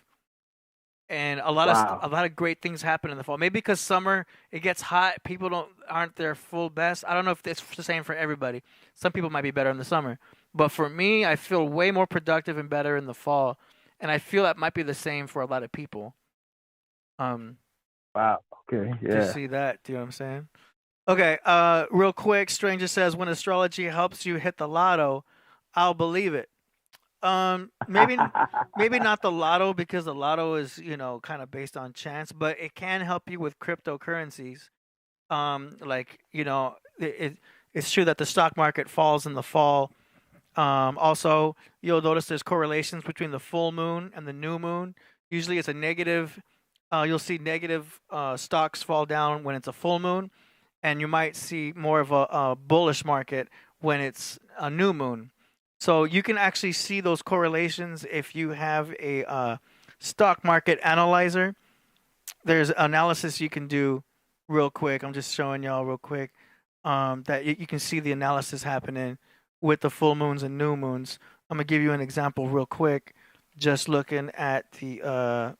hold on a second. Just looking at, boom. So this is Bitcoin right here. And you can, set it up to show you where the full moons are and the new moons are. And there are some correlations that you'll see to where, okay, full moon's down, and you see how the stock goes down in the Bitcoin. And then, boom, here comes a new moon. There's a new moon right after that. Boom, now it goes up. So the fact that the analysis charts will show you the moons, you can select that as an analysis tracker. So there is correlations with stock. Now, that's not going to be completely consistent. But look, here's a full moon, and it started to trickle down. That's Bitcoin. Nothing happened on that one. Right. So use that to, however you want to look at it. But it's not perfect, obviously, but some of the people who are hardcore stock market traders will consider the moon placements. And that's just the moon. You know what I'm saying? So I can go on forever about that. Right. But very interesting with the cryptocurrency market. There is a guy online who's really hardcore about linking up astrology with the crypto market. Man, he's looking at the aspects and Jupiter. I follow this guy online. I'll send you his info later, but very interesting. I'm still learning. Of course, there's so much to learn, but he sees the correlations in there. Very interesting. Right. And yeah, Ario says, seems very placebo. It might be placebo, but when you look at charts and you see correlations with moons, it's not something you want to be diehard about, but it is interesting to have that type of analysis there. We'll leave it at that. Okay. A lot of people do believe astrology can help them win the lotto, though. There's a lot out there that believe that. Yeah. For me, it's the advantages of understanding everybody I'm working with and all those around me, and allows me to forgive them. You know what I mean? If I'm working with a Scorpio, I know what to expect and what not to expect. Same thing with Cancers. Everybody. If I know who I'm working with in the room, boom. And with females, it's a whole other game too. But it helps to know what you're working with, because you're less likely to get mad at them, and you'll understand them better. You know what to look for. You know what I mean? But like I said, it's an intuitive, metaphysical, esoteric science that you. Somebody said, "I see food." Okay, next up, we've got a song from Crypt Jesus. Here we go. And this one is called Gula Geechee on Trial. What? Gula Geechee. Oh, that's not a song, though. Okay, I thought he was submitting a song. Here we go. Let's see. Stranger says Bitcoin is also a speculatory system. Yes. Agreed. Dang, man. That's fire. I remember this track. It's dope. It's all pro. That's good. I showed the Star of David. Man. All right, so that does it for the song promotion segment. Shout out to everybody who submitted tracks. I wanted to show one last thing.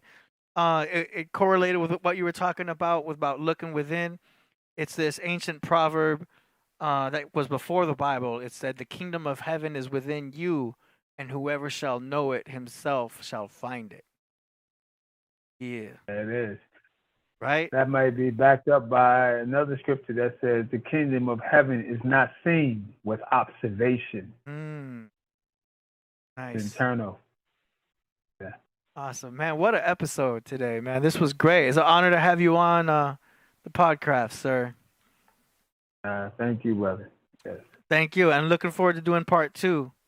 I'm sure there's a few segments we can clip out from this show. We'll see. But shout out to Killah Priest. I know he's watching, so yeah. That's that. Any final words? Yes, I want everyone out there to know that you are the truth, and there is no other truth. Figure that out. Hey, seek the truth, and the truth shall set you free.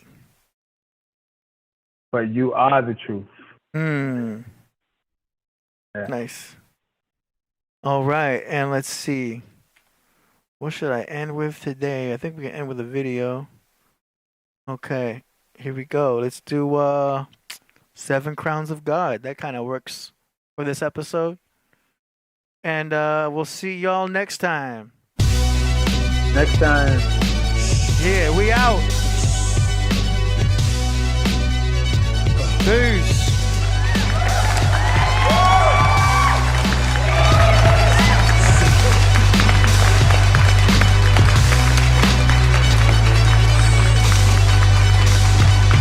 Escorted to my torment, my pen opened up the coffin. It's horrid, it's quite awkward. Just walk with Walter forward. See me trying on guard ornaments. The hooded king gleam like porcelain. Y'all seen the portrait in portions. It emulates greatness like the offering. Prince of the presence, the legend. To befriend, to call them brethren. But that's dead when you fill his ears with poisons. What's his origin? You supposed to enjoy friends, but instead you try to exploit them. Now you trying to avoid them. Shape shift your weed branches with fire. Blow out the negative gases. I rap with passion, not for fashion. To provoke reaction. Your chances are slim for being shady. I have all of them relapsing. I spit classics. Open your mind and your mouth is where I fit the magic. Open the canvas of your thoughts is where I spit the graphics. Air lights is like mine. Air lights is like mine. Day and night I write rhymes. Day and night I write rhymes. Air lights is like mine. Air lights is like mine. Day and night I write rhymes. Day and night I write rhymes. I'm chasing destiny, past my future's therapy, telepathy. Look at my face, see a ruler. One day ride my scooter, the wheels came off, became horses. The seat became a chariot. My yard into a fortress. I'm sitting off a cliff. The sky open, begin talking, telling me my fortune, saying I should be hit with stones. Mission break my bones, leave me on the ground and die all alone. But out your bones, I will stack it like Legos. The dirt, I will stretch it out like Play-Doh and form a body, then breathe the breath of life. You will be resurrected with mics, then form a hex with light. There will be no copies, you are mine. Air lights is like mine. Air lights is like mine. Day and night I write rhymes. Day and night I write rhymes. Air lights is like mine. Air lights is like mine. Day and night I write rhymes. Day and night I write rhymes. Now hold on, let me explain.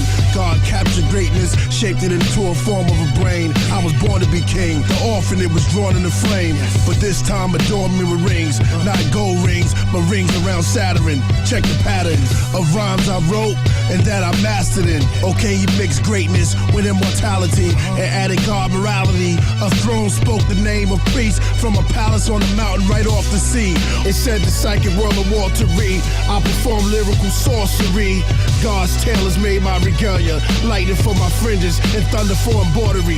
My hand of candles, all for 2 CDs. The secret private life of plants, the diligent and militant commodity and colonies of ants, the spiritual and telekinetic mind of children, all rolled up in rhymes that are chillin'.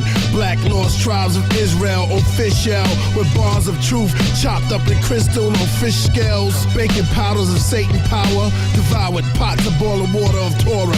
Though the dragon with his legion of demons screaming, in my coat kettles of slaughter.